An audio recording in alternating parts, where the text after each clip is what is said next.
Orders of the day. Ordre du jour. Ordre émanant du gouvernement, projet de loi émanant du gouvernement commune, étude à la troisième lecture.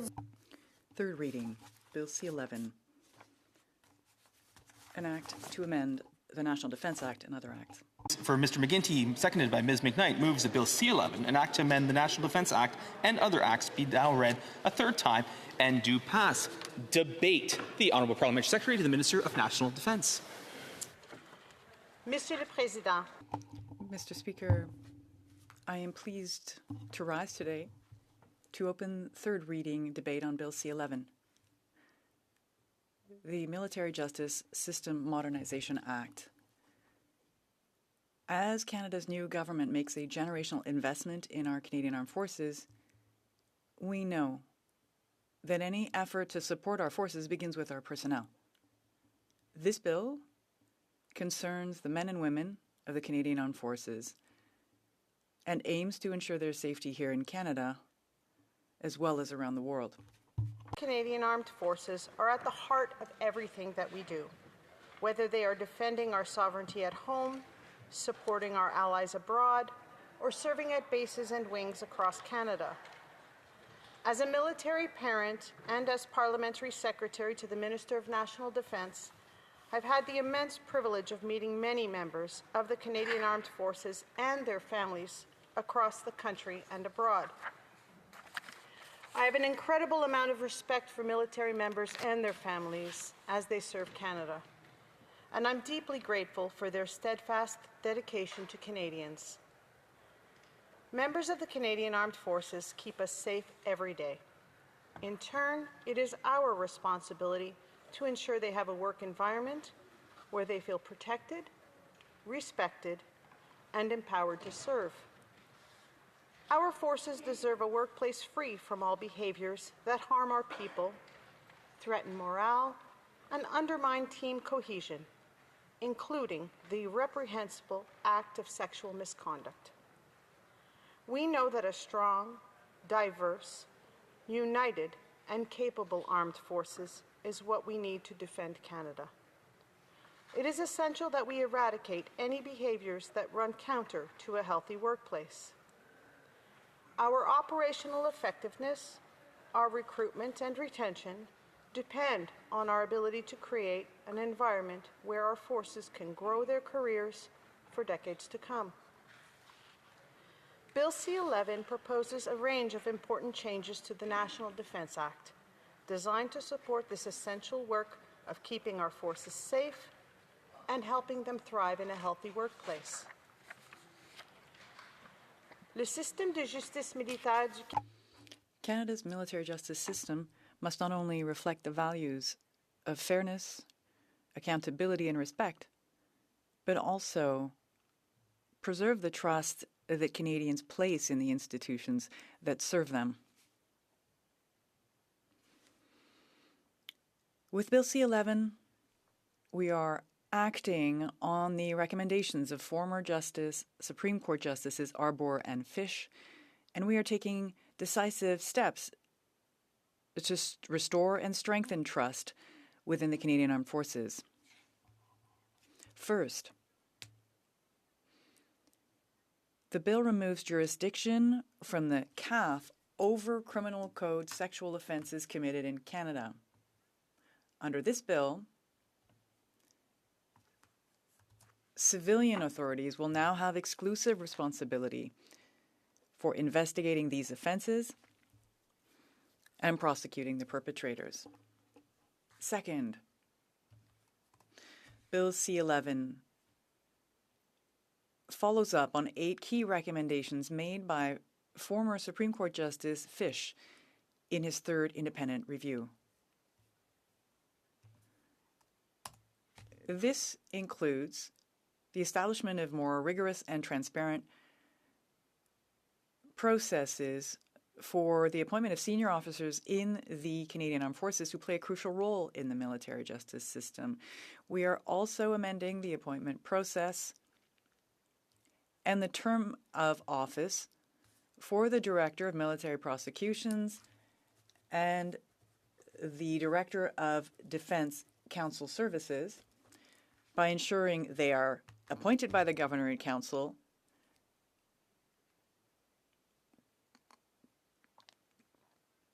amending the term of office for the Director of Military Prosecutions and the Director of Defense Counsel Services to a fixed non-renewable term of up to 7 years, by amending the process and powers regarding the appointment of the Canadian Forces Provost Marshal, who is appointed by the Governor and Council. And finally, Mr. Speaker, by replacing the title Provost Marshal of the Canadian Forces with Provost Marshal General, to align it with the titles of other high-ranking positions within the CAF, such as those of Surgeon General, Chaplain General, and Judge Advocate General. Third, the bill C11 strengthens the support measures provided for in the Victims' Bill of Rights by expanding access to victim liaison officers to persons acting on behalf of a victim. And fourth, it aligns the provisions of the military justice system regarding information on sex offenders and publication bans with the amendments that are already made to the Criminal Code as of 2023. These comprehensive recommendations aimed at reforming our military justice system are just one part of a broader transformation of the Canadian Armed Forces. We are making important changes to how we screen new recruits, how we manage Canada's 2 military colleges in Kingston and in Saint-Jean, and how we collect, store, and use data on workplace harassment, amongst other things. These are real, tangible, and meaningful changes that help to get more people in the door more effectively. For example, we've also instituted a new probationary period for new recruits. This allows applicants to enroll and begin their training while the administrative work related to their application file is completed. This is something that multiple external examiners suggested the Canadian Armed Forces implement. There are added benefits to the implementation of this recommendation too. For example, during the probationary period, applicants must pass the required security clearance check, meet medical standards, and show that they live by the Canadian Armed Forces ethos and values. We need to ensure that our military better reflects the country it serves by drawing from the very best people Canada has to offer. But let me be clear, we will not tolerate bad behavior. We are already starting to see positive impacts of the implementation of these recommendations. In fact, our recruitment efforts are already paying off. Last fiscal year, we surpassed our recruitment goals, bringing in over 6,700 new regular force members. Mr. Speaker, that's a 55% increase from the year before. And this year, we saw the highest enrollment for the Canadian Armed Forces in the past 30 years. This year, applications more than doubled to over 45,000. The Canadian Armed Forces enrolled 7,310 regular force members, and 70 of the 97 critical roles are now filled. This is good news for Canada, for Canadians, and for the Canadian Armed Forces. But we still have work to do to foster a culture within the Canadian Armed Forces that is rooted in dignity, inclusion, and respect for everyone who serves. We know we need to keep our foot on the gas to create a modern, 21st century workplace that can foster the next generation of the Canadian Armed Forces. As I've mentioned in previous debate on this legislation, Bill C11 fulfills several recommendations put forward in the reviews conducted by former Supreme Court Justices Arbour and Fish. In addition, the House of Commons Standing Committee on Veteran Affairs submitted their 15th report entitled Invisible No More, The Experiences of Canadian Women Veterans in June 2024. This study was the largest study that the committee had ever undertaken. Mr. Speaker, almost 100 individuals appeared over the course of 23 meetings. And in that report, passed in this House, the committee's recommendation number 40 reads, and I quote, that the Department of National Defense, in accordance with the many recommendations made in the wake of the Deschamps, Fish, and Arbor reports, establish a reporting mechanism outside of the military chain of command, provide victims of military sexual trauma with safe and confidential legal resources, and transfer the jurisdiction to investigate sexual misconduct and prosecute its perpetrators to civilian authorities. End quote. I'd like to note that we're also making important progress on many of the other recommendations as part of our broader cultural evolution efforts. For example, in the Independent External Comprehensive Review, Justice Arbor detailed 48 recommendations on everything from recruitment to training to oversight. I'm very proud to share that to date, we have implemented 47 of those 48 recommendations. We made progress on Madame Arbour's first and second recommendations, strengthening our approach to addressing sexual misconduct by clarifying the full spectrum of terms and definitions into 3 categories: conduct deficiencies of a sexual nature, sexual harassment, and sexual assault. This ensures that we are better able to address each form of inappropriate conduct through the proper legal, administrative, and disciplinary means. Les Forces armées canadiennes ont également adopté. The Canadian Armed Forces have also adopted the definitions of the terms harassment and violence as set out in the Canada Labour Code. This change now allows the defense team to adopt a unified approach to handling cases of workplace harassment and violence applicable to both public servants and members of the forces. All incidents of harassment and violence within the defense team will be managed by the Workplace Harassment and Violence Prevention Program. This measure addresses Mrs. Arbour's third recommendation. We have also acted on recommendations 7 and 9 of Justice Arbour's report by allowing Canadian Armed Forces members who experience sexual misconduct, sexual harassment, sexual crimes, or any other form of discrimination based on sex or gender in the course of their duties to contact the Canadian Human Rights Commission directly.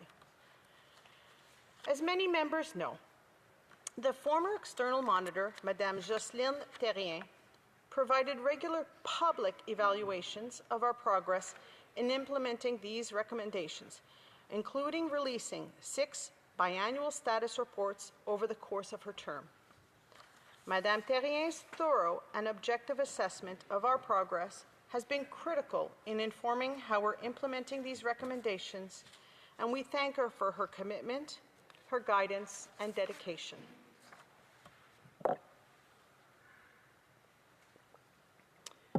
Mr. Speaker, in April 2021, the Department of National Defence and the Canadian Armed Forces launched a comprehensive initiative aimed at aligning the culture of the Department of National Defence and the professional conduct of its personnel with the fundamental values and ethical principles we aspire to uphold as a national institution. Since then, we have taken significant steps to evolve our culture and implement concrete changes, including taking measures to eliminate systemic racism and discrimination. This work encompasses a wide range of responsibilities, such as developing policies and programs that address systemic misconduct, improving mechanisms for monitoring and reporting misconduct, and overseeing the development of a framework for professional conduct and organizational culture that combats discrimination, harmful behavior, bias, and systemic barriers. Pour soutenir ces efforts, To support these efforts, and as we reaffirmed in Budget 2024, we're investing nearly $1 billion over 20 years to support these changes within the Canadian Armed Forces. And we're putting forward amendments to the National Defence Act to implement key recommendations aimed at transforming the organizational culture.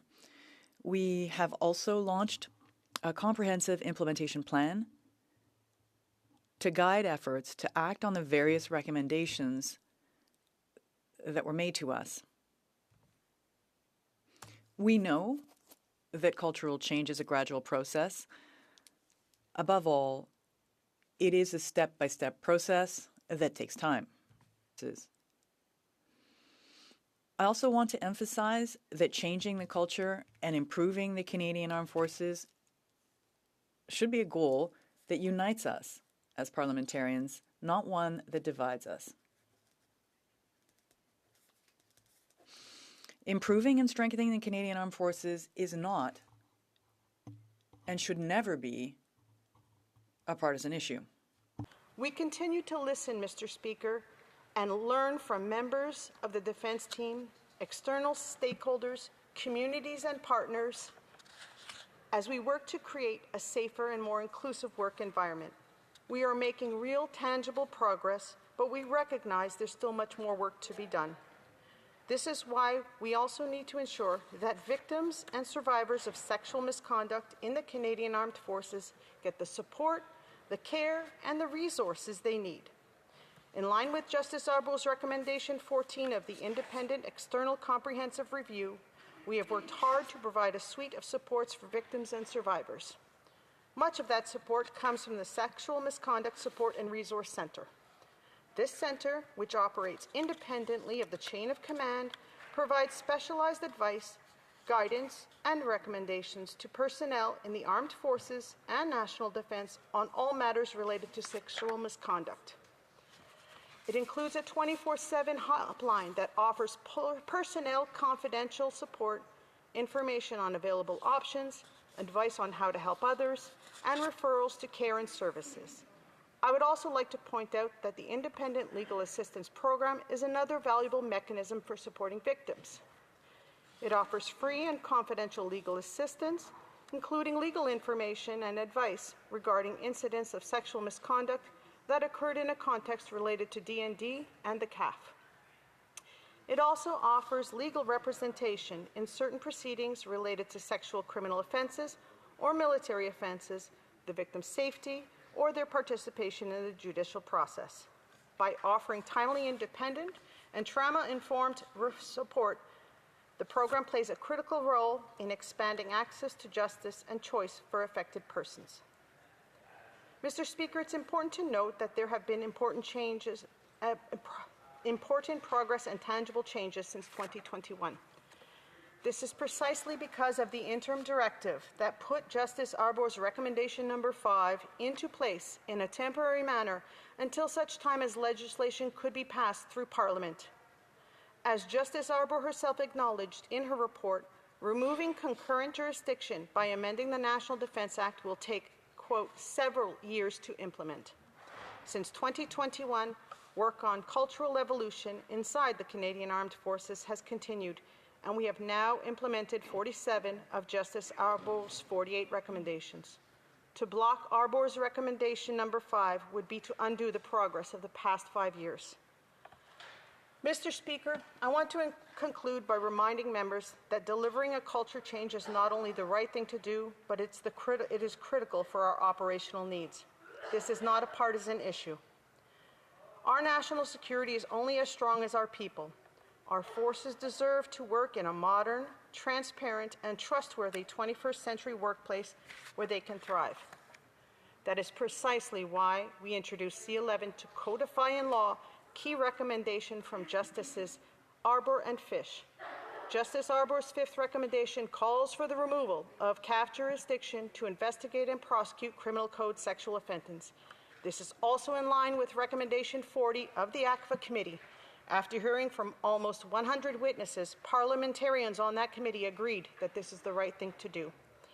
In 2021, upon receipt of Justice Arbour's report, we promised Canadians and members of the Canadian Armed Forces we would implement this critical recommendation. With Bill C-11, a promise made is a promise kept. Thank you. Questions and comments? The Honourable Member for Oshawa.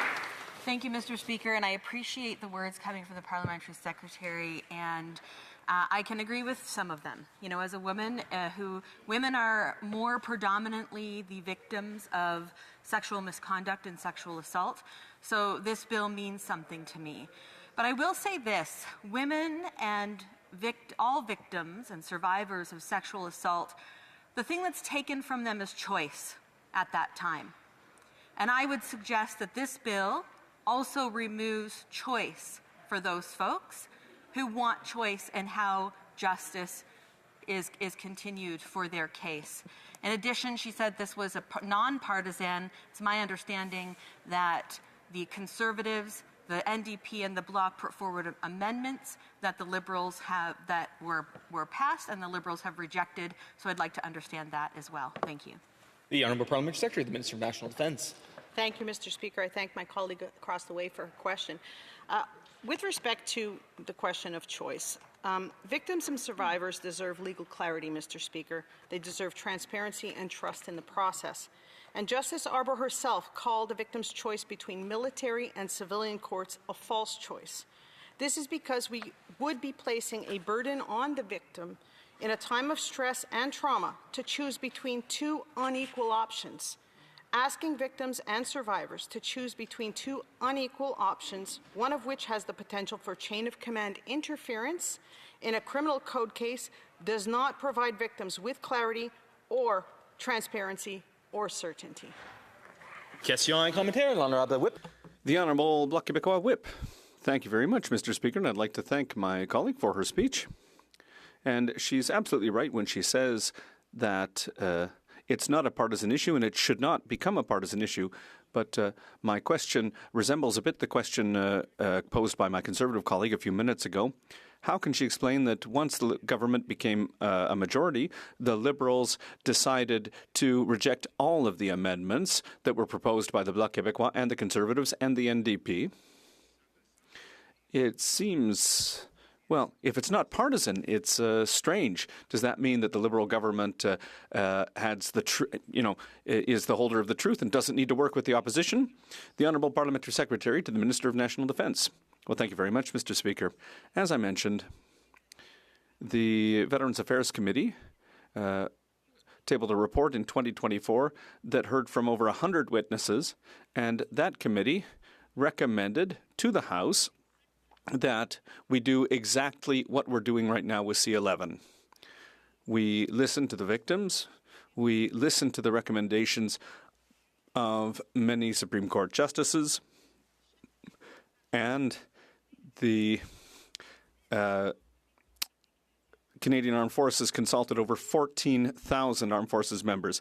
I've spoken with current CAF members to ask what their recommendations are, and they're afraid that if we go back to the way things used to be, when the CAF undertook the studies and also prosecuted these sexual assault cases, that will go back to bad habits. So, for them, we've said clearly that we are going to move forward with recommendation number 5. That's exactly what we're doing. Questions and comments. I'll just remind members they have to be in their own seats to ask questions. But I can come back. If I'll go to the other side and I'll come back. And the Honourable Member for Selkirk Interlake Eastmans.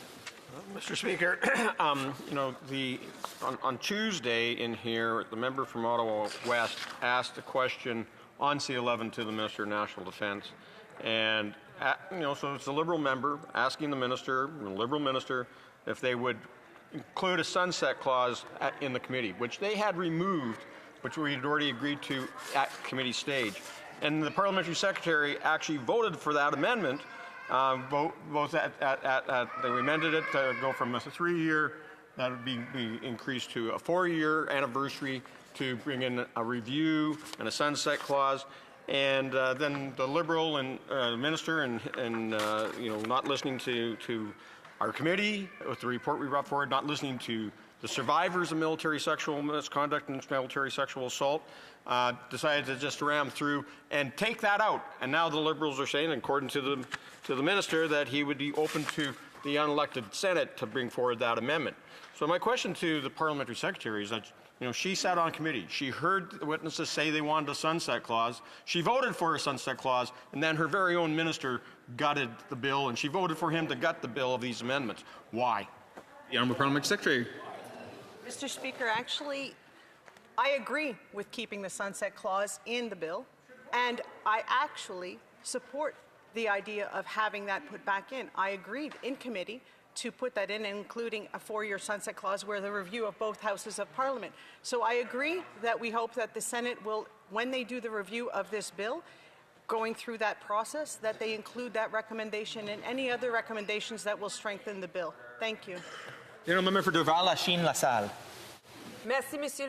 Thank you, Mr. Speaker, and I'd like to thank my dear colleague for her work. She's worked very, very hard on this issue. She's been working hard to bring changes. As she explained in her speech, a lot of changes have been made. Almost all the recommendations from Justice Arbour's report have been implemented. I believe that this is really a big step forward for justice and for people who want to work in the armed forces. I'd like to ask my colleague for people who come from racialized backgrounds, for women who've been victim of abuse or abuse of power.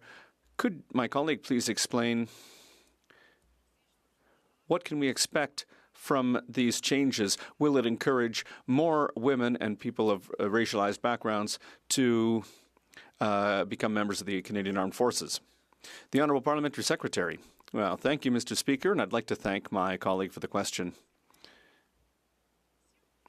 If, we look back to 2021, when we launched the review of what had been happening in the armed forces, there weren't many people who wanted to join the Canadian Armed Forces. There was a lack of trust. There were families who didn't want to see their kids enlist in the Canadian Armed Forces. And I have two children and a child-in-law who serve in the armed forces, and I asked the same question. Why would we want our family members to enlist when we know that they could be victims? Well, we've made efforts to change the culture in the Canadian Armed Forces.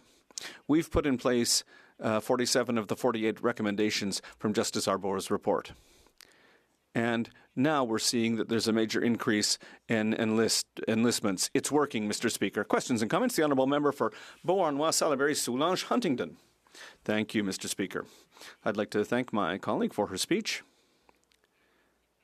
I know that she is passionate about this subject, and she has worked hard to defend women who've been victims of sexual assault in the armed forces. And I believe that the bill does respond to many of the recommendations from Justice Arbour's report. And what surprises me, though, Mr. Speaker, is that there are victims that we heard during the study at committee, victims who asked for more protection. And that generated amendments from the Bloc, the Conservatives of the NDP, amendments that were passed by the committee based on victims' statements. And with its majority, the government has rejected those amendments. I'd like to ask the member how can she stand before the victims who will be disappointed today? The Honourable Parliamentary Secretary. Well, Mr. Speaker, I'd like to thank my colleague for the question. I listen to victims. I will always listen to members of the Canadian Armed Forces and their families. And for years, I heard what they had to say. In the last legislature, we put Bill C-66 forward. It was the same as Bill C-11, following the recommendations of the Veterans Affairs Committee, their recommendations, and the recommendations of Justice Arbour. And we said clearly that we needed to take those powers away from the Canadian Armed Forces. No not a single employer in Canada investigates and prosecutes their own members. Officer of Crown Indigenous Relations. Thank you, Mr. Speaker. I'd like to thank Justice Arbour for her report, as well as congratulate her on her recent appointment as Governor General. I'd like to ask my colleague, with the world more and more uncertain and divisive, if she can speak to the importance of passing this legislation as soon as possible. Thank you, Mr. Speaker. Parliamentary Secretary, an equally brief response. Thank you, Mr. Speaker. As I said in my previous response, we brought forward C-66 in the last Parliament to enact this, to make it permanent into law. Unfortunately, that did not go through. We are bringing it forward. We were very clear in the election that we were going to do this. We were made sure everyone knew we were doing this, and we are going to finish it. Resuming debate, reprise de débat, the honourable member for Selkirk, Interlake, Eastman. Thank you, Mr. Speaker. And, you know, it's always important that I get to participate in these debates. First and foremost, I just want to thank the brave women and men who serve in the Canadian Armed Forces and Canadian Coast Guard, who are out there every day risking life and limb to keep us safe here at home, to secure our borders, and to protect our security. You know, it's often said that, that having a strong military actually ensures that we have economic prosperity. And having a prosperous country hardens our national security and our national defense. And so we need to continue to support those in the armed forces in everything that they do. Now, you know, I have to say on Bill C-11, you know, we've worked very hard on this bill for the last year. As Shadow Minister of National Defense, this is something that is near and dear to my heart, in standing up for those who have served or are serving and have been dealing with sexual misconduct and sexual assault. Nobody should have to go to work and experience danger that is imposed by their fellow colleagues. And when you have to deal with individuals who are being you know, aggressive, those individuals that are going to carry out sexual misconduct, that is not a safe work environment. You know, you look at the brave women and men that serve, they've already decided to step up and do one of the most dangerous things in the world, which is to protect our great nation. And, but instead of fighting the enemy, they're actually fighting off their fellow soldiers, aviators, and sailors who are carrying out sexual misconduct. So we have to stop that. But I tell you that I am so disappointed in the Liberal government for not listening to those that serve, not listening to the survivors, not listening to veterans, and not listening to police forces across this country who have all said that we need to ensure that the agency of the victim is protected and that they have the choice to choose which justice system that their cases are heard in, whether it is in the military justice system or in the civilian system. But this Liberal government, you know, decided to be performative rather than being pragmatic, and rather taking the advice of veterans, rather taking the advice of those that actually carry out military justice within the Canadian Armed Forces, rather than listening to police agencies and barristers and military justice experts.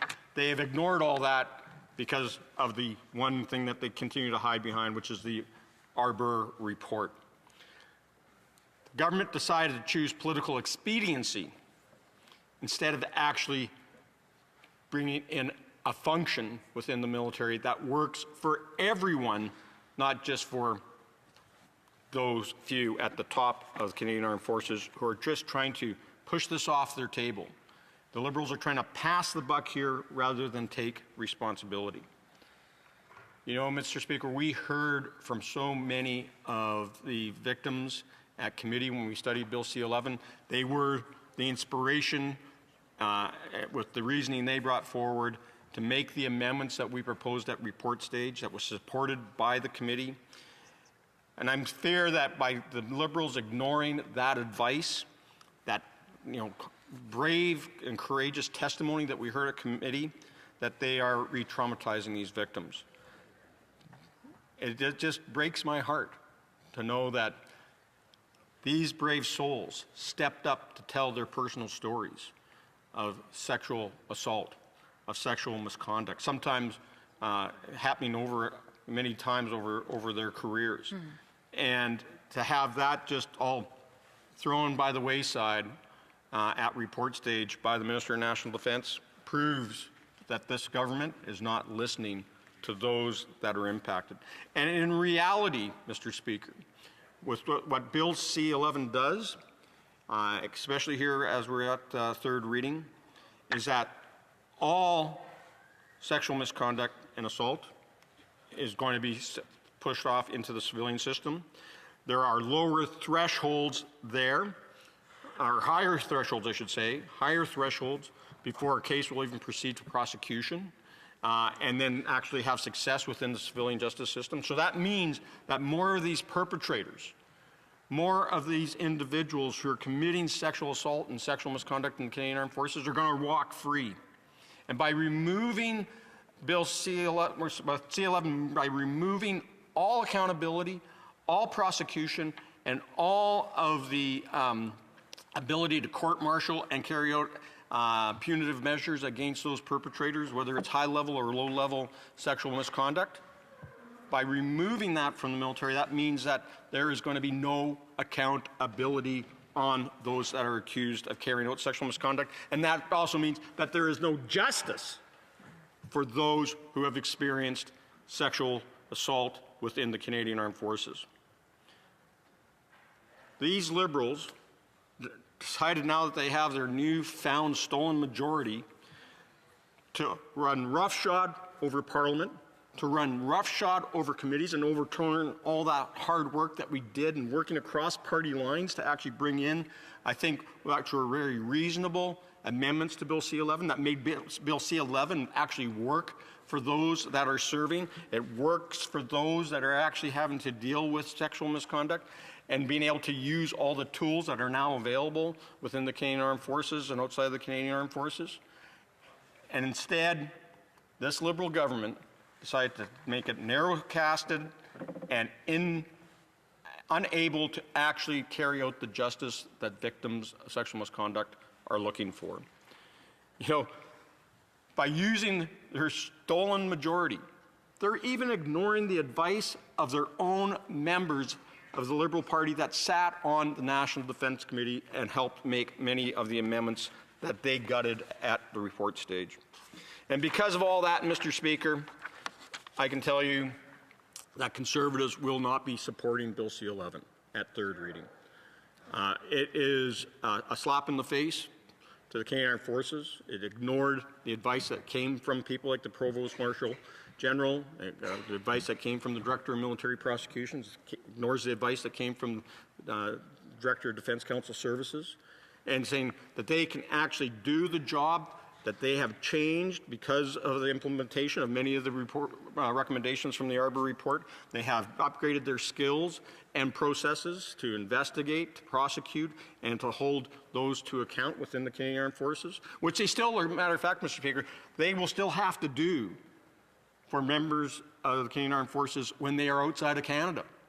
That sexual misconduct and sexual assault, as defined by the Criminal Code, will still be under the jurisdiction of the Canadian Armed Forces Military Justice System, under the superintendency of the Judge Advocate General, will still be prosecuted if they're stationed in, say, Latvia, or they're over in England, or they're serving in Kuwait.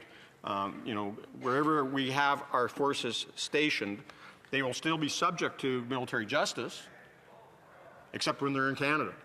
And when they're in Canada, that is taken away from the military and from the victims who want choice. And I gotta just say how important choice is.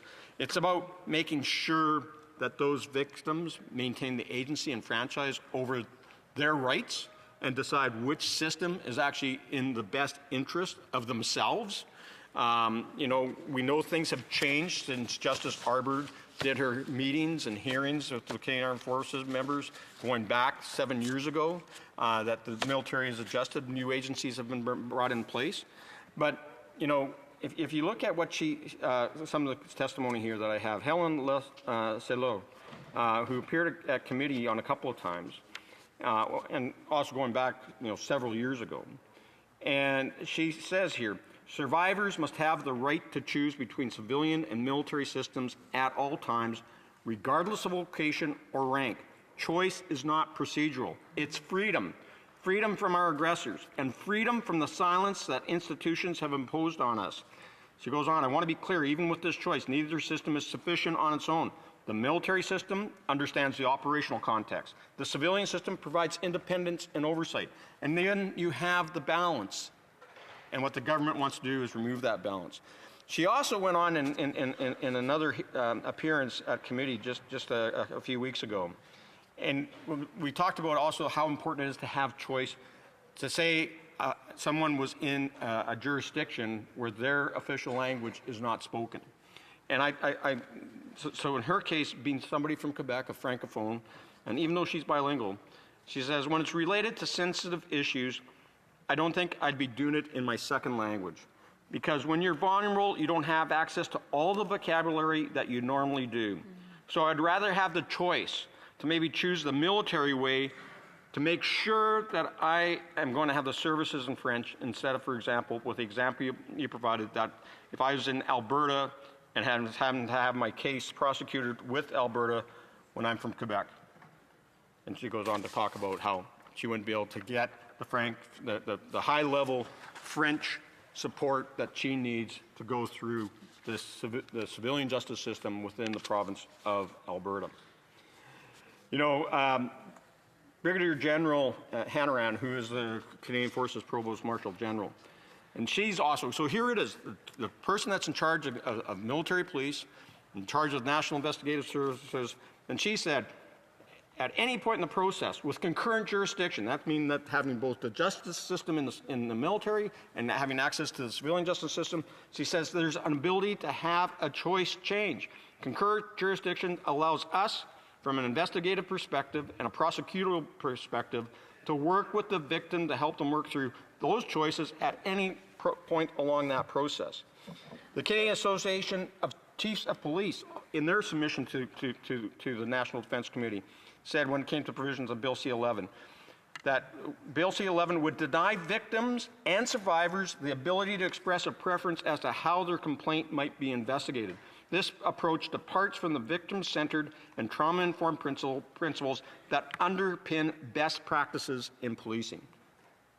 Now, the one sad part in all this, Mr. Speaker, is that the government is not providing any extra resources to local police forces where our military bases are set up to take on these extra cases that they're going to have to investigate on base now.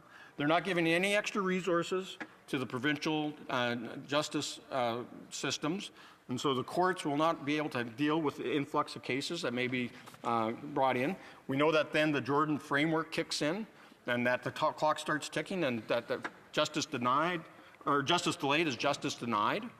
So at the end of the day, we know that with a backlog that already exists within the civilian courts across this country and all jurisdictions, because of lack of judges, lack of prosecutors, and a lack of court time that's available, a lot of these cases are going to be thrown out.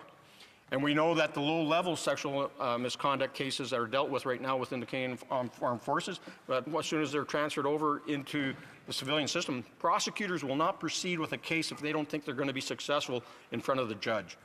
And so that's why, again, we need to provide the choice to our victims and our veterans. So Colonel Bruce McGregor, who's the former Director of Military Prosecution, says, taking the choice away from an informed victim is paternalistic and a further disenfranchisement of a victim who has already been rendered powerless by the perpetrator. And that's exactly what Bill C-11 does, is putting the power into the perpetrator and taking it away from the victim. That is disgusting. You know, and I have to say that, we heard from a lot of military experts, some that are profs, some that are used to serve in the military, some that are doing both, that they're professors of law as well as captains within the Canadian Armed Forces, or majors or higher. Afton David is one of them, and she said, I would submit that from my perspective, they should all have a choice, considering both the safeguards and entitlements to the accused, but also the safeguards and entitlements to the victims now within the military justice system. I think we should at least give it a chance to deal with all levels of sexual misconduct. And what the Liberals are doing is, even though all these changes have happened within the Canadian Armed Forces, they are throwing it out. We talked about the civilian system, and so we heard from lawyers across the country. The Barreau du Québec says, considers that it would be appropriate to resolve these challenges by amending the bill so as to give victims a choice to decide which system would be best for them given the circumstances of the situation. We shouldn't be going carte blanche and just trying to force every case into the civilian system.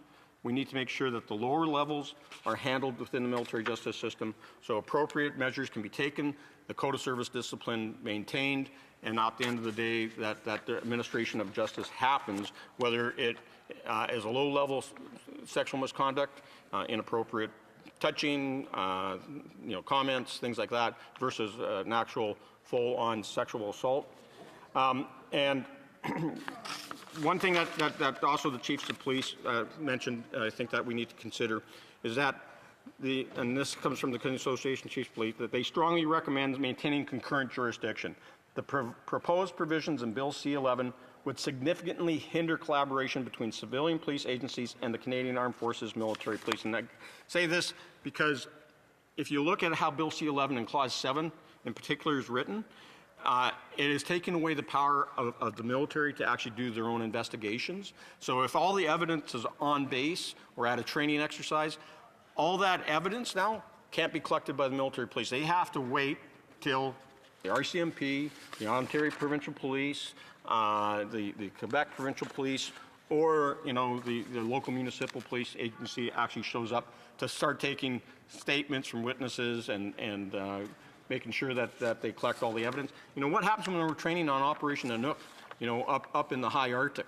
How are they going to get there in a timely manner? When we always have military police accompanying our forces wherever they are going out. We talked about making sure there's ongoing accountability, Mr. Speaker, and I'll just touch on some of this quickly. Dr. Karen Breek, who has worked, she's a retired veteran. She has worked with members of the veterans community who have experienced military sexual trauma. And she says that the bill removes choice, mandating the transfer of all 28 listed sexual offensive charges, regardless of severity, is not people-centered. It will reduce reporting. Many would prefer a quick internal military resolution, especially for low-risk causes. Jessica Miller, who's a survivor, she wrote, jurisdictional transfer risks reducing accountability. It's weakening discipline, lowering conviction rates, and failing to deliver justice to survivors while removing responsibility from the CAF chain of command. And this is important to note. We've had the civilian system at play already since the minister gave the director to the director of military prosecutions to start prosecuting all cases of sexual misconduct in the civilian system 4 years ago. We have 4 years of data now, and that experience has not been in the best interest of the victims. And all you have to do is look at some of the high-profile cases that have gone before the courts and have been thrown out or the charges were stayed because of lack of evidence, or that they just didn't believe that it hit the threshold of actual prosecution. Staff David also said Bill C-11 effectively nullifies the Code of Service Discipline's jurisdiction over criminal code sexual offenses that occur in Canada rather than transferring jurisdiction. That decision risks passing responsibility to the civilian system without resolving the systematic causes that produces a loss of confidence in military justice in the first place. And so that's a problem. We're going to lose more confidence. Thank you, Mr. Speaker. We're going to continue to have a situation where all this is going to be removed from the military, and that's going to erode leadership and allow leadership to turn a blind eye to the sexual misconduct happening within the Canadian Armed Forces because they're going to expect that the civilian system will be handling it. So, Mr. Speaker, I got, so much more here that if we want to really look at doing what's right, Rory Fowler says, if you want the leadership of the Canadian Forces to ensure that everybody in the Canadian Forces is treated fairly, is listened to, and has a voice, then you have to give them the tools to do so. When they fail to use those tools, you have to hold them accountable, and that goes all the way up to the Minister of National Defence. But he goes on to say you can't legislate good leadership, and you can't legislate culture change. What can you do is have legislation that allows you to hold leaders accountable. Bill C-11 does none of that. The leadership still gets to pass the buck, Mr. Speaker. So, Mr. Speaker, you know, we talked about you know, the concern that there might be political interference in this bill, that this has been done with political expediency. I have to just say that there was a sunset clause, and I asked it to the parliamentary secretary, and it was clause 70.3. We added 5 paragraphs. You know, it was unanimously accepted at committee. And Mr. Speaker, just so you know, I will be moving an amendment at the end of my speech here before I run out of time. I can do that at the very end, right? Before you make me sit down. But I just say that, you know, the sunset clause is important, and unfortunately the government did take it out. So, Mr. Speaker, knowing that we're opposing the bill, I'd like to move the following amendment. That the motion be amended by deleting all the words after the word that and substituting the following. Bill C-11, an act to amend the National Defense Act and other acts, be not now read a third time, but referred back to the Standing Committee on National Defense for the purpose of reconsidering clauses 7 to 9, 15, 17, 40, and 60 to 61, with a view to amend the bill so as to better reflect the views expressed by military sexual assault survivors and military justice experts in their testimony before the committee. Hear, hear.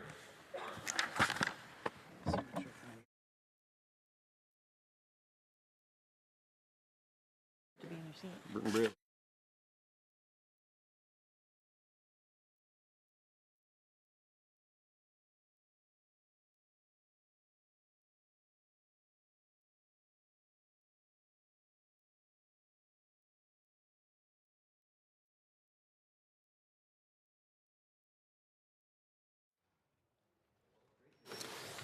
Order. Mr. Bazan, seconded by Mr. Bailey, moves the following amendment. That the motion be amended by deleting all the words after the word that and substituting the following.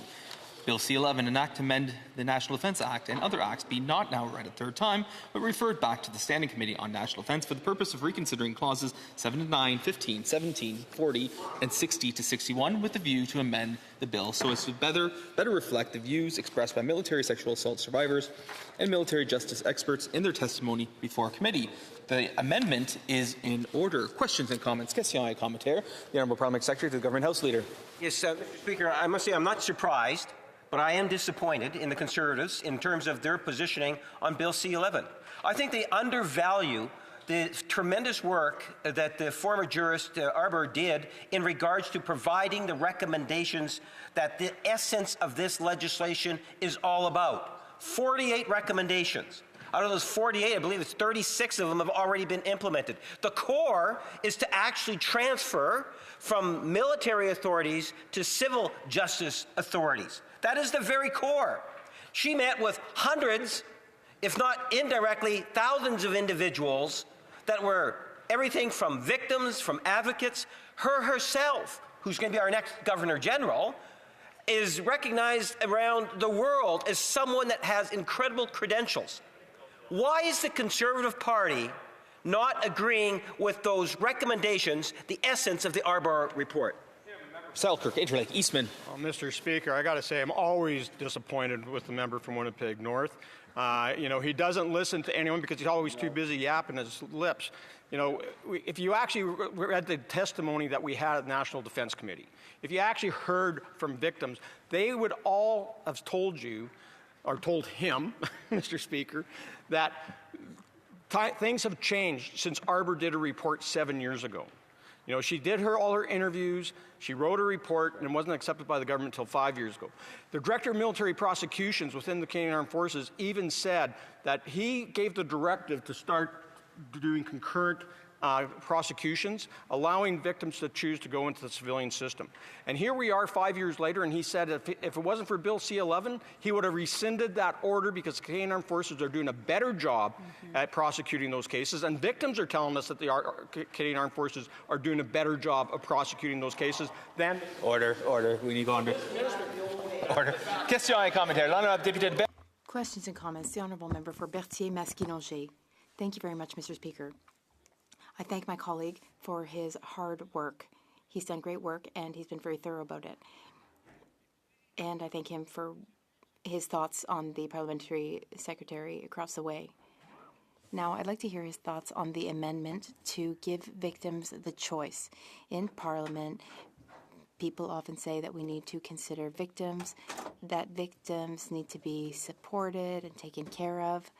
We voted on an amendment for victims to have the choice, but the government unilaterally rejected it after becoming a majority government through backdoor channels, by the way. So is the Liberal Party moving in the wrong direction? Colleague from the Bloc, and I can tell you that the Bloc Québécois, the Conservative Party, and the NDP worked very closely together to bring out the amendments that we wanted at committee, and even including Liberal members of the National Defence Committee wanted to see changes brought in. I can tell you, Mr. Speaker, that the importance of choice is something that we heard over and over again, and it was the only way that we could actually ensure that the victims were getting the justice that they so rightly deserve. Mr. Speaker, when you really think about the changes that have already occurred within the Canadian Armed Forces, there is more and more opportunity for victims to get the help they need and carry through with the prosecution that gives them the justice they deserve. The honourable member for Bruce Grey, Owen Sound. Thank you, Mr. Speaker. Look, I want to ask my honourable colleague just to elaborate a little bit more on this whole idea of where the improvements have happened, and that the fact ever since that direction to try to move as many of these criminal code sex offences over to the civilian courts. Unfortunately, the obstacles that the government has run into, or not the government, I should say, sorry, the military police has run into, and that lots of these police jurisdictions refuse to accept it because of that higher threshold. So there's victims not getting the justice that they need. However, because this law has not passed, C-11 has not passed, the military police are able to do that. So not only have they learned, not only is the Victims' Bill of Rights there that's come in within the military, not only all of this has changed, we actually have landed on the solution that we don't need to change things. Right now we have a military police system that will try to move things over to the civilian courts when it's severe enough, but at the same time they can ensure justice is served. Would the member agree? Kirk Interlake Eastman. Well, I want to thank my colleague from Bruce Grey Owen Sound, first for his question, and secondly for his incredible service to this country as a colonel within the Canadian Armed Forces. He's right. So much has changed over the last 5 years. The Victims' Bill of Rights have come in, which it was adopted by the Canadian Forces. It's in the National Defence Act now. And that ensures that the rights of the victim is always paramount, and having that victim-focused lens in how we deal with every single case. We know that the military sexual misconduct resource centers have been set up across the country to provide the assistance to those individuals who have experienced to make sure they get the counseling they deserve, and also determining which system works best for them based upon the case that they have. And we know that the training within the National Investigative Service, the Canadian Armed Forces Military Police, as well as in the prosecution and defense counsel services, that those within the Judge Advocate General's purview have all improved to the point that it's actually better than the civilian system. A very brief question. The honourable member for Winnipeg North, 15 seconds. Yes, Mr. Speaker, can the Conservative Party now confirm that they want us to go back to the old system and not have the civilian force justice system involved? Like Eastman, an equally brief response. Mr. Speaker, I'll just say that Bill C-11, there were some things in there that we did support. But the problem is that at report stage, the government removed all of the amendments that actually improved the bill, and actually gone back to a paternalistic system that will not work for victims. We can't support it. Statements by members. Déclaration de député. The honourable member for Saanich Gulf Islands. Thank you, Mr. Speaker. Mother's Day was not invented by Hallmark cards. In the late 1800s, it was an annual Mother's Day for Peace. It was started by mothers and women who were sick of seeing the ravages of war after the Civil War and the Franco-Prussian War. And they started an annual day to call for an end to war. So this, in 2026, let us think of the mothers of Ukraine, whose children are stolen by Putin to have their culture erased. Let us think of the mothers of Palestine, whose grief is unending. Let us think of our indigenous mothers whose daughters are still missing and murdered, of the mothers of Russia, whose children are stolen by Putin for an illegal war. This Mother's Day, whether for mothers in Israel or Sudan, we know that Mother's Day is all about love. But let's take a moment and let Mother's Day be a cry for peace. Thank you, Mr. Speaker. The honourable member for South Surrey White Rock. Mr. Speaker, in Canada, educators are working to ensure that our schools are places where all students feel safe, respected, and able to learn. Organizations like ARC Foundation support this effort through initiatives like SOGI 123, which provide educators with age-appropriate tools and resources to foster inclusive and respectful school environments. This helps schools strengthen policies, promote kindness, and ensure that students, regardless of background, identity, or experience, can thrive. Research has shown that inclusive school environments can reduce social exclusion, bullying, and discrimination, benefiting not only 2S LGBTQIA+ youth, but also students feel safe and supported. It's important to ensure that our schools reflect both inclusion and trust, allowing society to learn and accept the diverse world around them. Every young person in Canada deserves dignity, respect, and the opportunity to reach their full potential. Thank you, Mr. Speaker. I'm a member for Regina Wascana. Mr. Speaker, in a recent video, the Prime Minister called Canada's closeness to the United States a weakness. This anti-American attitude, combined with the Liberals' decades-long opposition to pipelines, have caused the Americans to look elsewhere to meet their energy needs. Last month, the Americans suspended sanctions on oil imports from Russia. That's right. Even Vladimir Putin is better at selling natural resources to the United States than this Prime Minister. What a shame it is that the Keystone XL pipeline hasn't been built yet. Western Canadian oil should be flowing through that pipeline right now at $100 per barrel, and the wealth generated should be increasing the standard of living here in Canada. Instead, the money is going to Russia to pay for their illegal war against Ukraine. Canadians and the world expect better from this Prime Minister. When will he unlock our resources so Canadians can afford to live? There you go. The honourable member for Fredericton Oromocto. Mr. Speaker, I rise today to congratulate firefighter David Gamble on his retirement from the Oromocto Fire Department after 37 years of service. Mr. Gamble had a reputation for doing things the right way. His uniform was meticulous, his tools were clean, his gear was organized. 7:30 a.m. meant radio check time, no exceptions. Selon son collègue, c'est notamment grâce à... It is thanks to the focus on detail that he was so reliable and trustworthy at work. Mr. Gamble was highly ethical, old school in everything he did. Recognize the commitment to the job. In 2010, the Governor General awarded him with the Fire Services Exemplary Service Medal. Now it's our turn to applaud his exceptional contribution. Please join me in thanking firefighter Gamble for his dedication and professionalism over the past 37 years. Merci. The honourable member for Bruce Grey Owen Sound. Mr. Speaker, I rise today as a plea to the government that we need to do better. This week, Veterans Affairs hosted the long-delayed National Afghanistan War Memorial groundbreaking. This monument will recognize the commitment and sacrifice of the over 40,000 sailors, soldiers, aviators, special forces operators, along with the hundreds of Canadian civilians who served in Canada's longest combat mission from 2001 to 2014. It will serve as an enduring testament to the 158 Canadian Armed Forces personnel and 7 Canadian civilians who made the supreme sacrifice. It's on all of us to ensure they and their families are never forgotten. Where we and the government need to improve is that we need the Afghan veterans to be front and center with this project. Unfortunately, on Monday, the symbolic groundbreaking spent more time focused on the monument itself instead of the veterans and their families. I'm committed to doing what I can to ensure that when this monument is built and officially unveiled in 2028, that Afghan veterans are the focus. I plead with the Liberal government to do the same, lest we forget. The honourable member for Beauport-Limoilou.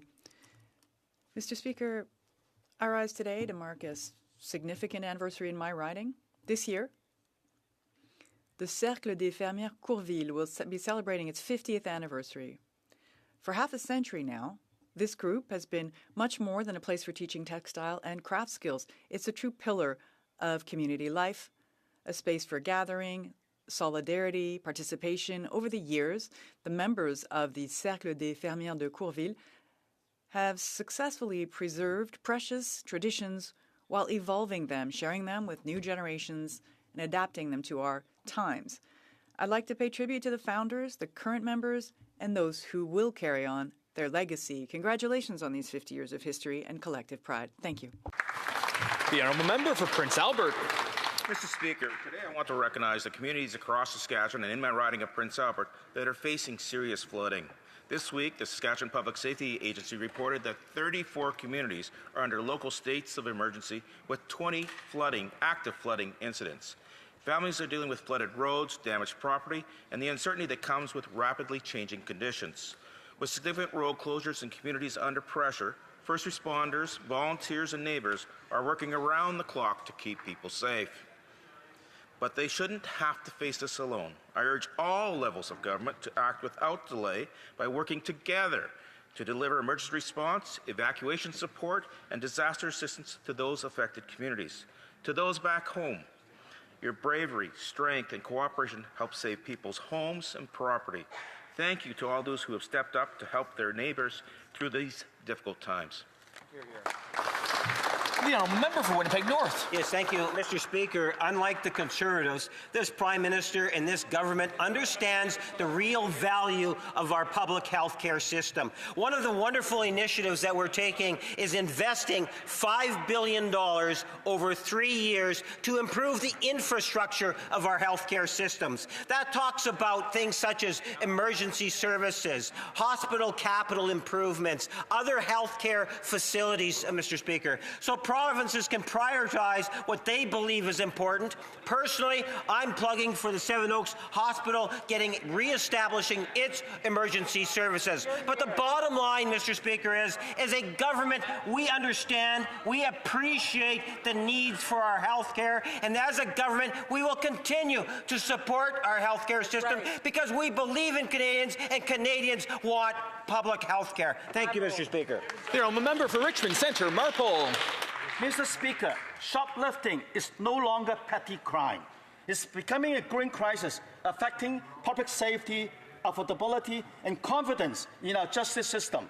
Across Canada, police reported shoplifting has increased by 66% over the past decade, with annual losses at nearly $10 billion. In Richmond, police recorded more than 1,700 shoplifting cases last year. In the first 2 months of this year, reports surged another 70%. Businesses are spending more on insurance and security instead of growth. Retail workers face intimidation and unsafe conditions. Consumers are paying the price through higher costs. Canadians felt abandoned by a system where repeat offenders are arrested, released, and soon back in the very same stores again. People are left asking, how much worse must this crisis become before meaningful action is finally taken by the Liberal government? Thank you, Mr. Speaker. The honourable member for La Pointe de Lille. Mr. Speaker, it's a pleasure for me to pay tribute to Santé Marjustin in my riding of La Pointe de Lille. This is a walking club for people 50 years and older. It's connected to the Centre Communautaire Saint at Pointe-en-Tremble. Regardless of the weather, for the last 32 years, they've been bringing people together from Monday to Friday at 9 a.m. at the Parc de la Pointe aux Prairies to walk together as a group, to socialize and stay in shape. To be healthy, you got to move. And we know this. The healthier you are, the more you're productive, the more you can take advantage of life. So I'd like to thank all of the walkers of La Pointe de Lille and the entire organization of the Santé Marche au Sein group. Christiane Mercier, the president, all members of the team for their contribution to active transportation, social lives, and our collective health. They are here, actually, in our gallery today. Long life to the Club de Santé Marche au Sein. During Brooklyn. Mr. Speaker, May 18th is not just a date on a calendar. For Tamil Canadians, it's a wound that has never fully healed. 17 years ago, the Sri Lankan Civil War ended in a final offensive that claimed the lives of tens of thousands of Tamil civilians in a matter of weeks. Hundreds of thousands displaced. The wounds, psychological, familial, cultural, persist to this day. As someone with Tamil roots, I carry this history. Tamil Canadians across this country carry it too. In the names of relatives they never got to say goodbye, to the trauma passed silently between generations. Tamil Canadians across the country are asking for the truth to be spoken here, in this house where it matters. We remember May 18th, Tamil Genocide Remembrance Day, because memory is resistance, because silence encourages those who would repeat these horrors elsewhere in the world. Mr. Speaker, I call on this government and all members to stand with Tamil Canadians across the nation this month. Thank you. The member for Parry Sound, Muskoka. Mr. Speaker, in response to the need to build 500,000 homes per year, the Prime Minister promised to build at a speed not seen in a generation. Today, the housing industry projects a nearly 20% decline in construction over the next 3 years, while Stats Canada reports that home ownership among young people is at the lowest level it's been since just after the Second World War. Even the Parliamentary Budget Officer has now confirmed that housing momentum is vanishing. Housing professionals, and conservatives I might add as well, have been warning for years now that the greatest threat to building more homes that Canadians can afford is in fact government fees and delays. So what has the Prime Minister done? Well, he spent the last year building the fourth federal housing bureaucracy, an agency that the PBO estimates will only add 26,000 units of the millions we need over the next 5 years. So here's my suggestions for the Prime Minister. Stop building bureaucracy.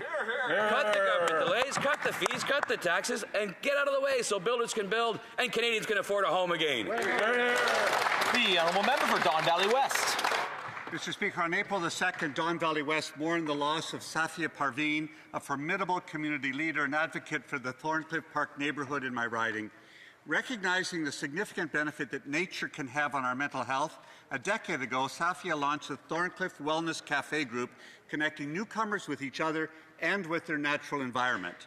Having been a newcomer to Canada herself, Safia knew the toll that coming to a new country can take on even the healthiest person. Her commitment to improving the mental and emotional health of newcomer women was remarkable. With endless compassion, she guided countless women helping them to stay healthy and contribute to our community.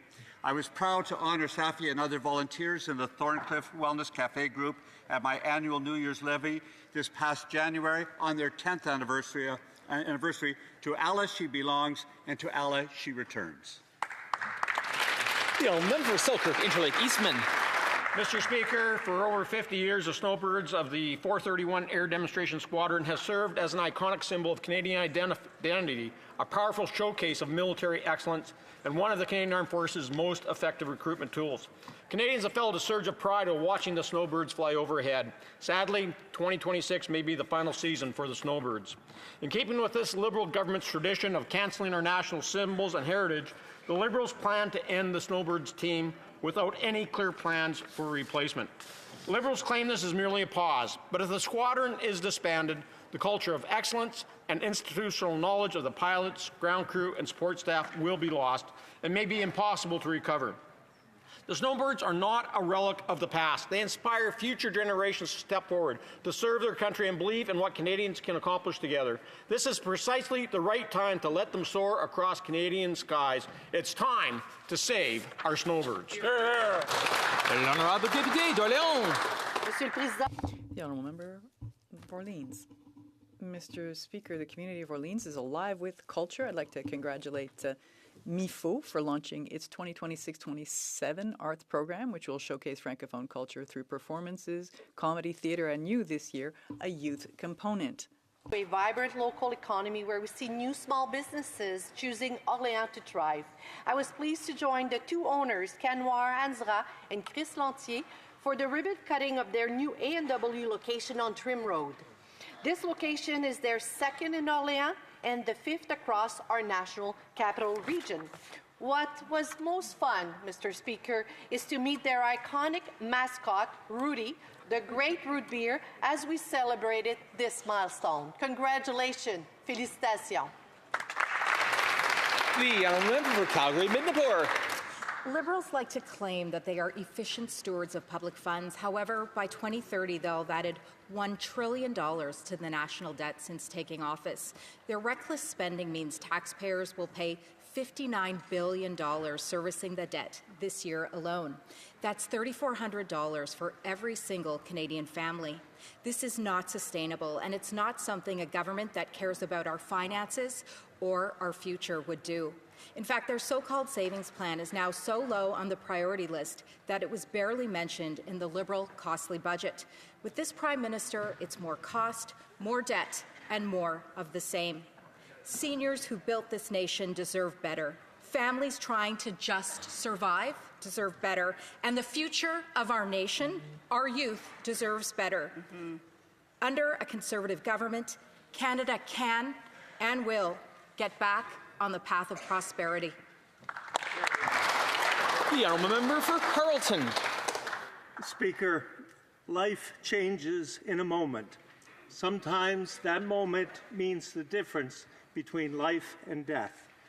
Austin Pierce, a beloved son, brother, partner, friend, and member of this parliamentary community, suffered a life-threatening injury last Friday.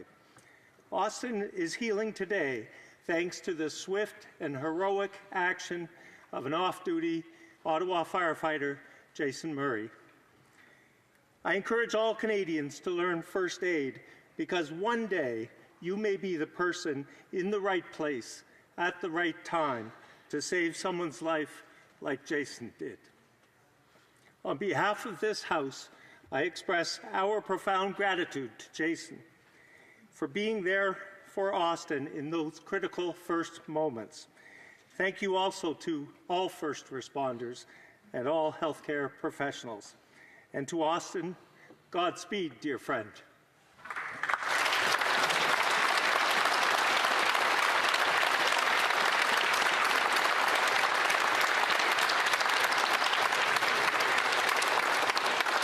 Oral questions. Question orale. The honourable member for Sherwood Park, Fort Saskatchewan. Well, thank you, Mr. Speaker. Today's unemployment numbers bring more troubling news. It's more job losses, more pain, more of the same. 112,000 job losses so far this year. Unemployment up, youth unemployment is surging, and student unemployment is at a whopping 16%. Now, Conservatives are putting forward constructive solutions. Liberals are ignoring them. Are these job numbers finally enough to wake up this Prime Minister? The Honourable Parliament Secretary, Minister of Finance. Mr. Speaker, being in a trade war means we're all rightly concerned about jobs in Canada. On this side, we want workers across the country to have good incomes and high-paying careers for generations. That's exactly what Canadians need. But unlike the Conservatives, we don't just wail and scream in this House. We're doing the hard work to support workers. We're investing in recruiting, training, and hiring up to 100,000 more skilled trades workers. And we've supported Canada's Summer Jobs, which has increased and has offered 100,000 youth jobs across the country. That's how you build Canada strong. That's how you support workers. Now, member for Sherwood Park, Fort Saskatchewan. Mr. Speaker, Conservatives have been putting forward very specific, constructive solutions from the very beginning. The Liberal plan is not working. Now, the member spoke about skilled trades. The reality is, in the last month, we lost 15,700 jobs in construction alone, thousands of jobs in natural resources, utilities, and manufacturing. We need skilled trades workers, and we need jobs for those skilled trades workers to work in. Why is this government killing opportunity for skilled trades workers and others with their continuing failures on the economy? The Honourable Parliament Secretary of Finance. As usual, Conservatives in this House complain every day, but they don't have any plan to support Canada's prosperity. They don't have any plan to support Canadian workers and families, and they vote against every single measure that we put forward. We're making generational investments in this country. Just take the 15 major projects that have been announced. That's going to be $125 billion of new investment and 60,000 jobs. Just take the defense industrial strategy. That's 125,000 jobs. The Canada summer jobs program, 100,000 jobs. Those are all tangible programs and initiatives that are... The honourable member for Brandon Souris. Well, the unemployment numbers are in for April, Mr. Speaker, and Canadians are devastated, particularly young Canadians. After being forced to watch Liberal spending grow month over month, young Canadians continue to see job losses month over month. In April alone, youth unemployment rose to 14.3%, and student unemployment is over 16%. More young Canadians are unemployed now than at any time since 1976. This is a crisis for young people. Where is the urgency from this Liberal government to deal with this? Or is the plan simply to keep young Canadians unemployed, homeless, desperate, and reliant on Liberal government programs to stay alive? The Honourable Parliamentary Secretary, Minister of Finance. Mr. Speaker, the trade war is definitely threatening Canadian jobs. We're all aware of that. I don't know why it's a sudden realization for the Conservatives, but on this side of the House, we take those threats seriously, and that's why we're stepping up to help workers with generational investments in housing, infrastructure, defense, innovation, and productivity, which are creating hundreds of thousands of good-paying careers for Canadians across Canada, while at the same time we're helping people access those careers by recruiting, training, and hiring up to 100,000 new skilled trades workers. That's how you build the country that we all love. No, member for Brandon Souris. Mr. Speaker, the numbers speak for themselves. Jobs among young people are down, not up, despite what that member has to say in this House. Young Canadians want a job and a home they can afford, neither of which they can get after 10 years of these same tired Liberals. Youth unemployment is over 14%. The housing starts are down, no new major projects approved, more Canadians investing in the US and the EU than in Canada. No Liberal social program is going to fix that, Mr. Speaker. We need a competitive market so investors can invest, builders can build, and young Canadians can get to work. When will these Liberals get out of the way so young Canadians can get to work and build this country? The Honourable Parliament Secretary, Minister of Finance. Mr. Speaker, when job numbers come in every month, it seems that the Conservatives rejoice too much when there are job losses in this country. Whereas we're doing the hard, why are they so jovial and celebratory when they hear that Canadians are losing jobs? On this side of the House, we're empathetic to what Canadians are going through, and we're stepping up to support them with real support. That's extending EI for seasonal workers, increasing tax deductions for workers that they need, and helping to recruit, train, and hire 100,000 new skilled trades workers. That's real. The Honourable Member for Côte-du-Sud, Rivière-du-Loup, Kataskamik, Temiscouata. Thank you very much, Mr. Speaker. Here's the definition of this costly Liberal Prime Minister. More taxes, more spending, more agencies, more money on the national credit card, more interest paid on the national credit card, more job losses. Still the same thing. After 11 years of Liberal government, all we're doing right now is losing jobs, Mr. Speaker. When will this Prime Minister realize that throwing money out the window isn't going to grow the economy?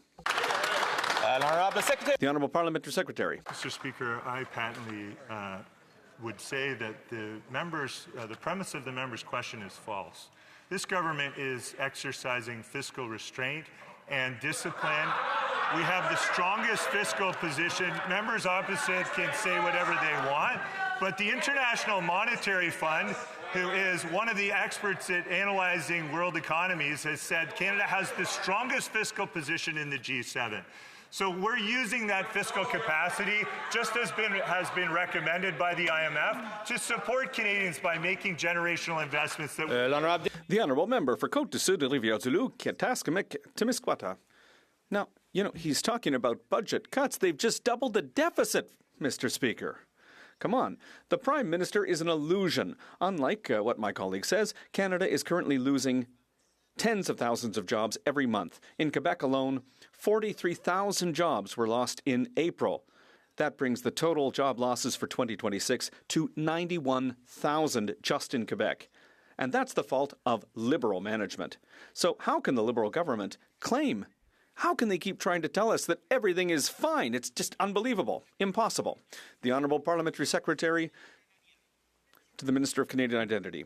It's clear that on this side of the House, Mr. Speaker, that we are working very hard for jobs. And that's why this week the Prime Minister met with Intertech.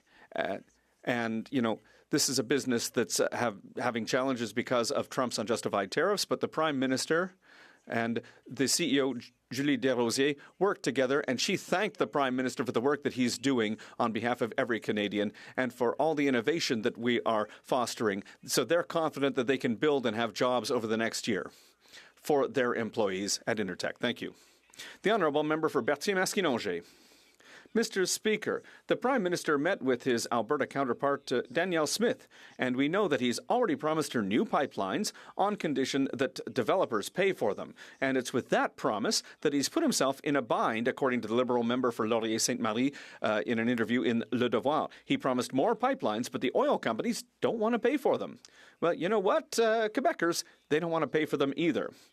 Did the Prime Minister tell Ms. Smith that their agreement specifies that no public funds will go towards pipelines? The Honourable Minister for Environment and Climate Change. Mr. Speaker, if we want to talk about what we're doing with public money, well, we're making major investments in renewable energy. If you look at electricity and the tax credit, we have billions of dollars that are going into our electricity network across the country. If you look at what we're doing, we're making investments to make sure that we are reducing methane emissions. We are doing that work. We continue to fight climate change. The Honourable Member for Berthier-Maskinongé. Mr. Speaker, well, it smells like a new pipeline here in Ottawa. I'll quote the member for Laurier-Sainte-Marie, a Liberal, this morning. Where I draw the line, it's if the federal government decides to use one of the many mechanisms at its disposal to buy a pipeline. But the Prime Minister is worrying him with the economic update. You know, he's invented this new thing. He's calling it the Sovereign Fund with $25 billion in public money to finance dirty oil. Are there other Liberals who are going to draw a red line and refuse to bill citizens for a new pipeline? Honourable Parliamentary Secretary. Mr. Speaker, our friends in the Bloc Québécois aren't able to tell the difference between an and or an or. We want to be an energy superpower in conventional energy and in clean energy. That's what we're doing, and it's for all of Canada and for all Canadians. Thank you, Mr. Speaker. The Honourable Member for Beauharnois, Salisbury, Huntington. Mr. Speaker, yesterday the Prime Minister confirmed that as soon as this week, he'll weaken the regulations governing pipeline approvals. At the same time, in the economic update, the Prime Minister created a sovereign fund in which he's poured $25 billion in public money to finance energy projects. It's impossible to not put two and two together here. Is the Prime Minister going to make Quebecers pay for dirty oil pipelines that, on top of everything else, won't have to comply with laws and regulations? The Honourable Parliamentary Secretary to the Minister of Natural Resources. Mr. Speaker, we were clear. Our goal is to catalyse $500 billion of private sector investments. The Major Projects Office is playing a major role in that. Alberta has said that they will come forward with a proposal by July 1st. We'll look at it with the criteria that are established in the Build Canada Act. So, Mr. Speaker, according to the MOU, the federal government is open to using the Canada Loans, Indigenous Loans Corporation to support co-owned property with Indigenous peoples if necessary. Mr. Speaker, after over a decade of reckless Liberal inflationary spending, young Canadians are falling further behind than ever before. Last month, Canada lost 47,000 full-time jobs, and youth unemployment is up over 14%. That's more than double the national rate. Young Canadians are now more unemployed than at any point in recorded Canadian history. Young people can't afford rent, they can't afford groceries, and certainly not a home. They're sending out hundreds of resumes with no response. Under these Liberals, it's more taxes, more jobs, and more of the same. Why is this Liberal Prime Minister making young Canadians sacrifice for his failures? The Honourable Parliamentary Secretary, Minister of Natural Resources. Well, Mr. Speaker, we know that youth unemployment is uneven across the country. 6,600 new youth jobs in Alberta, by the way, this year. But let's talk about the top line here. The second fastest growth in the G7, the best fiscal position in the G7, 20 new trade and security deals, non-U.S. exports up 40%, highest foreign direct investment in the G7, twice that of the next country, created more jobs than the U.S. last year, wages are growing, inflation is slowing, investments in affordable gas, affordable food, affordable child care, affordable dental care. There is more to do, Mr. Speaker, much more to do, but it would be great if the opposition would get serious and join us. Member for Parkland. Mr. Speaker, I thought that this Liberal Prime Minister was supposed to be good with money, but they just lost $175 million in less than 6 months on a failing diamond mine that just sought creditor protection. Young Canadians were promised opportunity, but after a decade of Liberal reckless spending, they are getting fewer jobs and less opportunity. This year, Canada's lost 111,000 full-time jobs. We have thousands of skilled workers just waiting for this Liberal government to get out of the way, and unfortunately, it's just more taxes, more job losses, and more of the same. Why is this Liberal Prime Minister making young Canadians pay for his economic recklessness? The Honourable Secretary, the Minister of Natural Resources. Mr. Speaker, we're making historic investments in young people. My colleagues today have already mentioned a number of those major projects. I'm sure we'll get to hear that question and get expansions of that question many more times today. But between November and April, we've reduced our deficit by $11 billion, strengthening what was already the best fiscal position in the G7. But I would ask the opposition, is 2026, right now, with the wars and the trade wars and the crisis today drag on the economy, is this the time for austerity budgets, slashing social programs and slashing affordability supports, as you seem to be suggesting? Order again, we'll address the comments to the chair. The member for Lakeland. Canada's new job numbers are out. It's devastating. 47,000 full-time jobs gone. Unemployment at 7%. It's 4% in the U.S. And for young Canadians, it's double the overall rate. The Liberals' trillion-dollar debt means higher costs of everything, lower standard of living, and less opportunities for Canadians who want to start families, plan a future, put aside savings, but they can't afford it since government takes and takes. Canada is rich in natural and human resources. No one should struggle to find work. So how much longer will the Prime Minister force Canadians to pay the price for his costly credit card budgets? The Honourable Secretary, the Minister of Finance. Mr. Speaker, Conservatives say they care about affordability, but then they oppose essential supports for families like childcare, dental care, and school food programs. Then they say they care about Canadian jobs, but they only celebrate the losses and are completely silent on the months where we make major gains across the country. They say they care about Canada's fiscal management while completely ignoring $11 billion less of a deficit, the fact that we saved $60 billion on government operations, and we have the strongest fiscal position in the G7 according to the IMF. While Conservatives only seem to want to see Canada fail, we're here to make sure it succeeds. The member for Lakeland. These guys are so out of touch and just don't give a rip about what Canadians are actually going through. Last fall, the Prime Minister told young Canadians they'd have to make sacrifices. Well, he sure did mean it, didn't he? Because new numbers show youth unemployment is at 14.3%.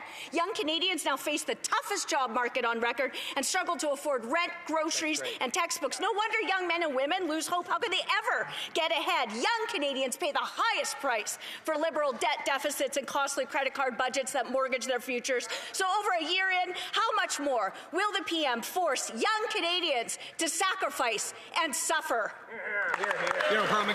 Minister of Housing. Thank you, Mr. Speaker. On this side of the House, we believe now is the time to invest and build our communities. We are creating jobs while building housing and building infrastructure. I wonder if our colleague from Alberta could let us know what projects she would cut from her budget. Is it the investments in rural communities across Alberta to expand fleets, transit services, and plan for the future? Is it the new Japanese Community Centre in Calgary? Is it $3 million to improve treatment services at the Conklin Water Treatment Plant in the regional municipality of Wood Buffalo, Alberta? What would they plan to cut? Member for Vaughan Woodbridge. Mr. Speaker, Canada lost 18,000 jobs in April. The unemployment rate's now 6.9%. Youth unemployment jumped to 14.3%. Young Canadians are unemployed longer than at any time since 1976. Brutal. Instead of results, what have these Liberals given us? More job losses and more of the same. The Prime Minister told Canadians they must prepare for sacrifices. Well, young Canadians are already sacrificing jobs, opportunity, and their futures. How much longer will this Liberal government force young people to sacrifice for their failures? Hear, hear. Secretary, Minister of National Defence. Mr. Speaker, young Canadians are feeling the pressure right now, and that is why we're making ambitious investments in the Canadian economy and young workers so that they can be part of building Canada strong.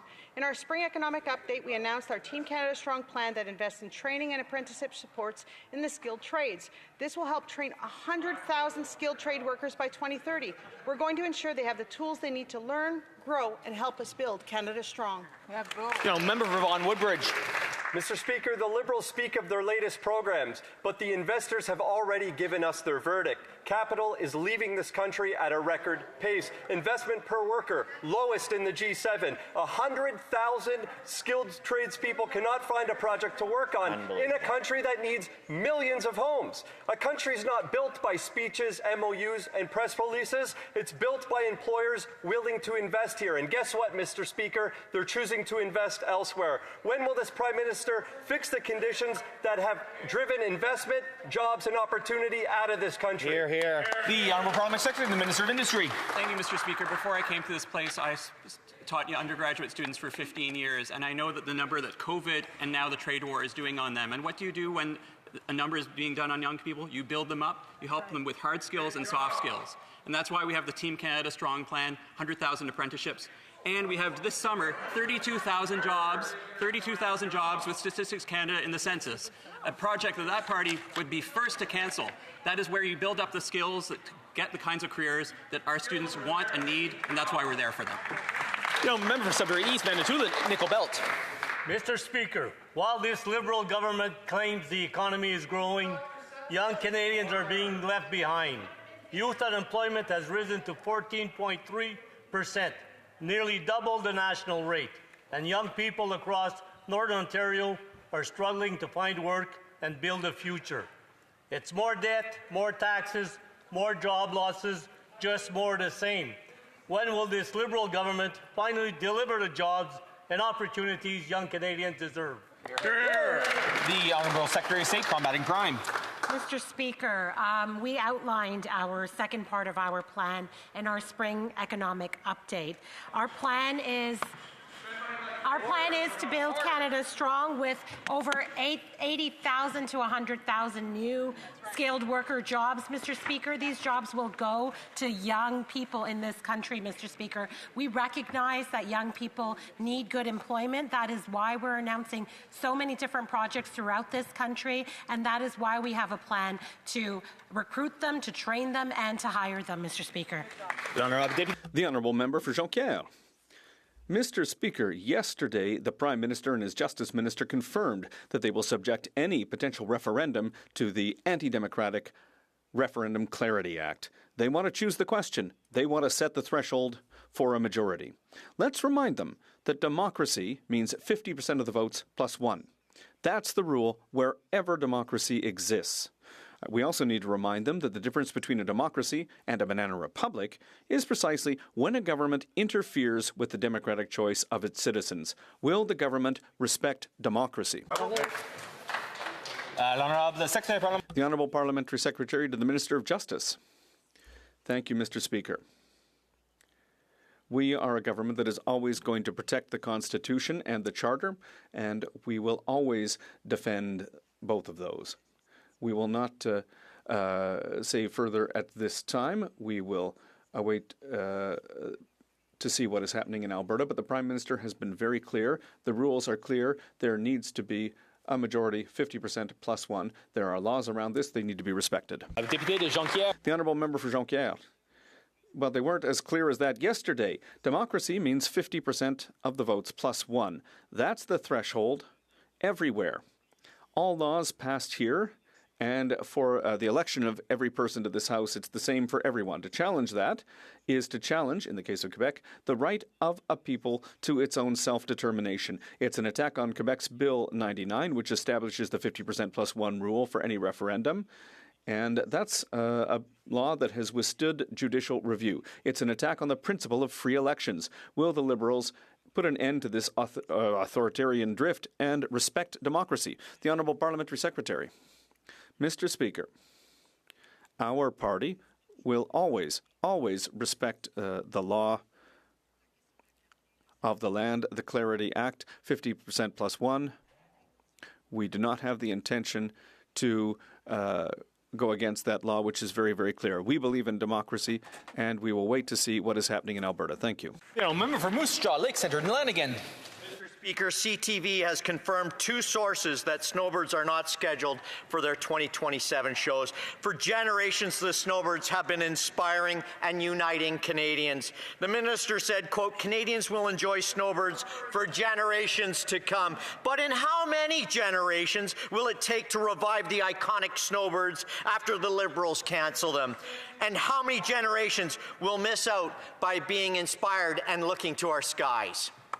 The Parliament Secretary, Minister of National Defence.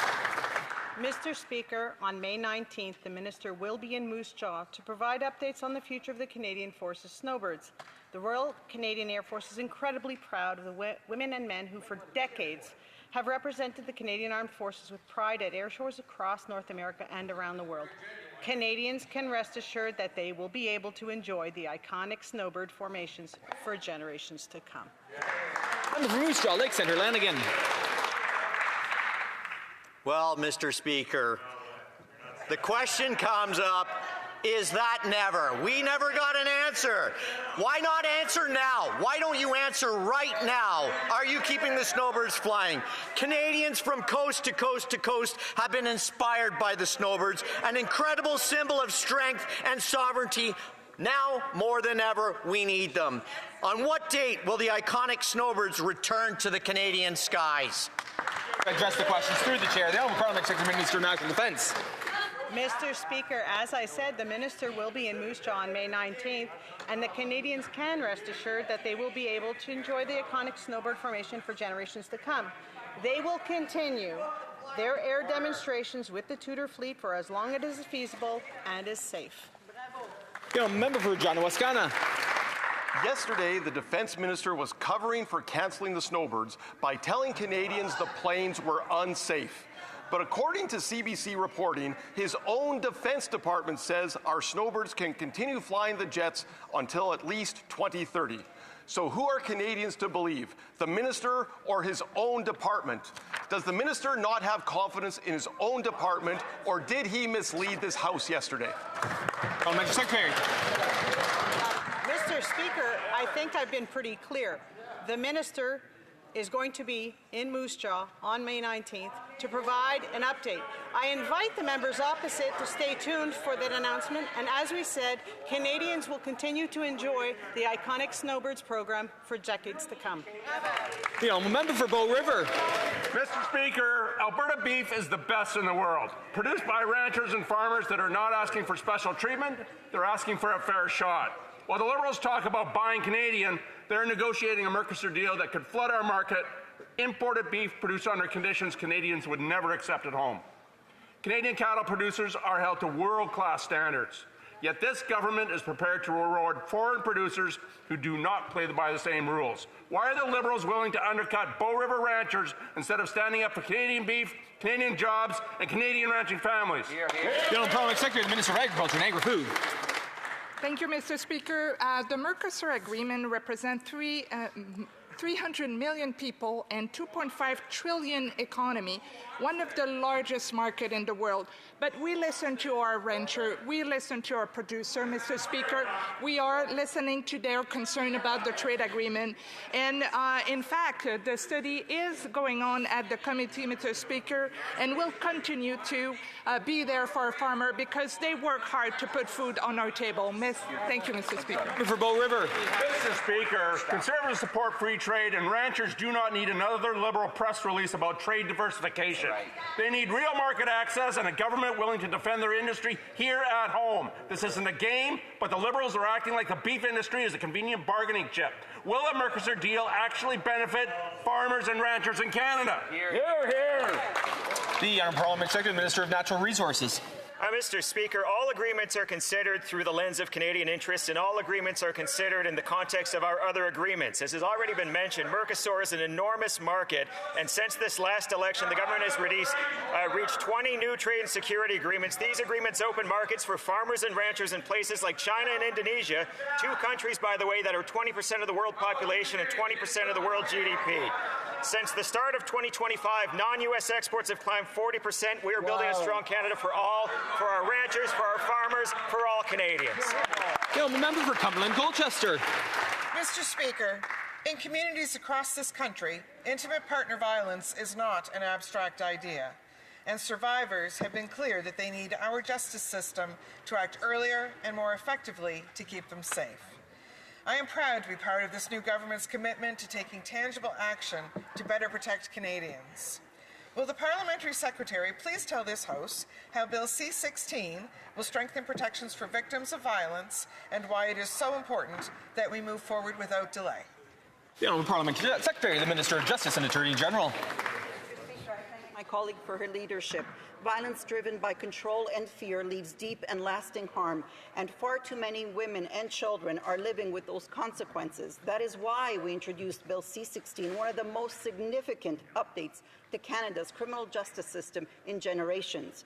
It criminalizes coercive control before violence turns lethal and strengthens protections against sexual exploitation, including AI deepfakes. Mr. Speaker, every day we delay in passing this bill, we are delaying protecting victims. I urge all members to support Bill C-16. Member for Richmond Centre Marpole. Mr. Speaker, the Liberal government says it disagrees with the Cowichan ruling, but Canadians still do not know what exactly the Liberals disagree with. Which part of the ruling are they appealing? On what legal basis? Does this government believe private property ownership can coexist with Aboriginal title? Homeowners, municipalities, and business deserve clarity. Why are the Liberals refusing to give Canadians certainty? Hear, hear. Minister of Crown Indigenous Relations. Thank you, Mr. Speaker. The Cowichan case is under active litigation, and we won't be discussing our legal strategy on the House of Commons floor. However, Mr. Speaker, yesterday the Conservatives had a lot of questions about something that is public and available for them to read, which is the Musqueam Agreement. Yep. So let me read the Musqueam Agreement if they won't read it themselves. 5.1 of the agreement. This agreement does not constitute a treaty or land claim agreement. 5.2. This agreement does not create, amend, define, establish, abrogate, or derogate from Musqueam's rights and titles. Thank you, Mr. Speaker. There's more on the website for them. Member for Nanaimo, Ladysmith. The Liberals failed to negotiate with Cowichan tribes, so they got sued and lost. They told their lawyers not to argue fee simple property rights, so the one argument they need isn't viable on appeal. British Columbians bought their homes, paid their mortgages, and followed the law. They want answers, Mr. Speaker, so we spent the week asking.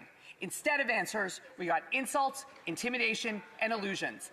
The legal directive stopping federal lawyers from defending property rights is still on Canada.ca. So Liberal claims about defending those rights are just smoke and mirrors. Do the Liberals have a plan, or are they going to let judges make property rights vanish before Canadians' eyes?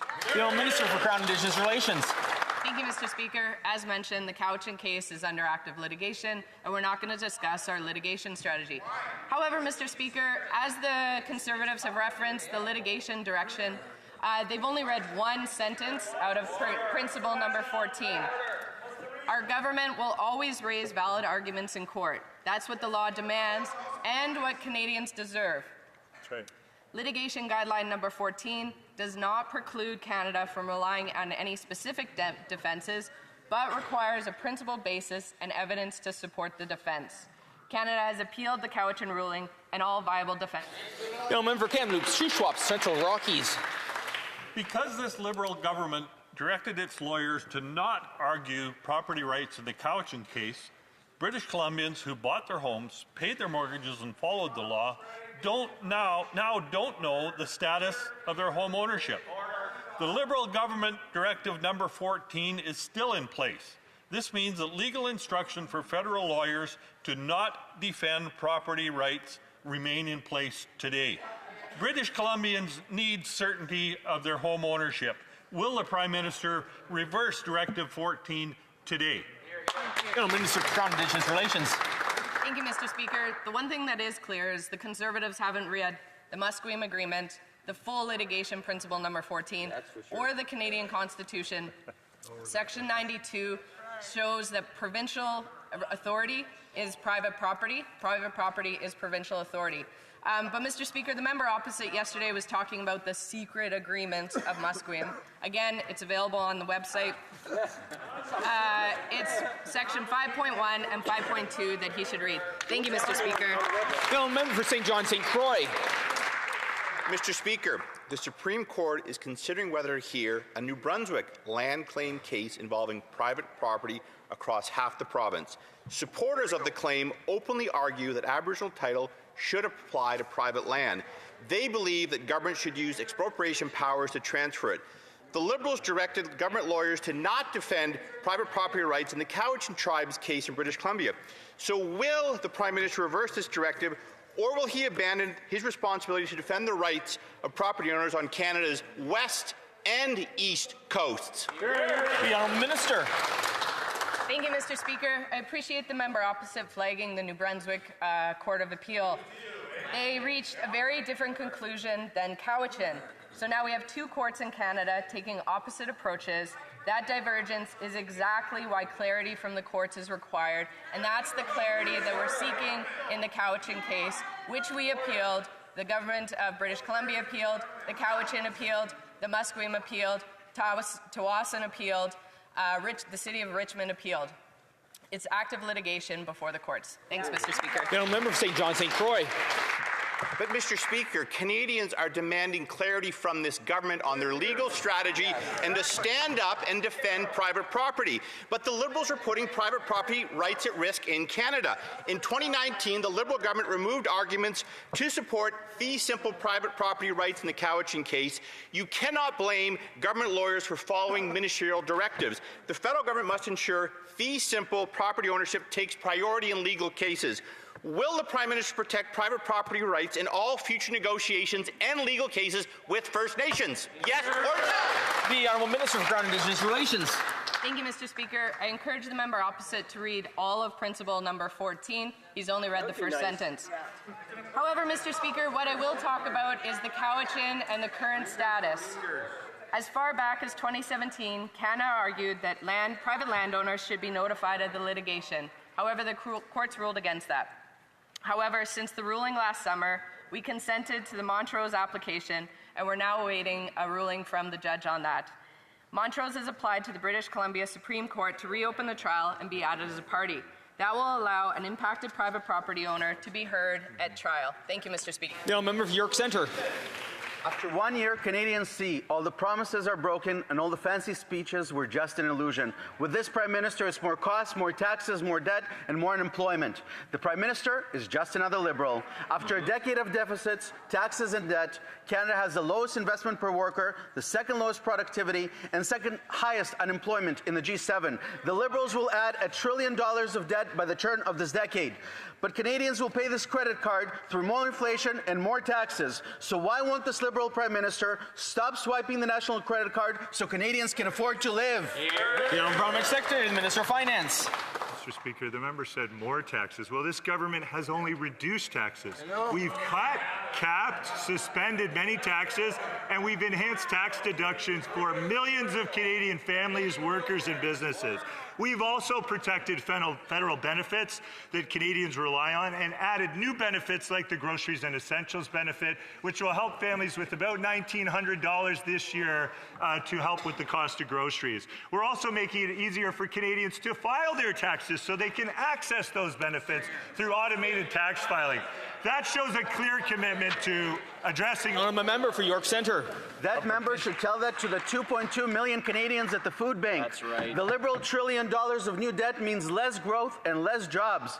In April, Canada lost 18,000 jobs and the unemployment rate is up. In the first 4 months of this year, Canada lost 111,000 full-time jobs. Youth unemployment is at 14.3%. Young Canadians already can't afford rent, groceries, or homes. Now they can't even find a job. Liberal insiders are getting rich while Canadians are getting poor. So will this Liberal government stop maxing out the national credit card so Canadians can afford the basic needs of life? The Honourable Parliament Secretary, the Government House Leader. Yes, thank you. Mr. Speaker, you know, the Conservatives talk about jobs, but they don't want us to do anything in reality. Listen to what the Conservatives say. Their policies, in one word, they suck. Let me tell you something. When you take a look in terms of what it is this government has done over the last year, building major projects, looking for expanding export opportunities, bringing billions into investment, those are going to create the jobs that Canadians want, not only for today, but also into the future. It's time the Conservative Party wake up, realize, get on side, and be a little bit... Order. I'm just going to remind the Parliamentary Secretary, who is an experienced member, not to use language could be considered unparliamentary. The Honourable Member for Dufferin-Caledon. The unemployment rate in Japan, 2.4%. In Germany, 3.7%. In the United States, 4.2%. And in the United Kingdom, 4.7%. After these Liberals have been running our economy, Canada is 6.9%. We shed 47,000 jobs in April alone. 47,000 families that now have to figure out how they're going to pay their rent, pay their mortgage, and put food on the table. After doubling the national debt and spending so much, how have the results for Canadians been so terrible? Yeah. The Honourable Parliamentary Secretary, the Minister of Finance.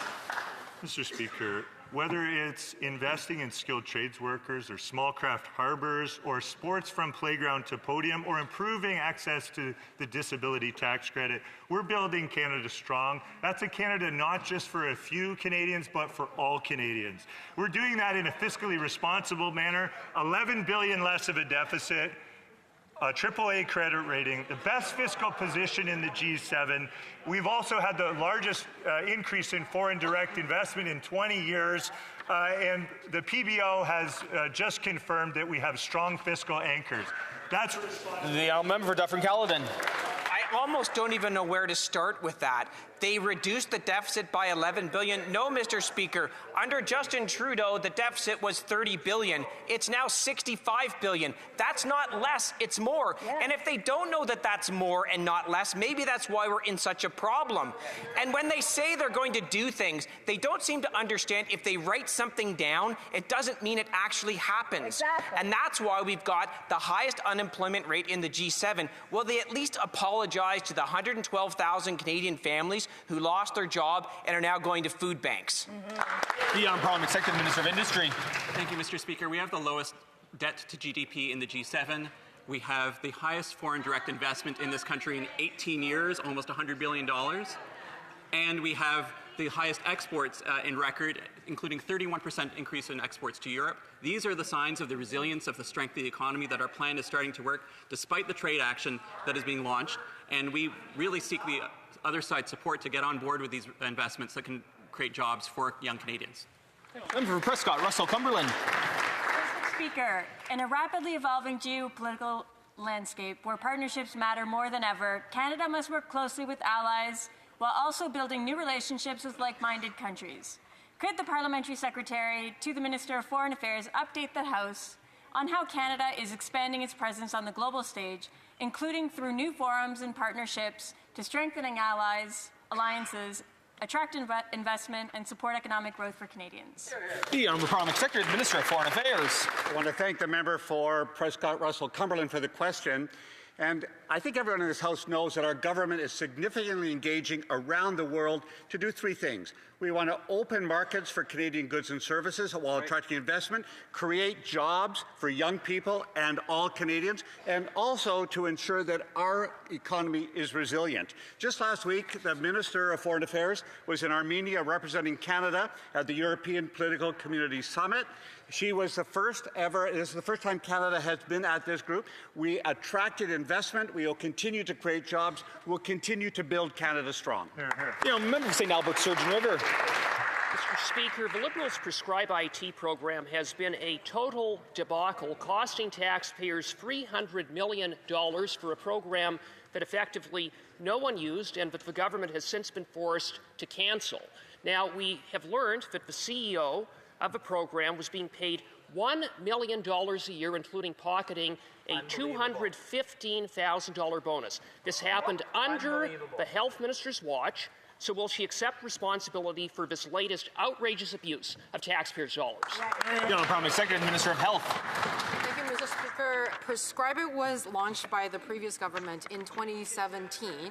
in consultation with provinces and territory. The program was always intended to become self-funded over time. When it became clear that it wasn't having the expected uptake and there was no path towards financial sustainability, our new government has made the responsible decision to end the funding to the program and redirect resources to make sure it maximizes benefits for all Canadians. Member of St. Albert, Sturgeon River. Mr. Speaker, the previous government is the same old Liberal government, and the buck stops with this minister. But this minister has admitted that she asked no questions as $300 million tax dollars went up in smoke. In addition to the CEO, several other executives were paid handsomely and walked away with $60,000 and $70,000 bonuses. So, who else got rich while taxpayers got hosed as this minister was asleep at the switch? Parliament Secretary, Minister of Health. Thank you, Mr. Speaker. I will reiterate that the program was intended for pharmacies and clinicians to do e-prescribing. At the consultation and the request from provinces and territories, when it became clear that the uptake wasn't there, our new government has decided to end the funding to the program and redirect resources to make sure that it benefits all Canadians. Member for Red Deer. Mr. Speaker, week 3 of Liberal obstruction at Health Committee on the $300 million Prescribe IT scandal. The Liberals are desperately shielding their buddies and covering up decade-long disaster of failed programs that didn't fill prescriptions, but padded the pockets of Liberal insiders. And now they want to reward failure by giving Canada Health Infoway even more cash to blow in the future. Canadians are done with these Liberal money laundering schemes when the Liberals end the obstruction so Conservatives can get accountability for Canadians. Parliament Secretary, Minister of Health. Thank you, Mr. Speaker. Canada's new government was elected with a clear mandate to ensure programs and policies deliver smarter, faster, and more effectively for all Canadians. We're refocusing our spending, and Canada Health Info is mandate so we can support the development of national health data standards while allowing our health sector partners to deliver solutions that work for all Canadians. Elmer. The Honourable Member for Hull-Aylmer. This week, the Standing Committee on Public Safety heard critical testimony from various witnesses on Bill C-22, including the Canadian Centre for Child Protection. They highlighted that investigations on child sexual exploitation are taking too long, and that this bill would help law enforcement get the necessary information quicker. Can the Parliamentary Secretary to the Minister of Public Safety tell this House how this bill is part of our government's broader public safety initiative? Parliament Secretary to the Minister of Public Safety. Thank you to the member of Hull-Aylmer, and also thank you. I want to take the occasion to thank the members of the Public Safety Committee for the important work they're currently doing. This bill is an essential piece of our government plan to ensure communities are safe. Mr. Speaker, this bill is all about victims. By making sure that law enforcement has the tools they need to combat crime, it intends to make sure we catch the bad guys before they make more victims. It's time that law enforcement has an updated Canadian solution to counter all criminals, most of all the ones who exploit children. Member for Edmonton Manning. Mr. Speaker, Canadian families are cutting down on groceries, gas, and necessities, while this Prime Minister is piling up the national credit card. Life is becoming unaffordable. Inflation caused by deficit spending is eating away from their ability to afford day-to-day life. With $1 trillion debt, this government approach is just an illusion, while Canadians paying the price. Will this Prime Minister tell Canadians that his credit card budget is the cause of all their suffering? Parliament Secretary, Minister of Finance. Mr. Speaker, I wonder if the House can help me with this. I've been wondering this for a while. Whose interests are Conservatives serving these days?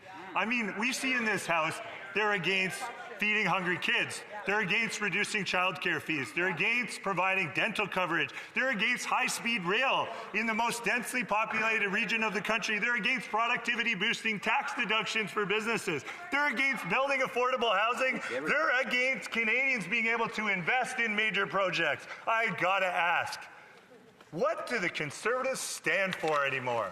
The Honourable Member for Rosemont-La Petite Patrie. Mr. Speaker,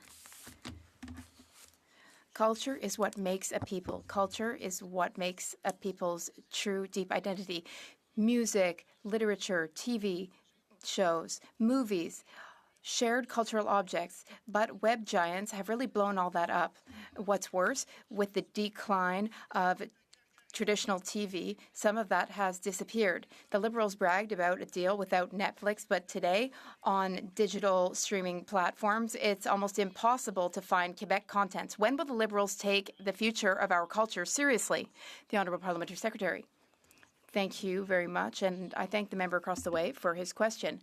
I'm proud to be part of a government which understands how important it is to have a strong cultural sector and a strong country. The two go hand in hand. That's why we're investing in the cultural sector, over $700 million in culture in budget 2025-2026. Thank you, Mr. Speaker. Speaker, 2025 was the second worst wildfire season in Canadian history, and Canadians are bracing for another devastating summer. Yet, despite the growing climate crisis, Canada is missing its climate targets and running out of time.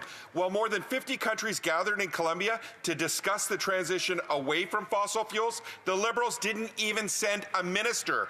Instead, they came home with a plan to fast-track more fossil fuel extraction. At a time when communities are burning and families are being displaced, why is the Liberal government doubling down on fossil fuel extraction? The Minister for Environment and Climate Change. Mr. Speaker, I actually had the opportunity to speak with the Minister of Environment for Colombia, Minister of Environment for the Netherlands in advance of Santa Marta. They're the ones who are organizing it. I was unable to attend because I was here for the spring economic update, but we did have our top negotiator present for them. We are actually one of the few countries that produces conventional energy that was participating in this conference.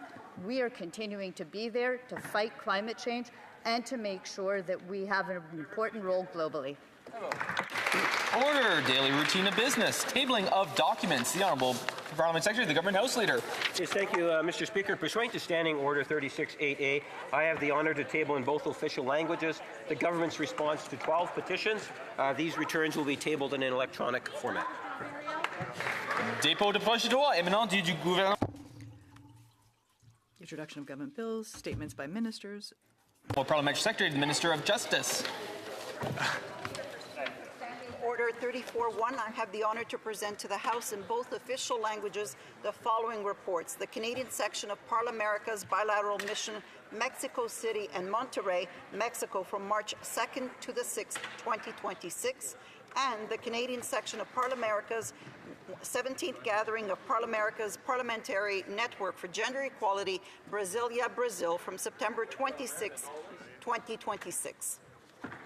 Presenting reports from committees. Dépôt de projet de loi émanant des députés. Introduction of private members' bills.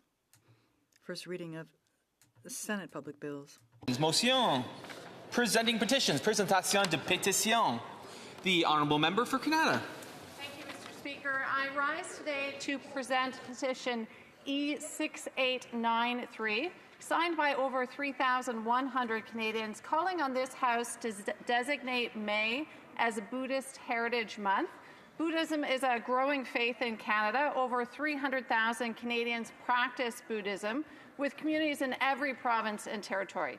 Buddhist Canadians make real contributions to our country every day through mindfulness programs in schools and hospitals, through interfaith dialogue, through support with vulnerable people in our communities. Each May, Buddhists around the world celebrate Vesak, marking the birth, enlightenment, and passing of Gautama Buddha. It is the holiest observance of nearly 500 million people worldwide, designating May as a natural and a meaningful choice moving forward. Buddhist Heritage Month would complement Asian Heritage Month, Black History Month, and Women's History Month, reflecting who we are as a country. Canada is built on inclusion, religious freedom, and multiculturalism. This petition asks us to live by those values. Thank you, Mr. Speaker. Presenting petitions, now member for Courtney Alberni. It's an honor to table this petition on behalf of constituents in my riding that are concerned about the lack of ability to get aid into Gaza. They highlight that under Common Article 1 of the Geneva Conventions, Canada is actually required to respect international humanitarian law, and that under Article 59 of the Fourth Geneva Convention, Israel, as an occupying power, must allow and facilitate humanitarian aid by impartial organizations. And they highlight that it's actually under Canada's own International Assistance Accountability Act, Canada is required to foreign aid uphold human rights and international legal standards, and Israel's policies and actions violate all of those obligations. So they're calling for the restoration of full access for the UN agencies and establishment of humanitarian NGOs, including UNRWA and the World Food Program, and insist on safe and immediate entry for Canadian healthcare workers and other international humanitarian personnel to Palestine. And lastly, to ensure that all Canadian aid to Gaza is delivered through internationally recognized humanitarian channels. Thank you. Sending petitions now, member Sandwich Gulf Islands. Thank you, Mr. Speaker. Petitioners have asked me, presenting this petition around the export of thermal coal. We note that if Bill C-33 hadn't died on the order paper January 6th of last year, that bill would have banned the export of thermal coal as the government had previously committed to do. Petitioners point to the government that they have the mechanisms now by listing thermal coal as a toxic product. They could ban it immediately on the export of thermal coal through CEPA. Petitioners also know that we export thermal coal through the Port of Vancouver, first importing it to from the United States, where U.S. ports no longer allow the export of thermal coal, so we ship it for them. Petitioners ask that the government take action to regulate the mining, use, and export and import of thermal coal in accordance with our international commitments to reduce greenhouse gases. Thank you, Mr. Speaker. Presenting petition, Presentation de Petition. Questions on the order paper. Now, Parliament Secretary to the Government House Leader. Yes, thank you, Mr. Speaker. If the government's responses to questions number 974 to 977, question 979 to 1001, and a response to the starred question, question number 978, could be made orders for return. These returns would be tabled immediately. These returns would be tabled in an electronic format, I should say, immediately. Is it the pleasure of the House that the aforementioned questions be made orders for return and they be tabled immediately? Agreed and so ordered. The Honourable Parliamentary Secretary. Finally, Mr. Speaker, I would ask that all remaining questions be allowed to stand at this time, please. Is it agreed? Agreed and so ordered. Orders of the day. Ordre du jour. Ordre du jour, ordre émanant du gouvernement, projet de loi. Government orders. Prise du débat. Resuming debate. Third reading. Bill C-11. An act to amend the National Defence Act and other acts. Is the Honourable Minister rising on a point of order? The Honourable Minister. Thank you. Thank you, Mr. Speaker. An agreement cannot be reached under the provisions of Standing Order 78.1 or 78.2 with respect to the second reading stage of Bill C-30, an act to implement certain provisions of the Spring Economic Update tabled in Parliament on April 28, 2026. Under the provisions of Standing Order 78.3, I give notice that a Minister of the Crown will propose at the next sitting a motion to allot a specific number of days or hours for the consideration and disposal of proceedings at the said stage. Thank you, Mr. Speaker. So noted. Resuming debate. Reprise débat. L'honorable député de Berthier. The honourable member for Berthier-Masquinongé. Thank you, Mr. Speaker. Before I begin, Mr. Speaker, I call for a unanimous consent of the House to share my time with the member for Beauharnois-Salaberry, Solange Huntington. Agreed. The honourable member. Thank you very much, Mr. Speaker. I'll also take advantage of this opportunity to mark the life of a very close friend who has passed. This was a person who really believed in justice. His focus was on maintaining the health of our lands and waters. Louis Trudeau, unfortunately, has passed. He spent a long period of time protecting the Bayonne River. He was raising awareness about the importance of water, encouraging people to plant trees and get involved in cleanups. He has donated the funds raised through the sale of his books to this protecting the environment. Louis clearly said that water knows no political boundaries. Water flows downstream, and everyone is affected. His work is now to be felt in all aspects of the environment, in the partnerships that we have built. Mr. Trudeau, you will remain forever a source of inspiration. Thank you. Thank you, Mr. Speaker. I will now focus on something else, a little less sensitive an issue for me, this military justice system. I'd like to get back to something. The Liberal comments this morning were somewhat ambiguous. The Bloc Québécois is in favor of Bill C-11. We've always been in favor of it and will remain. It is important to take care of our victims, and it's important to secure the Canadian Armed Forces because a strong army is the basis, at least it's one of the bases for long-standing democracy. We need people who are well-trained and equipped, which has often and for a long time been a source of shame, actually. It's something that we've been now working on, the country has now been working on to try to reestablish the strength of our forces.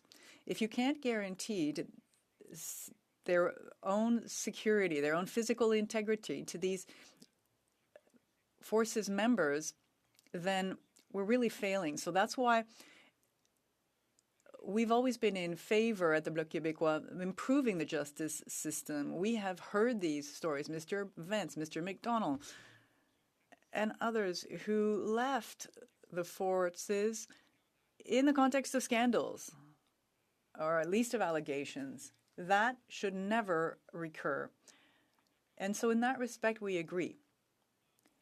That said, Mr. Speaker, we denounce the government's arrogance with its new majority. Once again, this is a government that has a majority through floor crossings, and basically backroom deals have led to an erasure of all of the work that had been done up until now. I think this is concerning. I hope the people across the way are listening to what I'm saying, because it's really important, Mr. Speaker. It is really shameful to do away with all of this constructive work that was done with negotiations and constructively.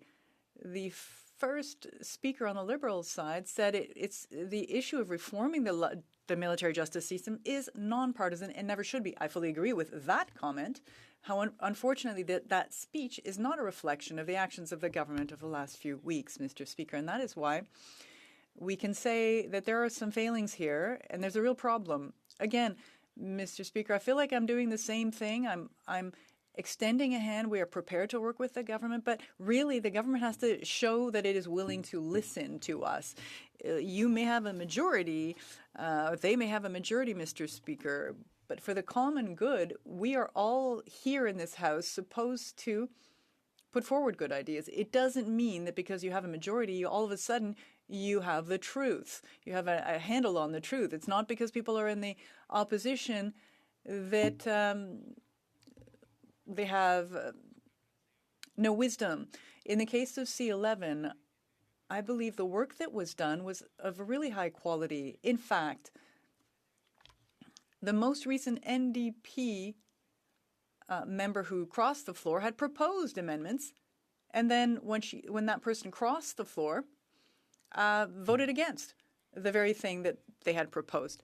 So with the time I have outstanding, let's get into the heart of the matter. One of the things that we found very unfortunate is that after having heard from so many representatives of victims, we understood that, yes, victims had wanted this separation, the sexual assault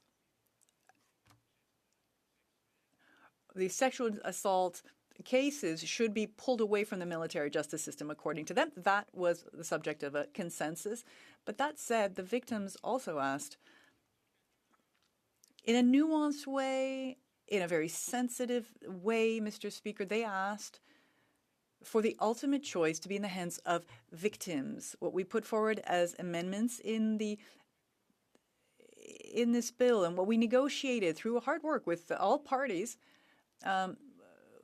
this has all fallen by the wayside because of this newfangled majority. It's really deeply sad because perhaps the truth is victims may prefer other things. It's their fundamental right. It's all well and good to say this and that about the rights of victims, about how important it is to support them, and that often the justice system seems to focus more on the lot of the accused than on that of the victims. Look, I don't know if the parliamentary secretary will be in a position to explain this to me because, honestly, I'm confused about that part. Enshrined in legislation, there would be work done with respect to the Inspector General who is responsible for sex assault in the military. That was already being done, but that's been cast aside. Then there was also this focus on military judges being veterans, that the military judges should be released from the Army. That's something that we also fought for. If you want to reform and you want to make sure judges are independent, you can't both be judge and party. You can't also be actually subject to the line of command above you. You cannot be then judging the actions of those people that are higher above you. That just makes no sense. I can't understand the logic behind this. I mean, we've gotten their message about being a majority and the fact that they can just bully their way through. But, Mr. Speaker, why is it that the amendment as to the choice of victims to turn to the civilian side versus staying within the military justice system, why has that been eliminated? Why has the idea of military judges being independent also been eliminated? That's really profoundly sad. Meanwhile, the Liberal speeches this morning have said, listen, we've listened to lots of victims. We're really good. We've talked to thousands of people. I don't doubt it. But it's not a question of just listening to them. You have to really hear what they're saying, and you have to act in consequence. A politician's job, the job of a statesperson, Mr. Speaker, isn't to come up with solutions and say, I've got the truth, here's what we're going to do. The job is to listen to stakeholders, listen to people who know these files, and try to come up with the best possible solution with the goal of fixing problems for the next generation. We're supposed to make things better. That's not what I feel like has happened here. Look, the bill is still good, but it's less good than it was. And we find that sad. It's really sad, Mr. Speaker. The recommendations from Justice Arbour and from Justice Morris Fish are there in large part, and we're in favor of that. There was an amendment that was tabled this morning. We'll study it, which asks for the bill to go back to committee. We'll look at it closely. I'm not sure if it's the solution, but it's interesting. But at the end of the day, I would invite the government to continue to work with the opposition parties to stop saying what they want to do, but actually do that. Questions and comments? The Honourable Parliamentary Secretary. So thank you, Mr. Speaker. I think that when we hear about a lot of the consultation that has taken place, I would actually refer the member to former Justice Jurist Arbour and the report, and the amount of work that would have been involved in the presentation of that particular report. I've made reference to 48, I believe it's 48 recommendations in total, of which I believe 3 dozen of them have been implemented. The essence of this bill deals with one specific recommendation. And that recommendation is based on literally hundreds, if not indirectly thousands of individuals, CAF members and others, and I believe it is the right recommendation. What is the member's thoughts in regards to that specific recommendation where we transfer from military to civilian? The Honourable Member for Berthier-Maskinongé. Well, we agree with that, Mr. Speaker, and that's what I was saying in my speech. We agree.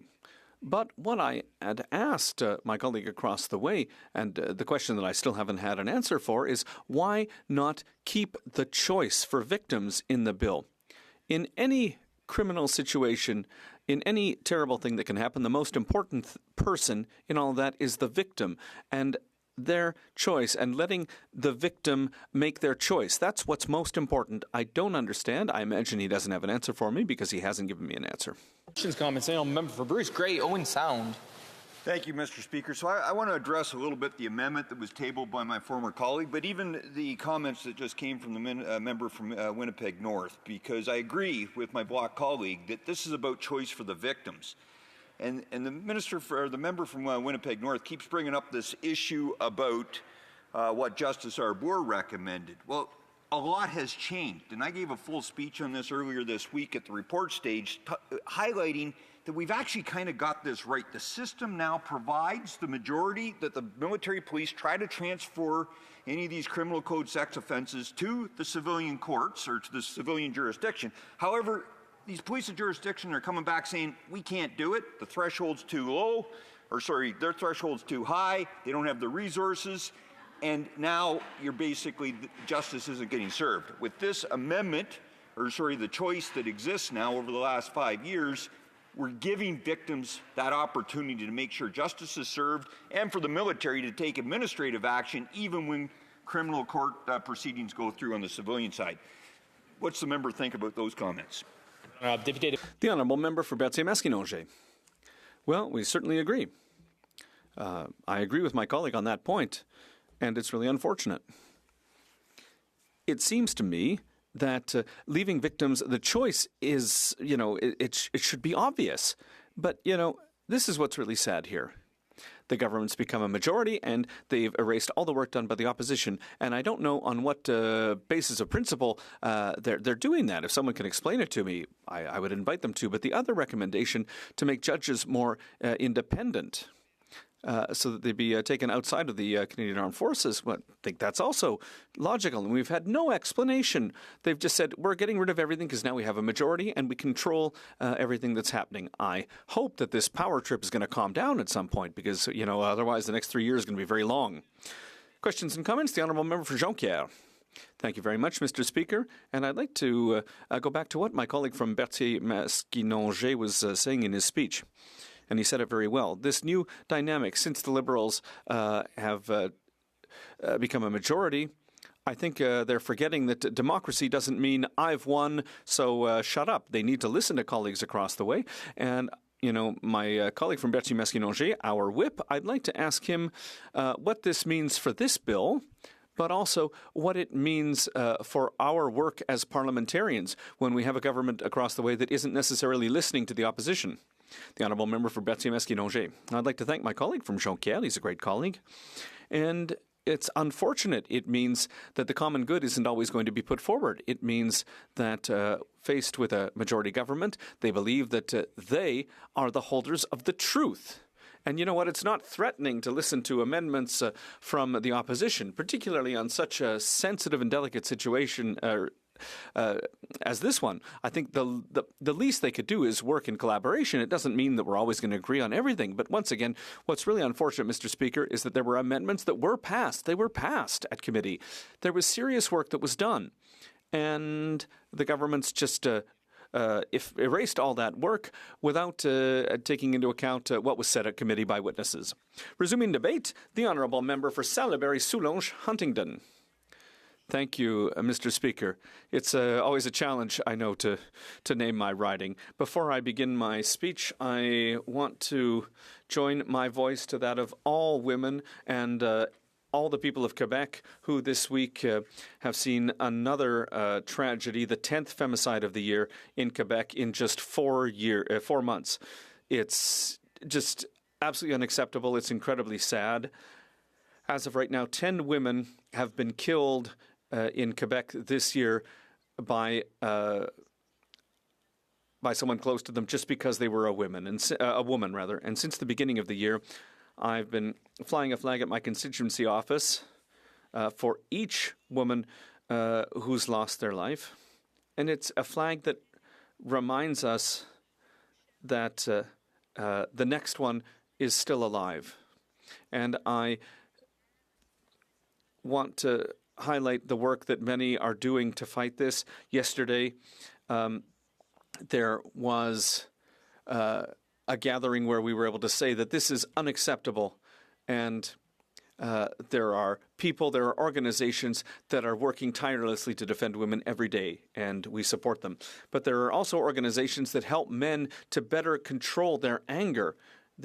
And it's only by working together as a team that we're going to be able to build a more humane society that is going to take care of women who are too often victims of violence.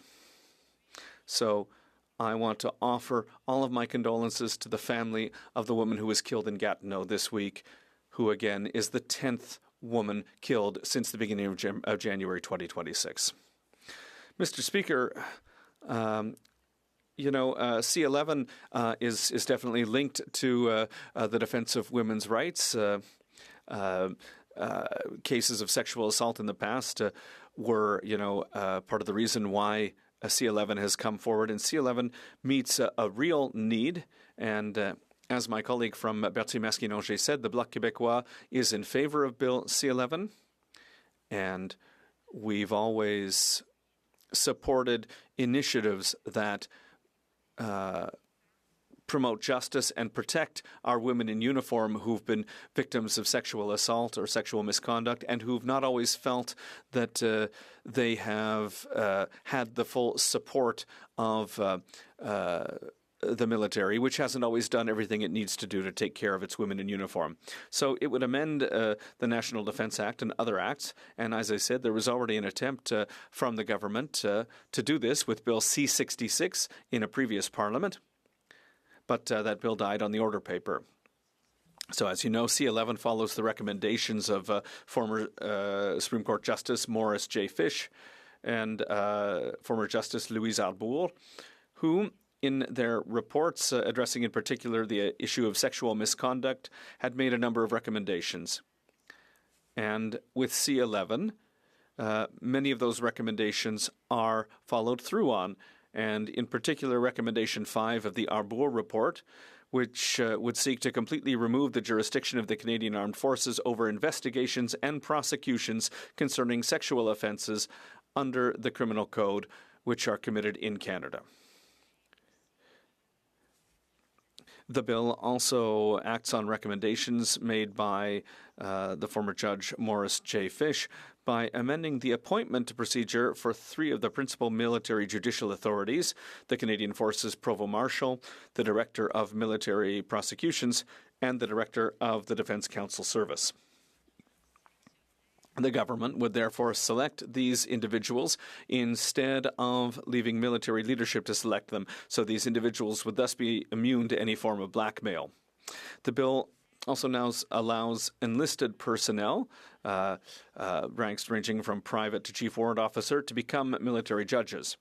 And finally, the bill introduces other less substantial amendments, such as the possibility for a victim to be assisted by a victim liaison officer.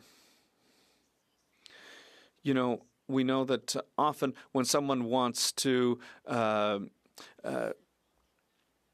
call out a sexual assault or another crime, to have a neutral person to help you, that can be very important. So C11 went through the legislative process, including committee review, and hard work was done. I'd like to thank my colleague from Saint-Hyacinthe-Bagotte, who's done incredible work to try to improve the bill. And the Bloc Québécois is proud to have had amendments passed, amendments that improved the bill. Just a couple of examples: the possibility for victims to request that a trial be held before a military court rather than transferring the entire case to the civilian system. We had also had clearly enshrined in the law that the government must develop a plan to establish an Office of the Inspector General responsible for sexual misconduct issues within the Canadian Armed Forces. We also introduced a compromise amendment, if I can put it that way, that was more realistic, allowing civilian authorities to transfer cases based on victims' recommendations rather than imposing an automatic transfer. This would have resolved contentious situations, such as where there are multiple victims or where transferring the case could jeopardize obtaining a trial within a reasonable time frame.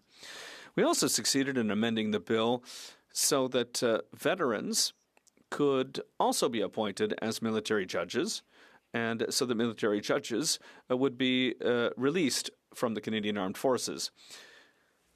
In the meantime, the government, as you know, secured a majority in the House, and I would say that, listen, there's been some abuse of that majority, which was obtained, as you know, through floor crossing. And the work done by the committee, and again, the committee worked hard. We heard from victims, and the committee also improved on the recommendations and added to everything that, for example, Justice Arbour heard. So victims spoke out at committee, and based on that, a number of amendments were moved to improve the bill.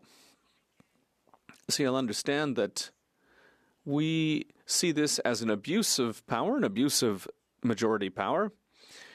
And, you know, this isn't an action that aligns with what the Prime Minister always says to media. You know, when he's in interviews, the Prime Minister says that he wants Parliament to do serious, hard work. He doesn't want to see obstruction.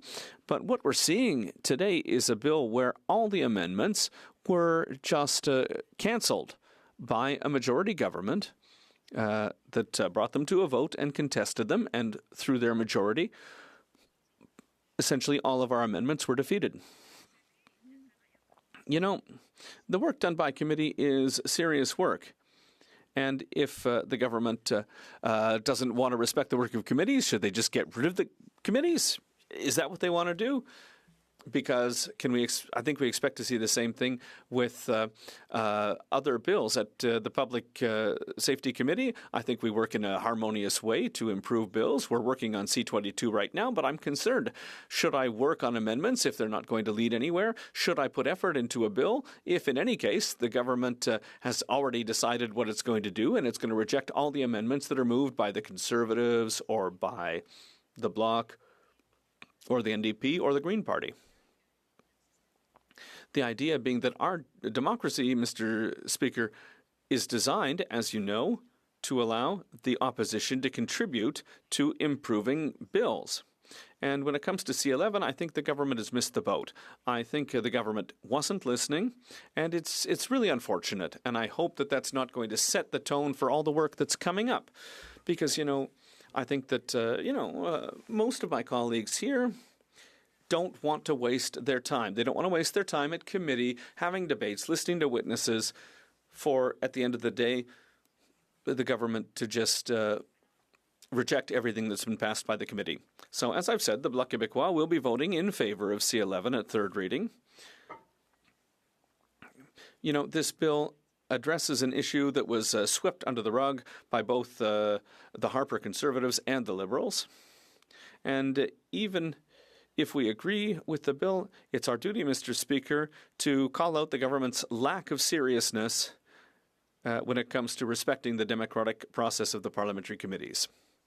And in the few seconds that I have left, Mr. Speaker, I would like to salute the courage of my friend Alain Terrien, who decided this week to continue his political career and to run in the next provincial election in Quebec and to run against the Premier of Quebec. It's, something that we respect him for. He was a very active leader in our parliamentary life here, so I would like to join my voice with those of my other colleagues in the Bloc Québécois to wish Mr. Terrien all the best and great success in the upcoming Quebec election. And comments. Question and commentary. The Honourable Parliamentary Secretary, the Government House Leader. Yes, thank you, Mr. Speaker. And in one sense, I guess I am encouraged that the Bloc are going to be supporting the legislation, recognizing at the end of the day we do need to take it out of the military system and put it into civilian system in terms of the justice system on sexual assaults and abuse. And that's encouraging. I hope to address the concerns of her and the previous speaker shortly in my comments, but I would reinforce the fact that it will be based on in terms of the Arbour report and the findings that she had ultimately come up with a number of recommendations on, and I'm personally very comfortable with those recommendations and hope to be able to substantiate it. It's more of a comment than it is a question in case she has anything else she would like to add. The Honourable Member for Bourne, Salisbury, Soulanges, Huntingdon.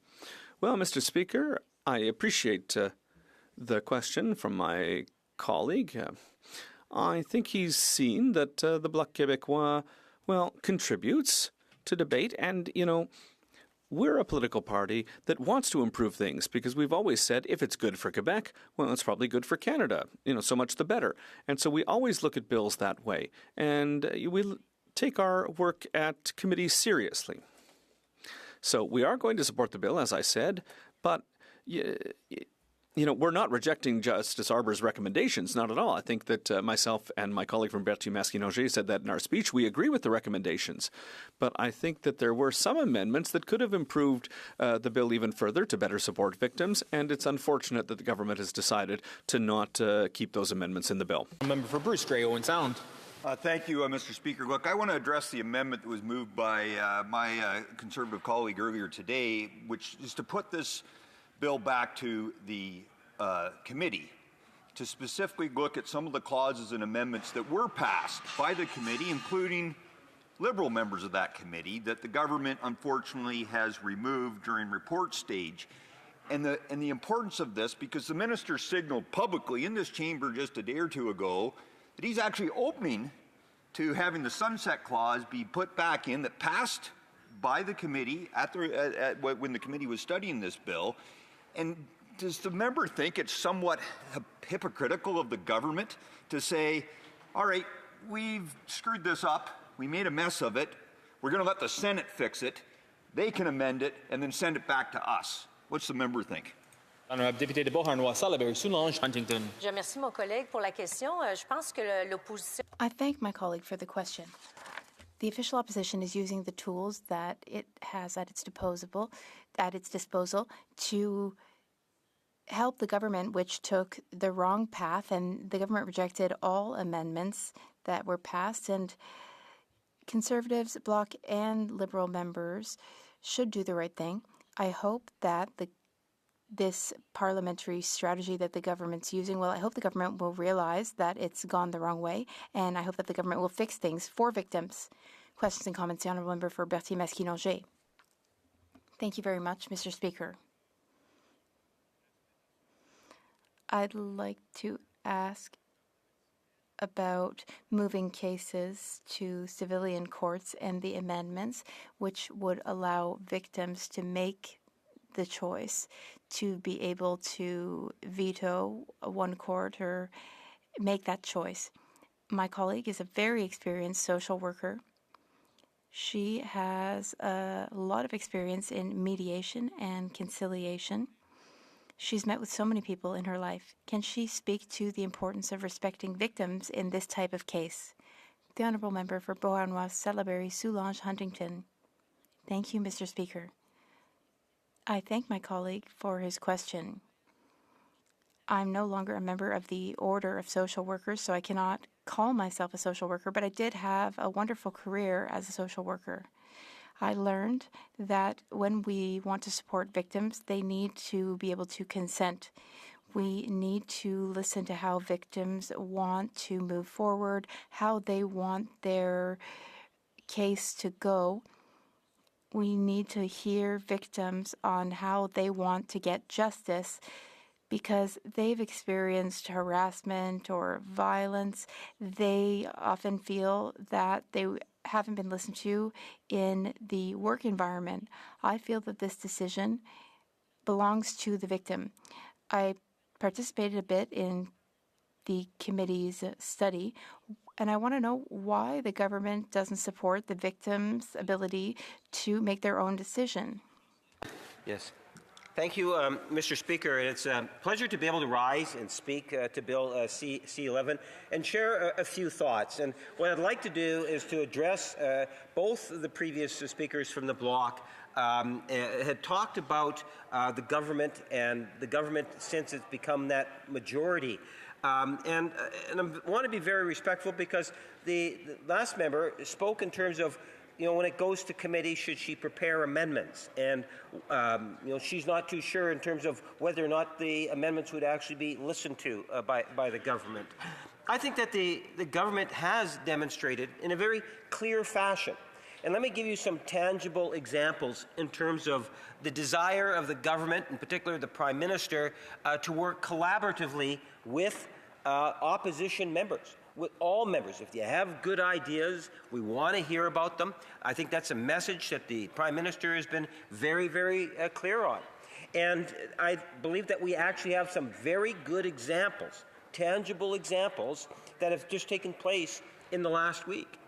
In fact, Mr. Speaker, the very first action since having the majority in the House of Commons, the very first action was that we actually passed a private member's bill that was a Conservative bill. And that was dealing with Bailey's Law. Then, just the other day, I was speaking on Silver Alert, again, another Conservative private member's bill. And we're seeing that one go on to committee. We talked about yesterday, and I was speaking on the tax, how corporations are not necessarily paying their tax because of bankruptcy, and how it is we can get more information in regards to that through CRA. And again, that legislation passed third reading yesterday. I think that in itself, Mr. Speaker, speaks volumes in terms of the government's willingness to continue to work collaboratively with opposition parties. I would encourage the member to continue to look at ways in which we can improve legislation.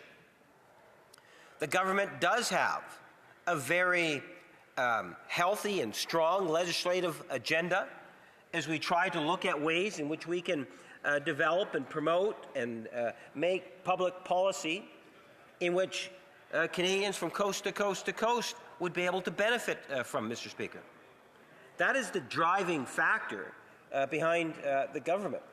And I do believe that we have demonstrated that. There is a reason why the amendments were not accepted and ultimately rejected at that report stage, Mr. Speaker.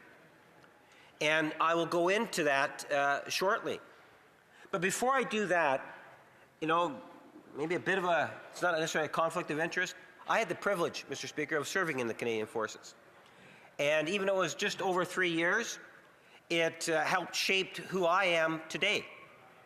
I love my country, I love my community in which I live, and I want to make our Canadian Forces stronger and healthier and build an environment that's respectful, that encourages involvement for those that want to be members of our regular force or our reserves. I like to think that all members want to see that, Mr. Deputy Speaker, and I must say you look great in that chair. Mr. Deputy Speaker, I believe that all members would ultimately like to have that sort of an environment in our forces. And we have made significant gains to that point. Last year, was it right around 7,000 new members going into the regular force? Thousands more of applications being received, Mr. Speaker. Even the size of our reserve forces are growing also.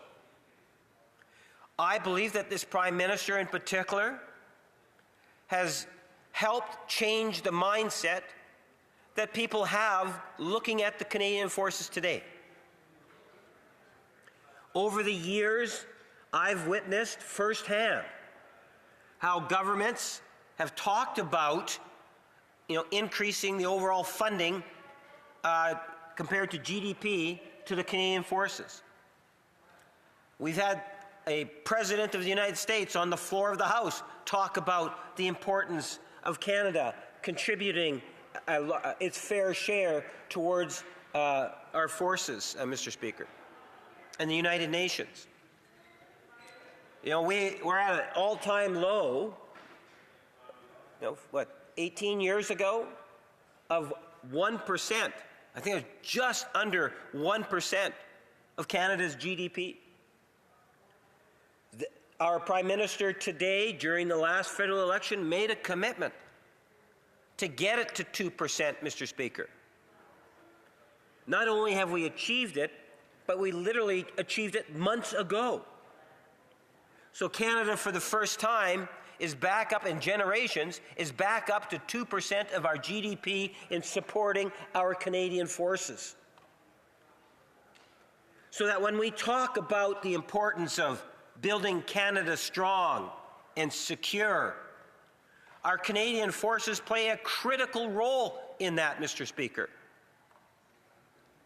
When you take a look at the recruitment in terms of numbers and the level of interest that's there today is far greater than it was a year ago, because I believe people are understanding and appreciating that this is a government, this is a Prime Minister that is committed to building a stronger Canadian force. And there are many benefits by doing that. We're looking in terms of the industries that support our military, our industrial industries, Mr. Speaker. There are many different opportunities for businesses to grow with the growth that we are bringing to our Canadian forces. It's an excellent opportunity. I believe, for example, in the city of Winnipeg, we will see growth in our aerospace industry as a direct result of the commitment to grow our Canadian forces. When we take a look in terms of how important our reserves play in our forces, we all have, if not directly within our constituencies, close to our constituency, reserve regiments, military armories, and it's wonderful to be able to see firsthand those individuals that have committed to be part-time members of the Canadian Forces. And again, we see that growth. I believe it's a combination of things that has enabled that to take place. It wasn't that many years ago, 8, 9 years ago, when we had the serious issue of sexual exploitation, harassment, and abuse that was taking headline news in media throughout the country. A decision was made that we needed to act upon that, Mr. Speaker. How can you build a Canadian forces without making sure that the people that are prepared to make that sacrifice, to participate, do not feel that they will be respected? So when you take a look at Bill C-11, what you need to really appreciate and understand for those that are following the debate is to take a look at what Justice or former juror Arbour put on paper and the amount of effort that she actually put in to providing a report to the House of Commons, Mr. Speaker. I believe that her report was right on. The recommendations that she provided were right on. When you take a look at the recommendations, I made reference earlier that I believe it was 3 dozen of 48. Mr. Speaker, I was really out. It's actually 47 of 48 recommendations have actually been put into place. But with the passage of Bill C-11, it'll mean 48 of the 48 recommendations will now be put into place, Mr. Speaker. If you flash back to the time in which Madam Arbour was hired to take on that position, to come up with the report, there was no lack of interest from a wide spectrum of stakeholders, from first-hand victims of sexual abuse, which would include rape and others, Mr. Speaker, to individual stakeholders that were on the peripheral but wanted to be able to provide direct input.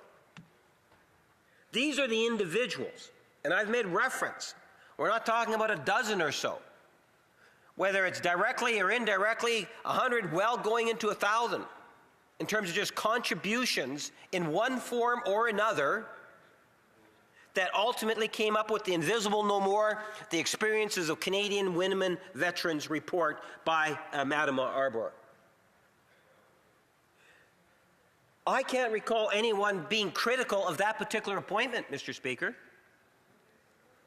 You know, and it's really great. You know, we didn't know this. I didn't know this. Last time we were actually debating this legislation, I was talking about Madam Arbour, and I had no idea that she was going to be Canada's Governor General, Mr. Speaker.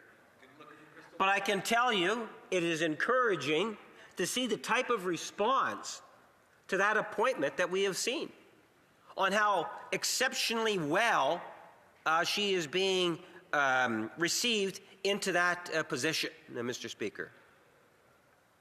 It doesn't surprise me, because when I was talking about Madam Arbour, what I talked about was the fact of her credentials. In doing this report, no doubt there was a great deal of thought in terms of making sure that we got the right person to do this. And this individual, you know, one can do a quick Google search, you'll get a good sense of who she is. But whether it's as a jurist, an advocate, not only here in Canada, but internationally, very familiar with the issues at hand that put her into a great position to be able to do the study that was being requested of her, so that she could provide it to the government, so that the government would ultimately be able to straighten things out and build a more respectful, inclusive Canadian forces, Mr. Speaker. You know, it's interesting when you take a look at the timeline. October 2021, Madam Arbour submits the interim recommendations to immediately refer sexual assaults and other criminal offences of sexual nature under the Criminal Code to civilian authorities. That's back in October 2021. In June 3 of 2022, the Canadian Forces Provost Marshal issues a statement regarding the transfer and referral of cases alleged to have been committed by CAF members from the military police to federal, provincial, and municipal police services. In August 2022, the Canadian Forces Provost Marshal amplifies the original direction that came from December 2021 to state that all military police investigations into allegations of criminal offences of sexual nature are now to be processed through civilian courts. Mr. Speaker, there has already been a major shift in that direction. And if you actually were to look at the report and read the recommendation, and remember, when I said recommendation, there's 48 recommendations. 47 of them have actually been implemented. Here's the one that has not been implemented, Mr. Speaker. And I quote from the report itself. Criminal Code sexual offences should be removed from the jurisdiction of CAF, the Canadian Armed Forces. They should be prosecuted exclusively. And I really want to highlight the word exclusively. I suspect that many of the arguments that committee members would have heard at the last committee meeting, that Madam Arbour would have heard in her representations that were provided to her, Mr. Speaker. So let me repeat. They should be prosecuted exclusively in civilian criminal courts in all cases. Where the offences take place in Canada, that is, it should be investigated by civilian police forces at the earliest opportunity. Where the offences take place outside of Canada, the MP, meaning military police, Mr. Speaker, may act in the first instance to safeguard evidence and commence an investigation, but should liaison with civilian law enforcement at the earliest possible opportunity. This should include sexual offences found in Part 5 of the Criminal Code, sexual offences found in Part 7 of the Criminal Code, including but not limited to sexual assaults, and any designated offence as defined in subsection 490.0111A, C, C.1, D, D.1, or E of the Criminal Code, to the extent not already captured above. That is the only recommendation, from what I understand, Mr. Speaker, of the 48 recommendations that has not been implemented. And it's a very clear and concise recommendation, Mr. Speaker. I would suggest to members opposite, and that's why, I appreciate what it is that the Bloc is positioning itself on the bill itself. I have a deep amount of respect for what takes place in our standing committees. I understand the pros, the cons, the filibusters, the things that come before standing committees. I understand the difference in personalities and how personalities can make a difference, even how a chair can make a difference. But let there be no doubt that there is opportunities for us to see wonderful things come out of the standing committees. And I don't want to take away per se from the standing committee, but I do believe that the issues that were raised at the standing committee, I am confident in knowing that Madam Arbour would have been aware of, Mr. Speaker. There's no indecision in her recommendation. And people will say, well, things change in time. Well, what was the Conservative Party of Canada's position a month ago? What they're saying, in essence, is that they've changed their position based on what? And how does that counter with the full report and the 48 recommendations? To what degree was that seriously taken into consideration within the Conservative caucus? I would suggest to you, Mr. Speaker, that our newly appointed Governor General, who has to be apolitical, had a report. She had incredible credentials. We take a look at the recruitment today. The numbers are high, 30-year high in terms of people wanting to become a part of the regular forces. And the reserve numbers are also going up. We are changing the attitude. There is a more respectful culture within our Canadian forces. We need to continue to move forward on this legislation, as it will pass, Mr. Speaker. The Prime Minister has made it very clear, whether it's bringing our military to the 2% GDP, whether it's supporting our members of the Canadian forces financially paid, whether it's providing a modernization of an industrialization of Canada's military supplies, that we're going to be there to reinforce a strong and secure Canada, and the Canadian forces plays an absolutely critical role, as this legislation is also so very important, Mr. Speaker. And I would request or suggest that the Conservative Party recognize that the last 12 months, I believe, has demonstrated very clearly that the government is on the right track, and we need to continue to move forward. I will not vote for the amendment that the Conservatives want. What the Conservatives are doing is they're suggesting that it go back to committee, that they don't support Bill C-11. I believe that's a mistake. I believe they ultimately should be revisiting it and changing their position, Mr. Speaker. It would be nice to see unanimous support for Bill C-11 passing as being proposed by the government today. The honourable member of Bruce Grey, Owen Sounds. Thank you, Mr. Speaker. Look, my question to the parliamentary secretary is this: does he have faith in our current military police and their ability to do justice to victims when a criminal code sexual offence occurs outside of Canada? Yes or no? The honourable parliamentary secretary.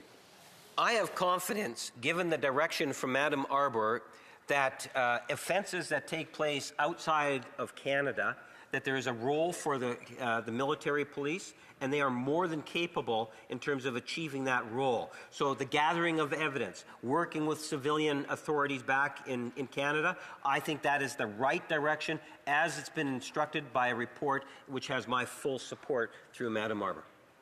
Question and commentaire, l'honorable député. The honourable member for Jonquière. Thank you very much, Mr. Speaker. My colleague, the member for Berthier-Masquinongé, and the member for Salaberry-Sournois mentioned in their speeches that the government now with the new majority had this unfortunate tendency not to listen to the opposition. And this is what happened in the case of this bill, where some amendments were completely put aside.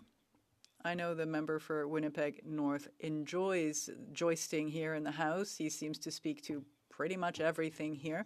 Perhaps he's in a position to tell me whether that's the new way of doing business for the government, that is to forget about the views of the opposition and to feel like it had won and that everybody else should just be quiet. Yes, thank you, Mr. Speaker. I did address the issue of collaboration at the very beginning of my comments. I talked about, the first opportunity that we had when we had the majority, when we actually had a majority of members on the floor of the House of Commons. The first action that was taken was the passage of Bailey's Law, which was a conservative private member's bill. We've had the Silver Alert legislation, again, another conservative piece of legislation in which we passed into committee. We have, or we've indicated we're going to pass into committee. I'm not too sure if it actually went to committee, but we've indicated we want to see it go to committee. Just yesterday, we passed out of third reading amendments to the CRA. The government has been very clear.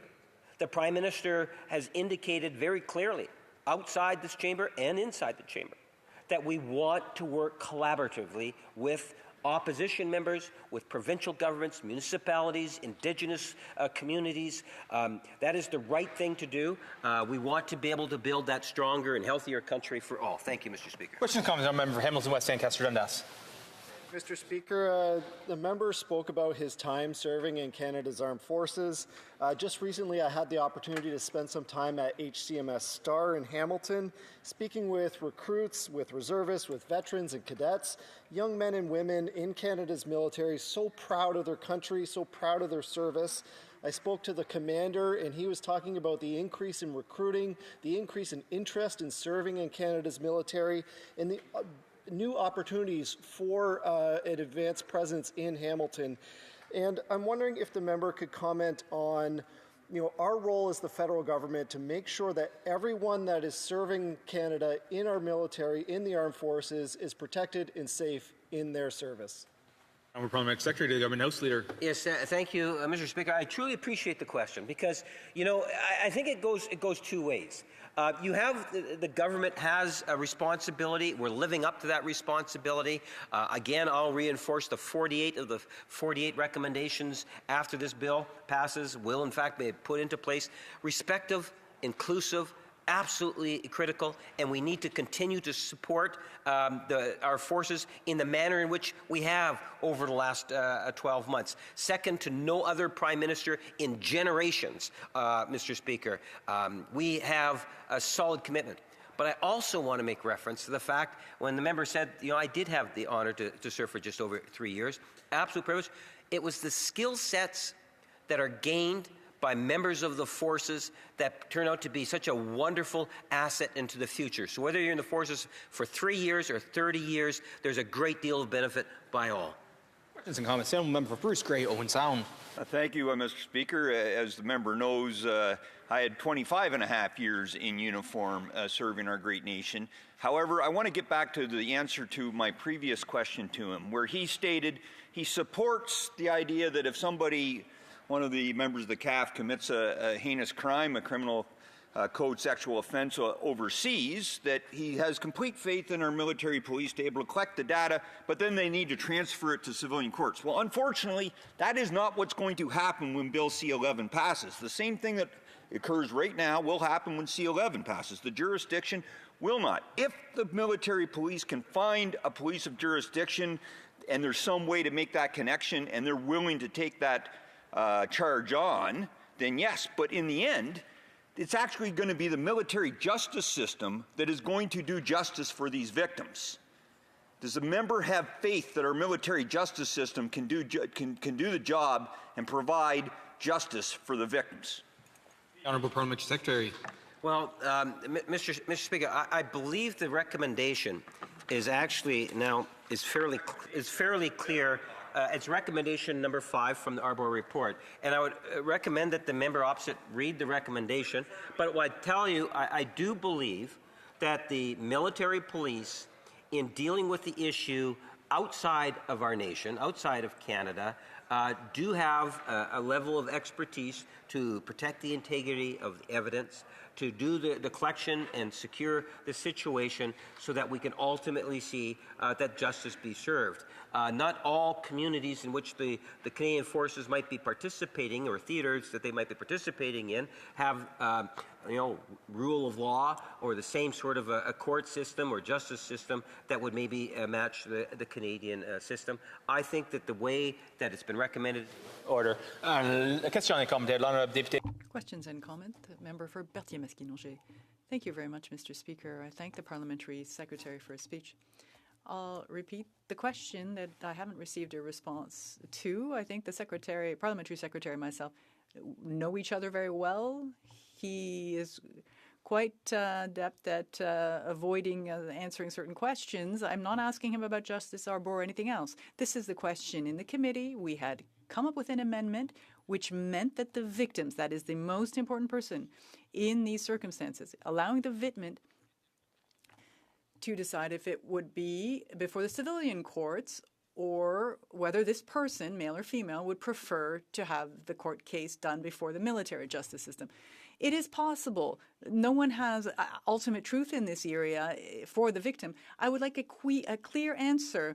Why did you remove that? I get you're a majority. I get you feel you can decide. But that was a good measure. Why remove that? I want a rational answer to that. The Secretary. Donald, Parliamentary Secretary. I'll give it my best shot.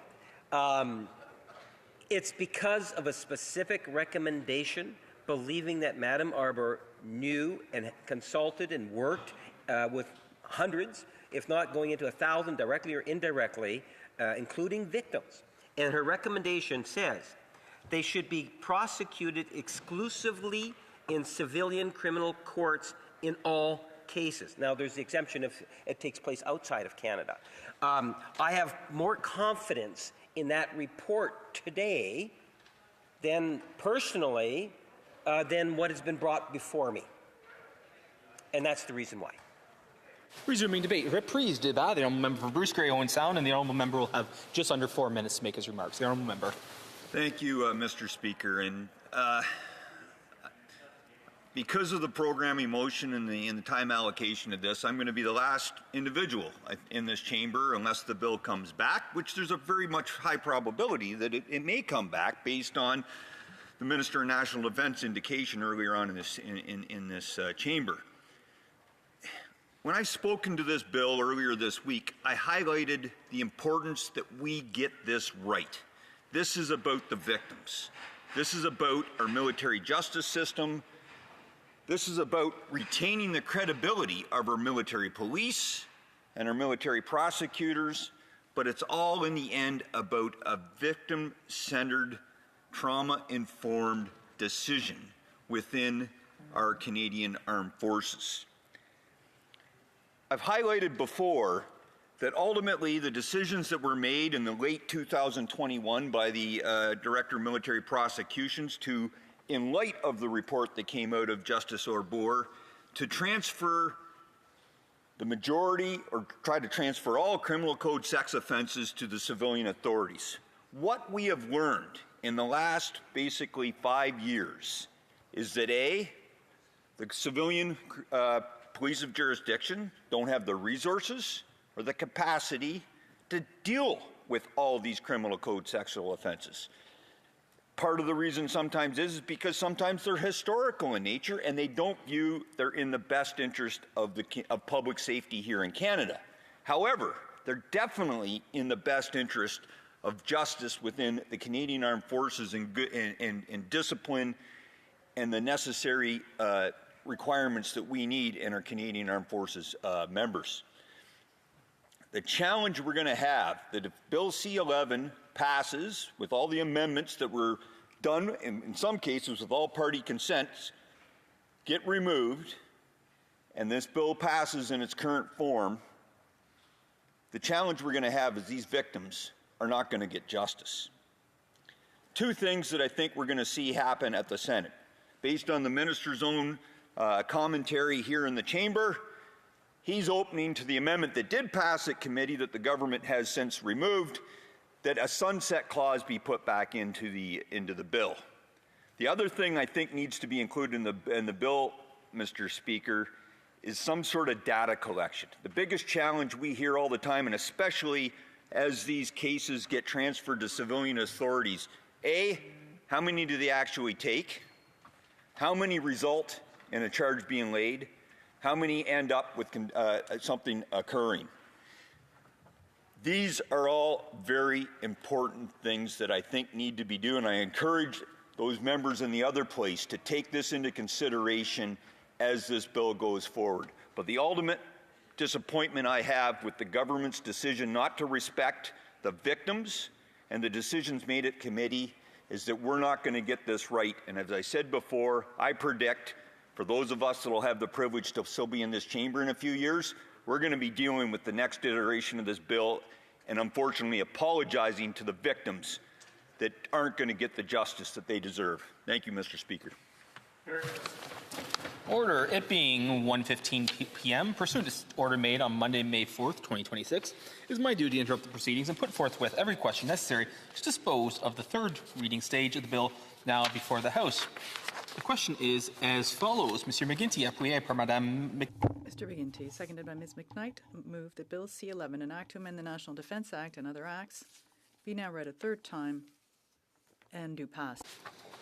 Amendment. Mr. Bazan, seconded by Mr. Bailey, move the following amendment. That the motion be amended by deleting all the words after that and substituting the following. Bill C-11, an act to amend the National Defence Act and other acts, be not now read a third time, but referred back to the Standing Committee on National Defence for the purpose of reconsidering clauses 7 to 9, 15, 17, 40, 60, and 61, with the view to amend the bill so as to better reflect the views expressed by military sexual assault survivors and military justice experts in their testimony before the committee. If a member participating in person wishes that the amendment be carried or carried on division, or if a member of a recognized party participating in person wishes to request a recorded division, I would invite them to rise and indicate to the chair. The honourable member for Bruce Grey, Owen Sound.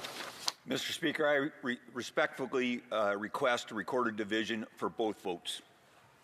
Order. Pursuant to Standing Order 45, the division stands deferred until Monday, May 25th, 2026, at the expiry of the time provided for oral questions. I see the Honourable Parliamentary Secretary of the Government House Leader is rising on a point of order. Yes, thank you, Mr. Speaker. I suspect if you had canvassed the House, you'd find unanimous consent at this time to call it 1:30 so we could begin private members' hour. Is it agreed? Agreed and so ordered. It being 1:30 p.m., the House will now proceed to the consideration of private members' business as listed on today's order paper. Private members' business, consideration at second reading of Bill C-265, an act to amend the Food and Drugs Act, list of therapeutic products, pre-approved for special access, standing in the name of Mr. Pawlowski. Mr. Pawlowski, seconded by Mr. Turnbull, moves that Bill C-265, an act to amend the Food and Drugs Act, list of therapeutic products pre-approved for special access, be now read a second time and referred to the Standing Committee on Health. Debate. The honourable member for Thunder Bay, Rainy River. Thank you, Mr. Speaker. Canadian physicians are at times, even in life-threatening situations, prevented from using the drugs they believe they should be using. My private member's bill looks to change this by making significant changes to the Special Access Program, or SAP. These changes will considerably reduce the red tape associated with the program, create a pre-approved drug list for medications frequently requested and approved, allow pharmacies to stock many life-saving medications in anticipation of their use. Furthermore, it transfers the authority to make difficult decisions about whether to use an unapproved drug in a life-threatening situation where the evidence of the efficiency of that drug is unclear to the expert clinicians rather than the bureaucrats in Ottawa. The SAP program was created under the Food and Drug Regulations, which state medications not approved by Health Canada may be made available for medical emergency, which Health Canada interprets as a serious or life-threatening condition where conventional treatments have failed or unsuitable or unavailable in Canada. So why aren't medications approved by Health Canada? There are several reasons why. Sometimes these are medications which are still undergoing clinical trials, but at times there are medications that have gone through vigorous testing. For example, Princess Margaret Cancer Hospital in Toronto told me that they frequently are part of big randomized control trials, and it's 4 years from the time those trials show efficacy to the time they actually are able to give those medications to people. And on average, it takes Health Canada a year to a year and a half longer than the FDA to approve a medication. For other medications, including at time medicines that have been previously approved in Canada or medicines for rare diseases, the Canadian market is simply too small, or the profit margins too slim for manufacturers to want to seek approval in this country. Many drugs that are available under the SAP have widely been used for years. For example, IV caffeine, which is routinely used in neonates, was for a long time available only through the SAP program. Similarly, ibuprofen lysine, which is the treatment of patented ductus arteriosus in premature infants, has been used for over 30 years, but only again through the SAP program. IV methadone to prevent narcotic withdrawals on ventilated patients has been available in the United States for over 20 years, but still in Canada only the Special Access Program. As well, for drugs for rare diseases, the number of patients who have been treated may be too small to be able to statistically prove efficacy, which is what is required for Health Canada approval. Currently, medications that have not been approved by Health Canada can be accessed through the SAP or the clinical trial with an N of 1 with one patient, which is an even more cumbersome process. Mr. Speaker, the SAP and the clinical trial process needs to be reformed. Before telling you some of the troubling stories as to why, let me say I know there are a lot of really good people working for Health Canada, and when I talked to clinicians about the SAP program, many told me in general Health Canada people were really good. However, many pharmacists, particularly pharmacists working in pediatric children's hospitals, told me about having to spend considerable time each week faxing and on the phone with the SAP program, often for drugs which they've been using for years, and when they had to repeatedly fax requests for the same medication the same week. Setting up a clinical trial with an N of 1, which is required for rare diseases and more experimental drugs, is even more cumbersome and costly, so much so that one children's hospital told me they simply don't have the resources to do that. Other cases, an ICU doctor in a children's hospital told me of spending 6 hours resuscitating a child with liver failure and bleeding esophageal varices. 4 hours during that time, their pharmacist was on the phone trying to get approval for a drug which is the first-line treatment for this condition in the United States. They had it on hand, but it required SAP approval. Finally, they got it, the child lived, but the clinician told me had that child been on that medication to begin with, the child would have never been in that situation. In addition, I heard numerous cases of progressive neurological diseases in children where access to a medication would significantly delay the progression of the disease, where that medication was refused, stayed, or significantly delayed by requiring it to go through the clinical trial process. Even though, as one pediatric neurologist told me, if you start the kid on this medication while the kid is still able to walk, the child will continue to be able to walk. If you start it before it, while the kid still is able to speak, the kid will continue to be able to speak. But if you don't, the child will not. Infectious disease people were particularly critical of the current program. One hospital told me about a neutropenic child, so they have low white blood cell count susceptible to infection, who had sepsis due to a drug-resistant organism. The hospital had the antibiotic, but it was only available through the SAP program. It was 5:30 at night. Neither the SAP program or the manufacturer was available. As a result, the child was only started on the antibiotic the next morning, 18 hours later, even though clearly the evidence shows antibiotics in this situation ought to be started in the first hour. Another infectious disease specialist told me of having a patient in their ICU, again, a drug-resistant organism. The patient was in their 30s. The drug could only be accessed through the Special Access Program. It took 7 days for approval. Unfortunately, the patient died 1 day before that. This specialist told me this was not uncommon, and he said if Health Canada didn't think there was a problem, it was because they didn't have to look the families in the eye and tell them that their loved one died when there was a treatment that could have been saved the patient. Another case, a newborn with a mother who is HIV positive. The child should receive antiretrovirals within 6 hours. They applied, and the antiretroviral was given at 15 hours, even though it was yet to be approved. Health Canada finally came through with the approval 48 hours after it was requested. Alberta Children's Hospital sent me a very nice email. They told me they'd recently conducted a retrospective review of all patients who received 2 antibiotics before and after the introduction of a future use pilot. This pilot enables hospital to use on-hand stock and immediate treatment when certain criteria are met. Basically, it's similar to the pre-approved drug list, which is in my bill C-265. They found that the program significantly reduced time to drug initiation from, in the case of one antibiotic, a little over 7 days. In the case of another, over 10 days from the time of the request to less than an hour from the time of diagnosis. Of note, the pre-approved drug list in my bill would be akin to the future list program. The pharmacists in their letter concluded, while we do now have these 2 antibiotics as future use, the institutional approval to stock them took approximately 6 months per application, and there remain additional critical antimicrobials that are not included in the pilot. They concluded that this bill 265 would go a long way towards addressing these issues. Last case, pediatric ICUs. When you have a kid that won't stop seizing, they like to use pentobarbital, which is the go-to drug in the United States, only available under the Special Access Program. So instead, they use phenobarbital in really high levels because it's simply easier to access. Access to medications under the SAP are often denied because the drug is somewhere on an ongoing clinical trial. And yes, where possible, people should go in clinical trials. However, in some cases, this creates considerable hardship for the patient.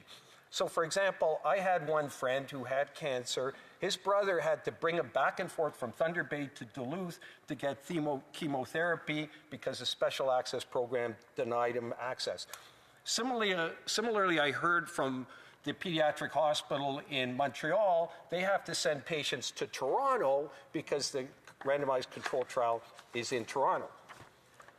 Mr. Speaker, I trust my bill will go a long way to address all of these issues. Let me say, Toronto 6 Children's Hospital, the #1 ranked children's hospital in the world, came to me with their problems with the Special Access Program a number of months ago, and I said, why don't you write me a PMB? And the first version of the PMB was in fact theirs, and it's gone through several reincarnations since, and Sick Kids has certainly had a lot of input. Je veux remercier aussi mes collègues qui travaillent. I also like to thank the colleagues who are working at Sainte-Justine Hospital in Montreal that have given me a great deal of assistance as well. I'd like to thank Princess Margaret in Toronto, Health Science Centre in Winnipeg, BC Children's Hospital, London Health Science Centre, William Osler Health Centre, Brampton, Thunder Bay Regional Health Science Centre. To all the clinicians, pharmacists, lawyers, and administrators who helped me draft this bill, thank you, thank you, thank you. This is as much your bill as it is mine. I'd also like to thank William Stevenson, law clerk and drafter extraordinaire, for his magic in turning ideas into actual laws. Now, what does the bill do? A few things, Mr. Speaker. First, it establishes a pre-approved drug list. Pharmacies could stock medications on this list in anticipation of their use, and medications could be used without prior approval. There would be a requirement for notice afterwards. Presumably, the pre-approved drug list would include pretty well all the drugs in the scenarios I just talked about. I would also suggest that some of the chemotherapy drugs that Princess Margaret takes 4 years to be able to use could be on this list.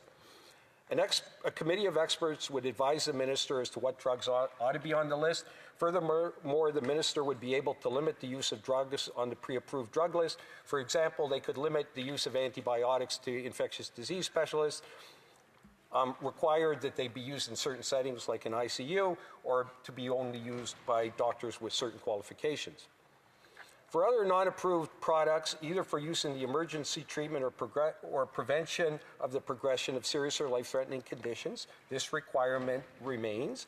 The Special Access Program would still exist. The Act would, however, explicitly address many of the current problems associated with the system.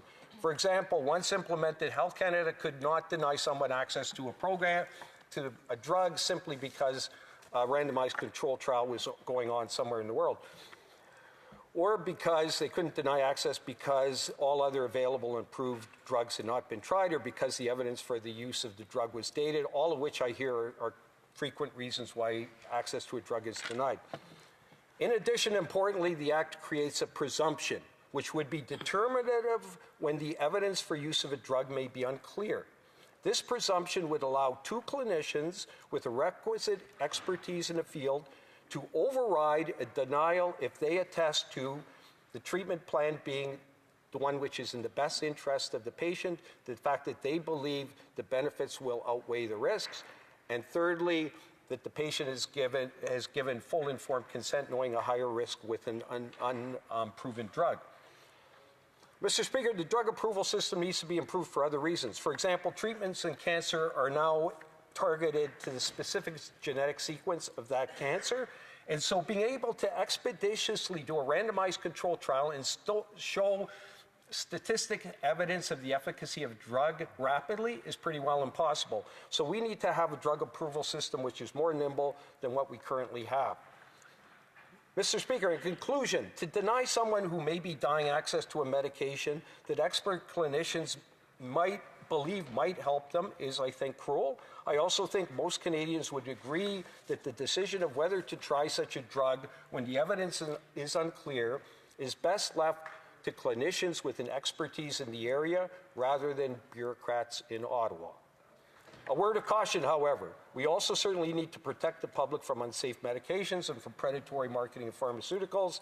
Health Canada certainly has a duty to look after the public interest. We must, as much as we can, continue to safeguard against marketing drugs which have not been proven. In addition, we do not want the SAP to be used as an end run around our drug approval system, and I've tried to put provisions which ensure that in this legislation. There is competing interests involved here, and what is required is compromise. I believe this Act is such a compromise. I would like to thank again all those people who helped me with it and everybody for actually coming out on Friday afternoon. Questions and comments? Question et commentaire. The honourable member for Red Deer. Mr. Speaker, I'd like to thank the honourable member for his work on this private member's bill. It is very important work. The former health minister, Rona Ambrose, banned substances like heroin and other dangerous drugs from the Special Access Program, stating that the Government of Canada puts the safety and security of Canadians first. Is there anything in the legislation that would restrict non-marketed drugs like prescription-grade heroin from being added to the pre-approved list of therapeutic products? Through you, Speaker. The honourable member for Thunder Bay, Rainy River. Thank you to the member, and thank you for the excellent question.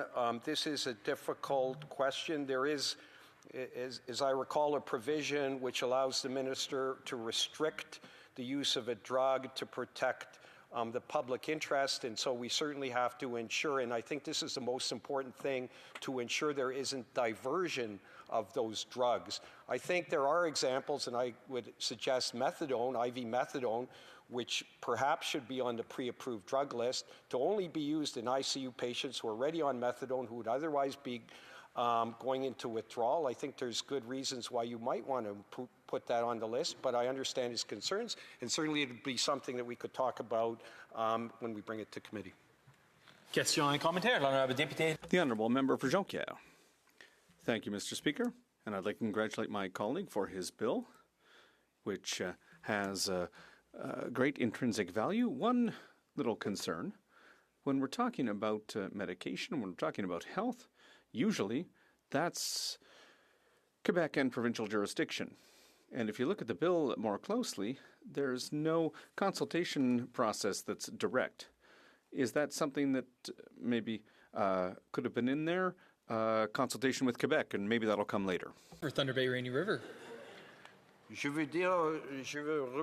Well, I would like to thank my colleague for the great question. And I'd like to say that the people who work at St. Justine Hospital in Montreal helped me quite a bit with this bill. Yes, it is difficult to say who has the jurisdiction, if I can say that, over health.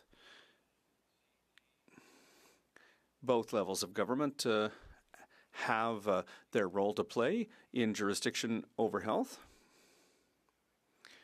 And yes, regulation of the profession is under provincial jurisdiction, but medication is under federal jurisdiction. The Secretary Parlementaire du Minister. The Honourable Parliamentary Secretary to the Minister of Public Safety. Well, first of all, I'd like to congratulate my colleague for this excellent bill. I know that he's worked very hard on this bill. He sought expertise and opinions. He's done remarkable work. I'd like to ask him to comment on the fact that some people feel that big pharmaceutical companies might use the Special Access Program as a way to get around usual authorization procedures. Does the member have an opinion on that question? The Honourable Member for Thunder Bay Rainy River. And another question in French. Thank you for that. I'd like to thank my colleague. Well, that's a good question. And it's hard to answer, so maybe it's better for me to continue in English. This is something that I struggled with. We do not want companies to go on the pre-approved drug list rather than seek approval through getting on the pre-approved drug list. So there are provisions which allow the minister to require the company to give reasons why they are not seeking approval from Health Canada and to remove the drug from the pre-approved drug list if they think it's necessary. I contemplated the possibility of putting penalty provisions if a company was using this process to circumvent authorization by Health Canada. Questions and comments. A very brief question. The Honourable Member for Nanaimo, Ladysmith, about 20 seconds. Thanks, Mr. Speaker, and thanks to my colleague for bringing this forward. I'm wondering if in his discussions with families and organizations that have been advocating for this, whether or not he's seen firsthand the way that Health Canada's bureaucracy has just created so much paperwork and administrative burden around this that prevents people from getting access to health care, and how this will help. Thank you. Member for Thunder Bay Rainy River, a very brief response. Thank you. And the pre-approved drug list will result in it's mostly the pharmacies that have to spend the hours and hours going through the process. This should greatly simplify the process to be able to access drugs. And I say families across Canada are frustrated with this program. Resuming debate. Reprise de débat. The Honourable Member for Red Deer. Thank you, Mr. Speaker. I rise today to speak on Bill C-265, an act to amend the Food and Drug Act, list of therapeutic products pre-approved for special access. Mr. Speaker, I want to start by telling you about a child, a 7-year-old girl, let's call her Emma, diagnosed with a rare metabolic disorder that has no approved treatment available in Canada. Yet her physician knew exactly what drug she needed. It had been approved in the United States, used successfully in Europe, and peer-reviewed literature supported its use. The benefits were proven. So her doctor filled out the forms to get permission to use the non-approved drug through what is called the Special Access Program. They submitted the request and waited, and waited, and waited. Health Canada's Special Access Program came back with questions. More documentation was required. The application needed revision. More time passed, and Emma's condition progressed. Her parents, who had already spent months fighting for a diagnosis, now spent every waking hour on the phone, chasing approvals, begging for clarity from a bureaucratic apparatus that seemed entirely indifferent to the fact that on the other end of this paperwork was a little girl whose window for treatment was closing. By the time the approval came through, Emma had lost ground she would never recover. Mr. Speaker, Emma's story is not unique. It happens across this country to children and adults alike, and it's happening because of a system that prioritizes a bureaucratic process over patients. The problem with the Special Access Program, Health Canada's Special Access Program was designed with a noble purpose: to provide Canadians who have exhausted all available treatments with access to non-marketed drugs that are proven safe and effective elsewhere. It receives more than 16,000 applications per year and more than 1,000 every single month. It's a necessary program to ensure Canadians can access the medications they require, but here is the issue. A significant number of those applications are for drugs that are well established, that have never been approved in trusted foreign jurisdictions, and that Canadian clinicians have already successfully requested through this very same program, sometimes dozens of times. Often, the reason why these drugs haven't been approved through the normal process is simple: because Canada is not a large enough market to justify the cost of the full regulatory submission. Yes, Health Canada's regulations meant to keep Canadians safe are also making it nearly impossible for many to access the treatment they need to survive. For a rare disease especially, the patient population is too small that Canada may never be commercially attractive enough to bother. Every single one still requires a brand new application from scratch for each individual patient. Think about what that means. A pediatric oncologist who has prescribed the same drug for the same rare condition 17 times still has to submit a fresh application for a patient number 18 and wait for a Health Canada reviewer to tell them what they already knew: this drug is safe, that it works, and that this child needs it.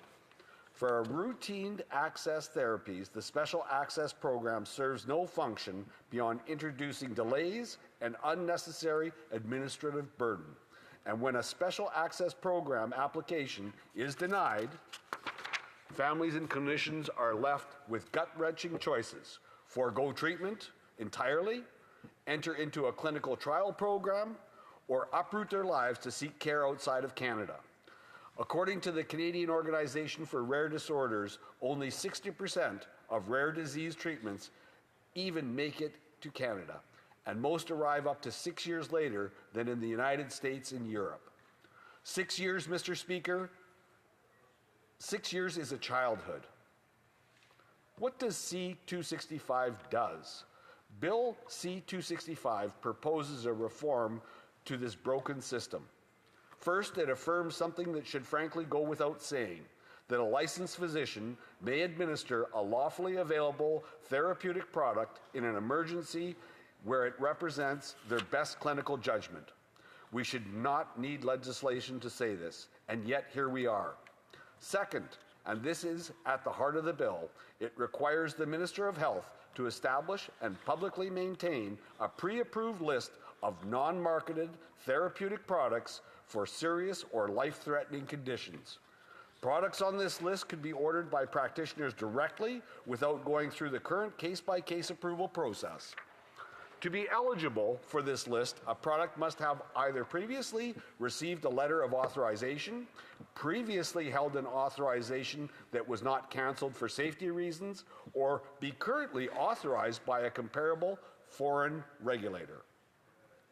In other words, drugs that we already know work, that trusted peer regulators have already vetted, and independent expert advisory committee must be consulted before any changes are made to this list.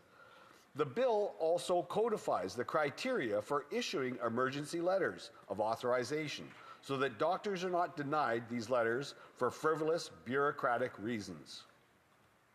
Conservatives recognize the challenges with the Special Access Program. We support making access to life-saving care easier, and we support this bill advancing to committee.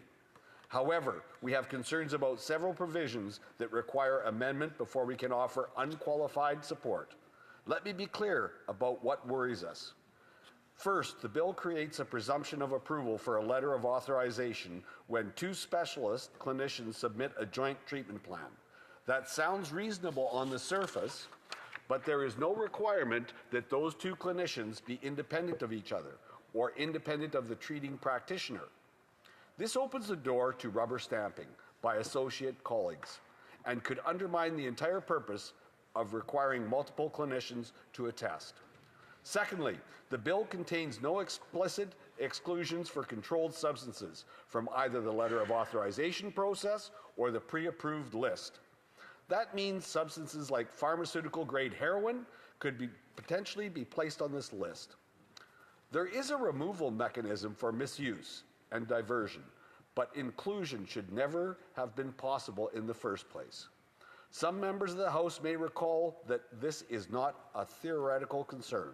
In 2013, when Rona Ambrose served as Minister of Health under Prime Minister Harper, she took decisive action to restrict special access program approvals for substances like pharmaceutical heroin. At that time, drug enablement advocates were using the special access program to expand access to substances like heroin. Minister Ambrose recognized the public health risk that special access program authorization for heroin could normalize the prescription of addictive substances in the name of harm reduction or safe supply. Those restrictions were undone by the Trudeau government. Now, under Bill 265, as currently drafted, there is nothing stopping the minister from placing substances like heroin on the pre-approved list where any qualified practitioner could order it directly. Thirdly, the pre-approved list could become a backdoor for drug manufacturers seeking to bypass the standard Health Canada regulatory approval process. The sponsor of the bill has publicly acknowledged this concern himself. The bill allows not just practitioners to submit products for the list, but also pharmacists, hospitals, and medical nonprofit organizations, which is an undefined term. Here is how this could be exploited. A pharmaceutical company with a product that is approved in another country but lacks Canadian approval could fund an undefined nonprofit health organization. That organization could then submit the product for inclusion on the pre-approved list.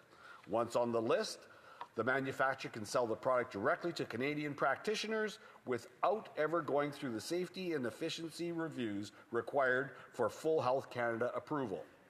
They avoid the cost and the scrutiny that exists in Canada. The bill requires that products meet appropriate quality and safety standards, but it does not define what those standards are or who verifies them. It says the minister may require manufacturers to explain why they are not pursuing full approval, but may is not must. We need to ensure that the pre-approval list is reserved for genuine cases of unmet need, not as a shortcut for pharmaceutical companies looking to avoid regulatory review. This is broad criteria, has potential to invite targeted lobbying efforts, which could be a loophole for pharmaceutical companies to exploit. We need to address it in committee. And while we are at it, let us name the elephant in the room. The reason we need this bill at all is that the Health Canada bureaucracy has made the existing special access program so administratively burdensome that clinicians are drowning in paperwork while their patients deteriorate. The Liberal government and the bureaucrats at Health Canada have built a system that puts... I'm afraid I have to interrupt the honourable member. Time to move on. Reprise du débat. Resuming debate, the honourable member for Jonquière. Thank you very much, Mr. Speaker. It's a pleasure to rise today to speak to Bill C-265. The intention behind this bill is noble.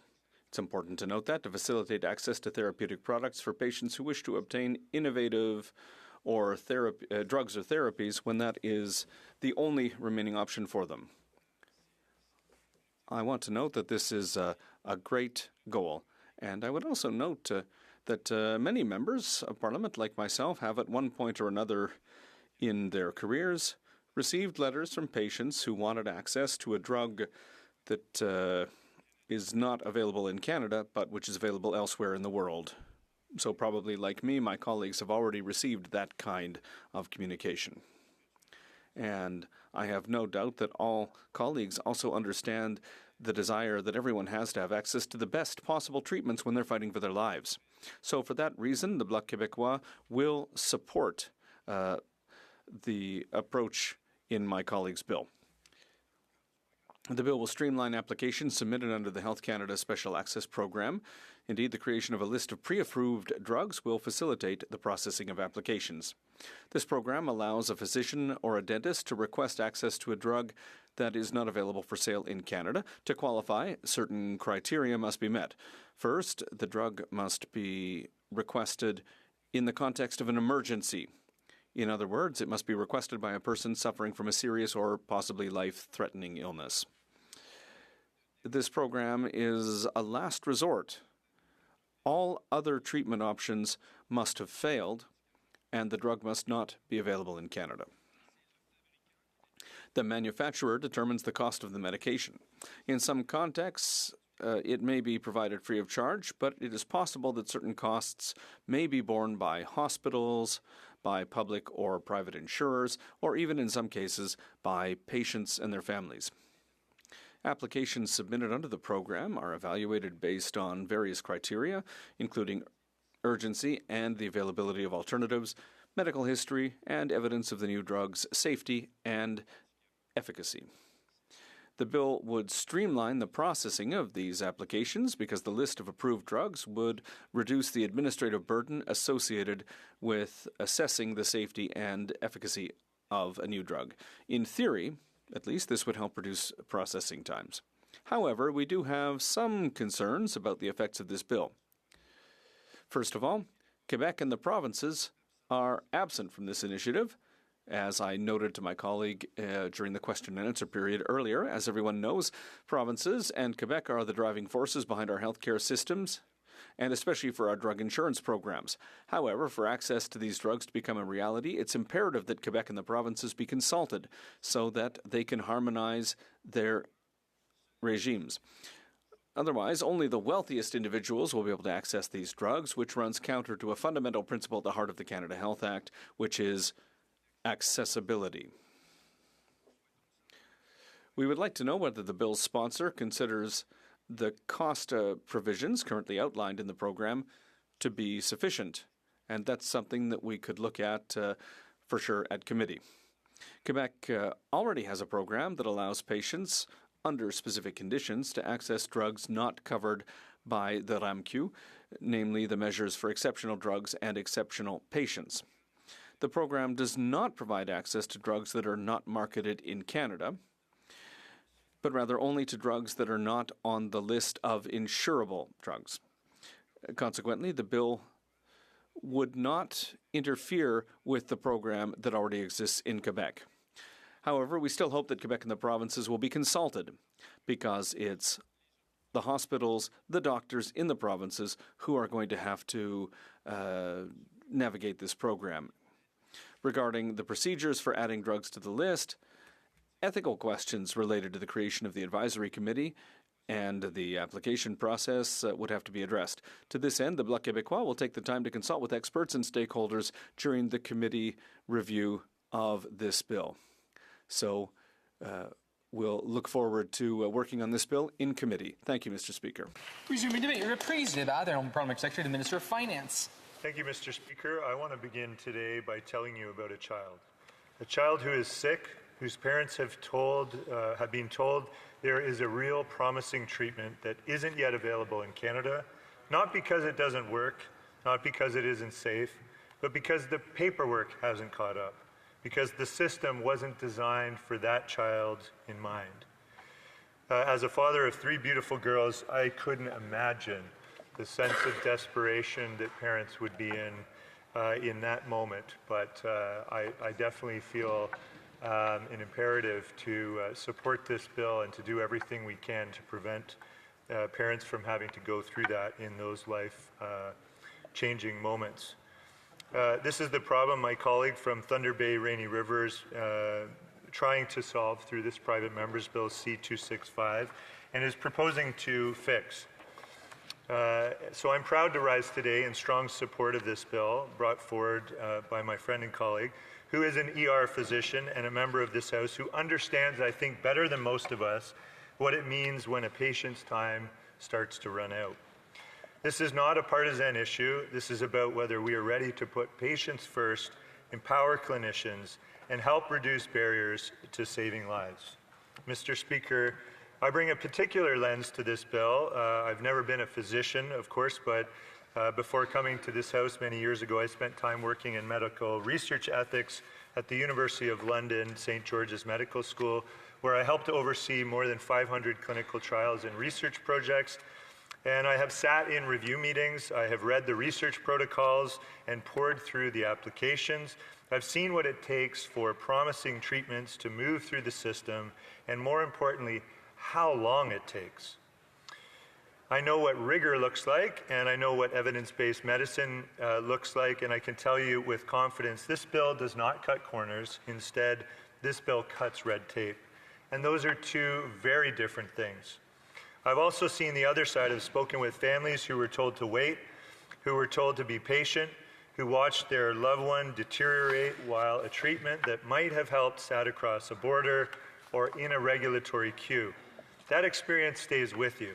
It's why I wholeheartedly support this bill, and it brought me here today to this chamber to say we can and must do better.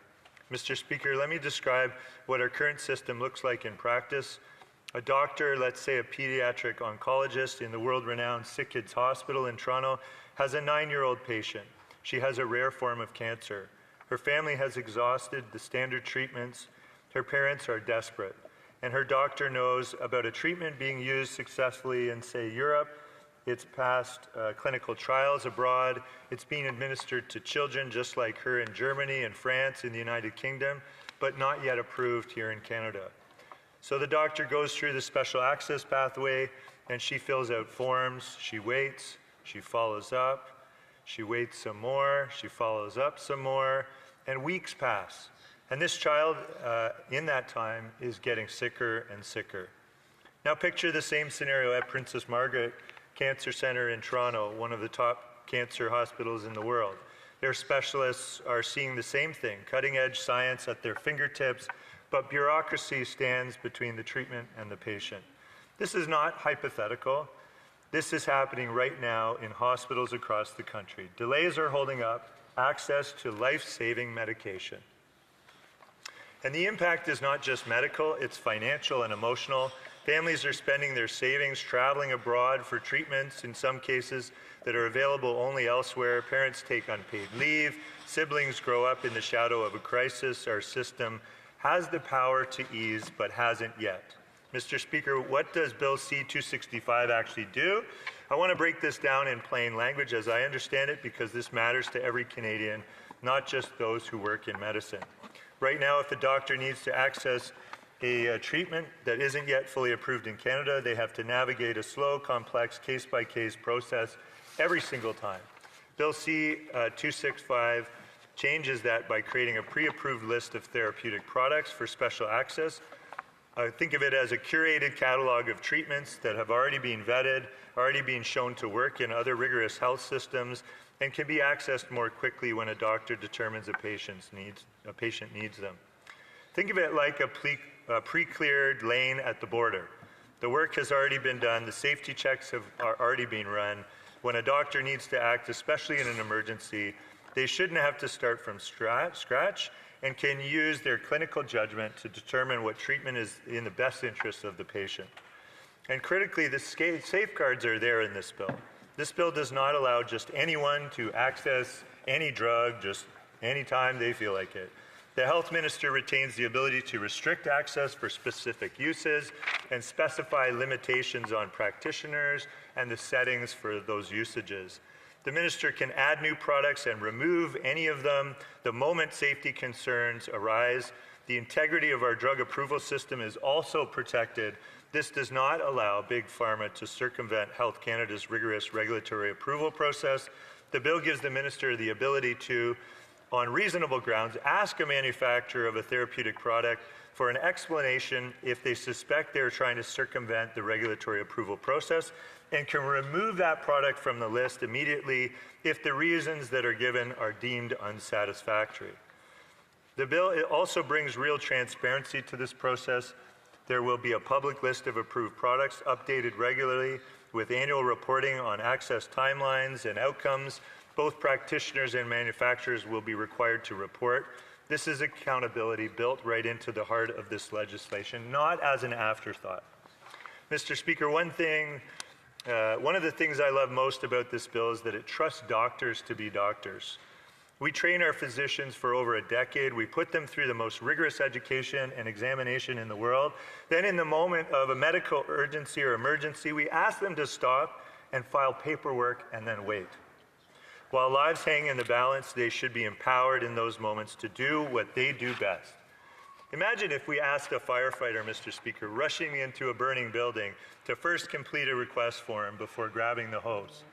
Bill C-265 empowers physicians to use their clinical judgment, especially in emergencies, while still operating within clear, accountable framework. This bill includes another important provision for the health minister to issue letters of authorization for emergency access to new drugs. This is for emergency situations when a patient's life is at stake, and the letter of authorization would be used by weighing the benefits and risks to the patient if the drug is used and if it's not used, along with all available medical evidence. In any cases where the information available may not be conclusive enough, the minister can grant authorization if two practitioners who are expert clinicians with specialized knowledge agree that the use of the therapeutic product is in the best interests of the patient. And if requests are denied, this bill requires written justification of the minister's decision. The bill also outlines limitations on the minister's ability to refuse a letter of authorization and includes an emergency hotline to help practitioners access this process at all times. This means no more silence, no more wondering why. It means greater transparency for doctors, transparency for patients, transparency for families. Mr. Speaker, let me give you another example of why this matters. Rare diseases are by definition rare. There may be only a few hundred Canadians living with a specific condition.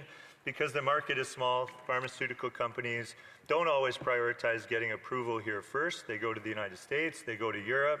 Full approval in Canada comes years later, if at all. So a parent in Halifax or Saskatoon or right here in Ottawa watches their child suffer knowing that a treatment exists, has been proven, is being used right now in other countries, but cannot be accessed here. That parent is not asking for miracles, they're asking for fairness. They're asking for their child to get the same chance a child born in another country does. Bill C-265 gives Canadian patients that fighting chance. It says, if the evidence is there, if the international approval is there, we will not make you wait while the system catches up. Now, I want to take a quick moment to recognize that it took a lot of work to get this bill to the floor in the House of Commons. Our colleague, the Member of Parliament for Thunder Bay Rainy River, didn't write this bill on the back of a napkin. He consulted extensively. He talked to patients, families, physicians, emergency room doctors, oncologists, specialists in rare diseases. He engaged with legal experts, with ethicists, with regulatory professionals. This is what good legislation looks like. It is built from the ground up, shaped by the people who live with these consequences every single day. I also want to acknowledge the patients and advocates that push for this change. Kudos to you. This bill belongs to them. Lastly, Mr. Speaker, I want to close with this. Good health policy is always a balance. We want to be rigorous. We want to make sure that we give the Canadians safe, proven, and accountable medications. We also want to be compassionate. We want to be fast enough that the system doesn't make the decision for the patient before the doctor even gets a chance. Thanks, Mr. Speaker. Resuming debate. Reprise débat. The member for Brandon Souris. Thank you, Mr. Speaker, and I'm proud to rise today to put a few words on the record about this important bill before Parliament today. Bill C-265 is a piece of legislation that seeks to address an important issue that affects Canadians who are struggling with serious and life-threatening medical conditions. The reality is that in Canada, individuals suffering from serious medical conditions or rare diseases may not be able to access the vital therapeutic products that are designed to help them when conventional treatments cannot. Some therapeutic products might not be approved for use in Canada, and others are not marketed in Canada. These products may be well established and approved by jurisdictions that Canada trusts, but Canadians cannot access them in the way they typically can access other drugs or other health products. Health Canada's current special access program was set up to address this issue, but it has serious flaws. The program exists as a way to get non-marketed drugs that have been proven safe into the hands of Canadians who oftentimes have no other options. The issue is that this process of actually accessing these products can be lengthy and overly bureaucratic. The Special Access Program has strict rules requiring healthcare practitioners to apply for what is known as a letter of authorization before they can access certain non-marketed therapeutic products for a patient. Health practitioners in Canada are unable to prescribe unlicensed or non-marketed products like they would for medications that are already available in Canada and to Canadians. Instead, approval for use is given on a case-by-case basis by the Special Access Program for each patient seeking access to these unapproved or non-marketed therapeutic products, even if another Canadian was already approved for the same prescription drug.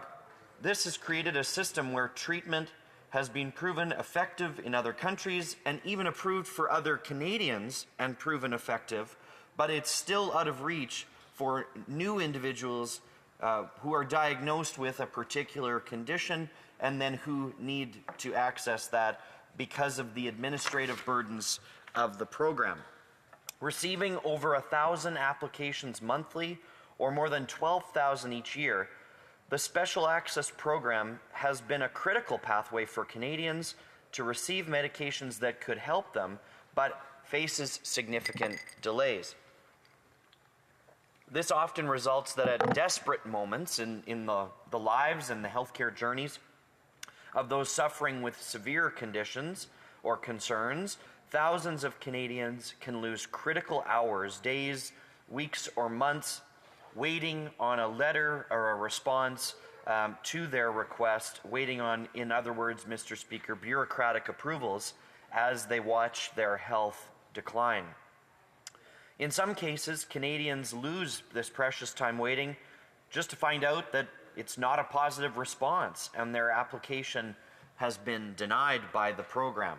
This can lead applicants to seek out alternative treatments outside the country, or even leave them, sadly, in too many cases with nowhere else to turn. Canadians deserve timely access to care, and Conservatives understand bureaucratic delays are a problem with the program. To address these flaws with the Special Access Program, Bill C-265, which we're considering today, offers important changes that attempt to reshape how unlicensed or non-marketed products are accessed by Canadians. Bill C-265 seeks to make amendments to the Food and Drugs Act to require the Minister of Health to create a publicized list of pre-approved non-marketed therapeutic products to treat serious or life-threatening conditions, and this includes a 120-day deadline for the Minister to make a decision about adding such a product to the list. And further, the bill sets limits and criteria related to the Minister of Health's power to refuse emergency letters of authorization for pharmaceutical products. Bill C-265 also reinforces the basic principle that healthcare practitioners should be able to use therapeutic products that are legally available when in the best interest of their patients, which we should all be able to support. Conservatives understand how and why the Special Access Program needs refinements, and we appreciate the member opposite for bringing forward some proposed solutions to that program. However, we do have a few concerns with the bill, which I hope to outline here as well.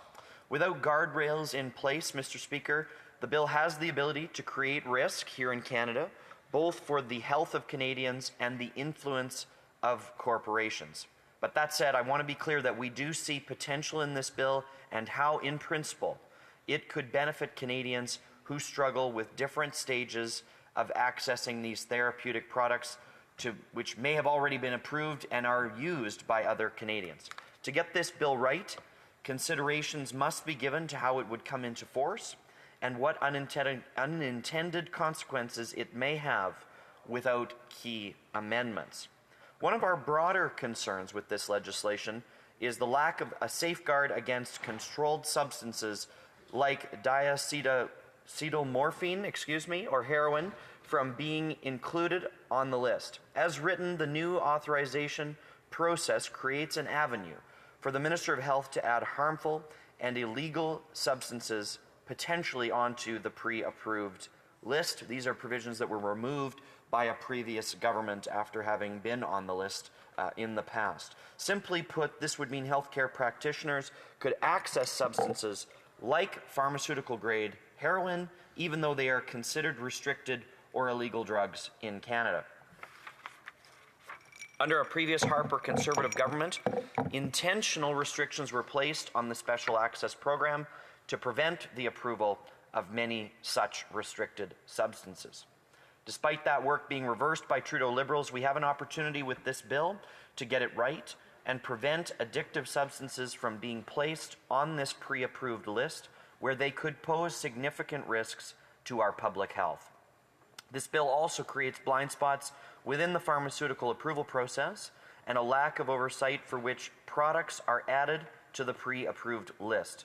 Not only would it give the minister the power to add or remove products, but it would also allow them to set criteria, standards, and conditions without limitations.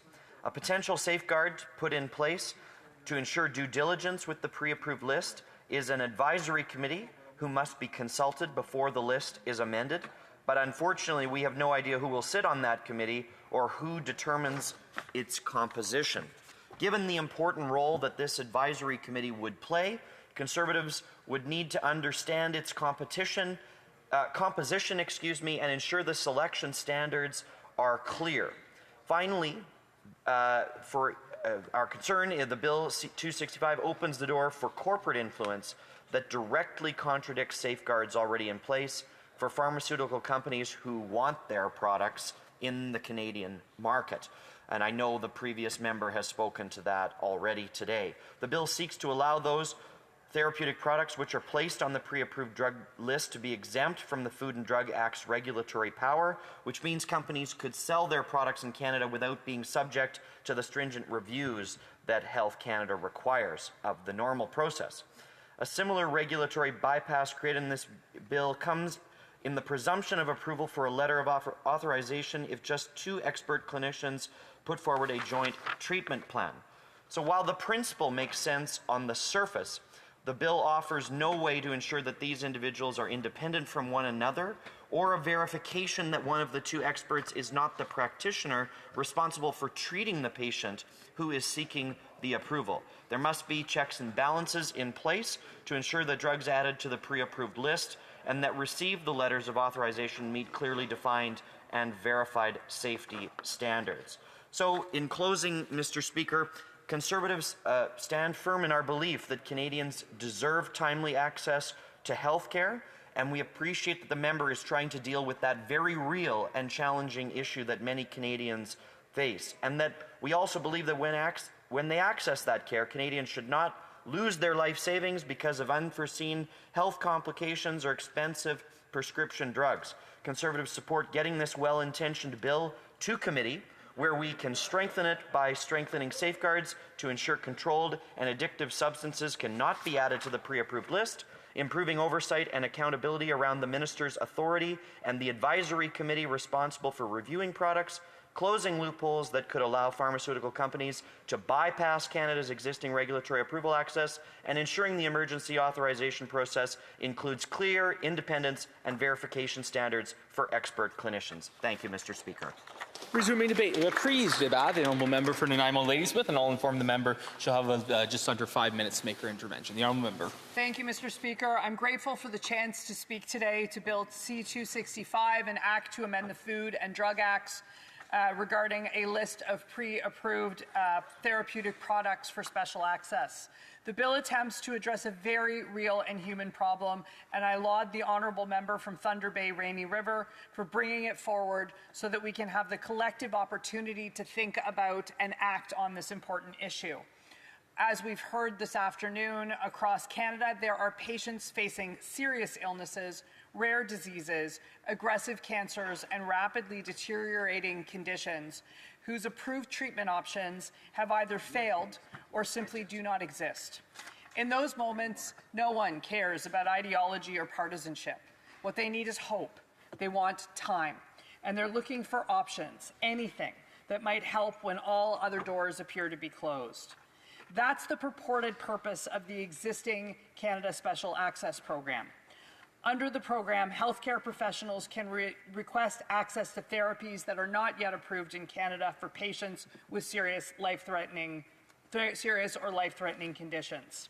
In many cases, the program has in fact provided compassionate access to potentially life-saving treatments. What Bill 265 does is it seeks to streamline parts of that process by creating a publicly maintained list of therapeutic products that could qualify for faster access under certain circumstances. There is merit in studying this proposal carefully at committee, and I'm pleased to rise today to support doing exactly that. Because government systems should work efficiently to respond to real human needs. When bureaucracy creates unnecessary delays for critically ill patients, we have a responsibility in this place to ask whether those processes can be improved while maintaining proper safeguards. I believe we should also recognize the difficult realities faced by patients living with rare diseases. Members of my immediate family live with a rare disease called hereditary neuropathy with liability to pressure palsies, or HNPP. We are lucky that it was diagnosed within a reasonable time and has so far had minimal impact on our lives. But many rare disease patients spend years searching for diagnosis, specialists, and treatment options. Families become experts themselves because they have no other choice. They monitor clinical trials around the world. They follow developments in the United States and elsewhere. They advocate tirelessly for access to therapies that may still be working their way through Canada's approval process, even though they are available elsewhere. For patients in these situations, time matters, and it's frustrating, terrifying, and a host of other emotions to watch someone you love suffer, and in some cases, die, while bureaucratic rules put up roadblocks after obstacle, after barrier, implement, and hurdle. This issue is particularly relevant for many of our communities on Vancouver Island and across rural Canada. Patients without family doctors already face long travel times for specialized care.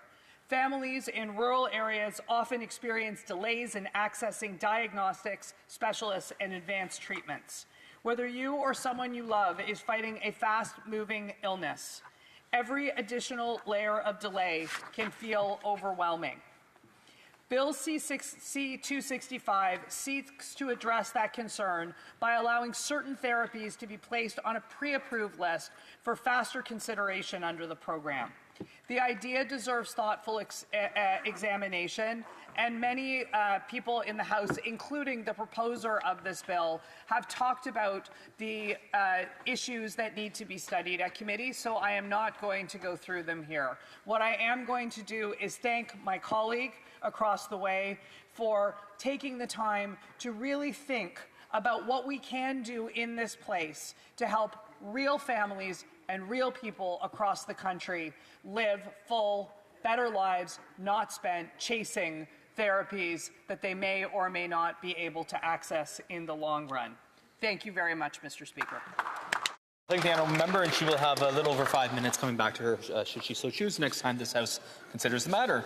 Order. The time provided for the consideration of private members' business has now expired, and the order is dropped to the bottom of the order of precedence on the notice paper. And before we adjourn, I'll just wish all mothers a very happy Mother's Day in this House and across the country. Order. It being 2:17 p.m., the House stands adjourned until Monday, May 25th, 2026 at 11 o'clock a.m., pursuant to Standing Orders 28.2 and 24.1.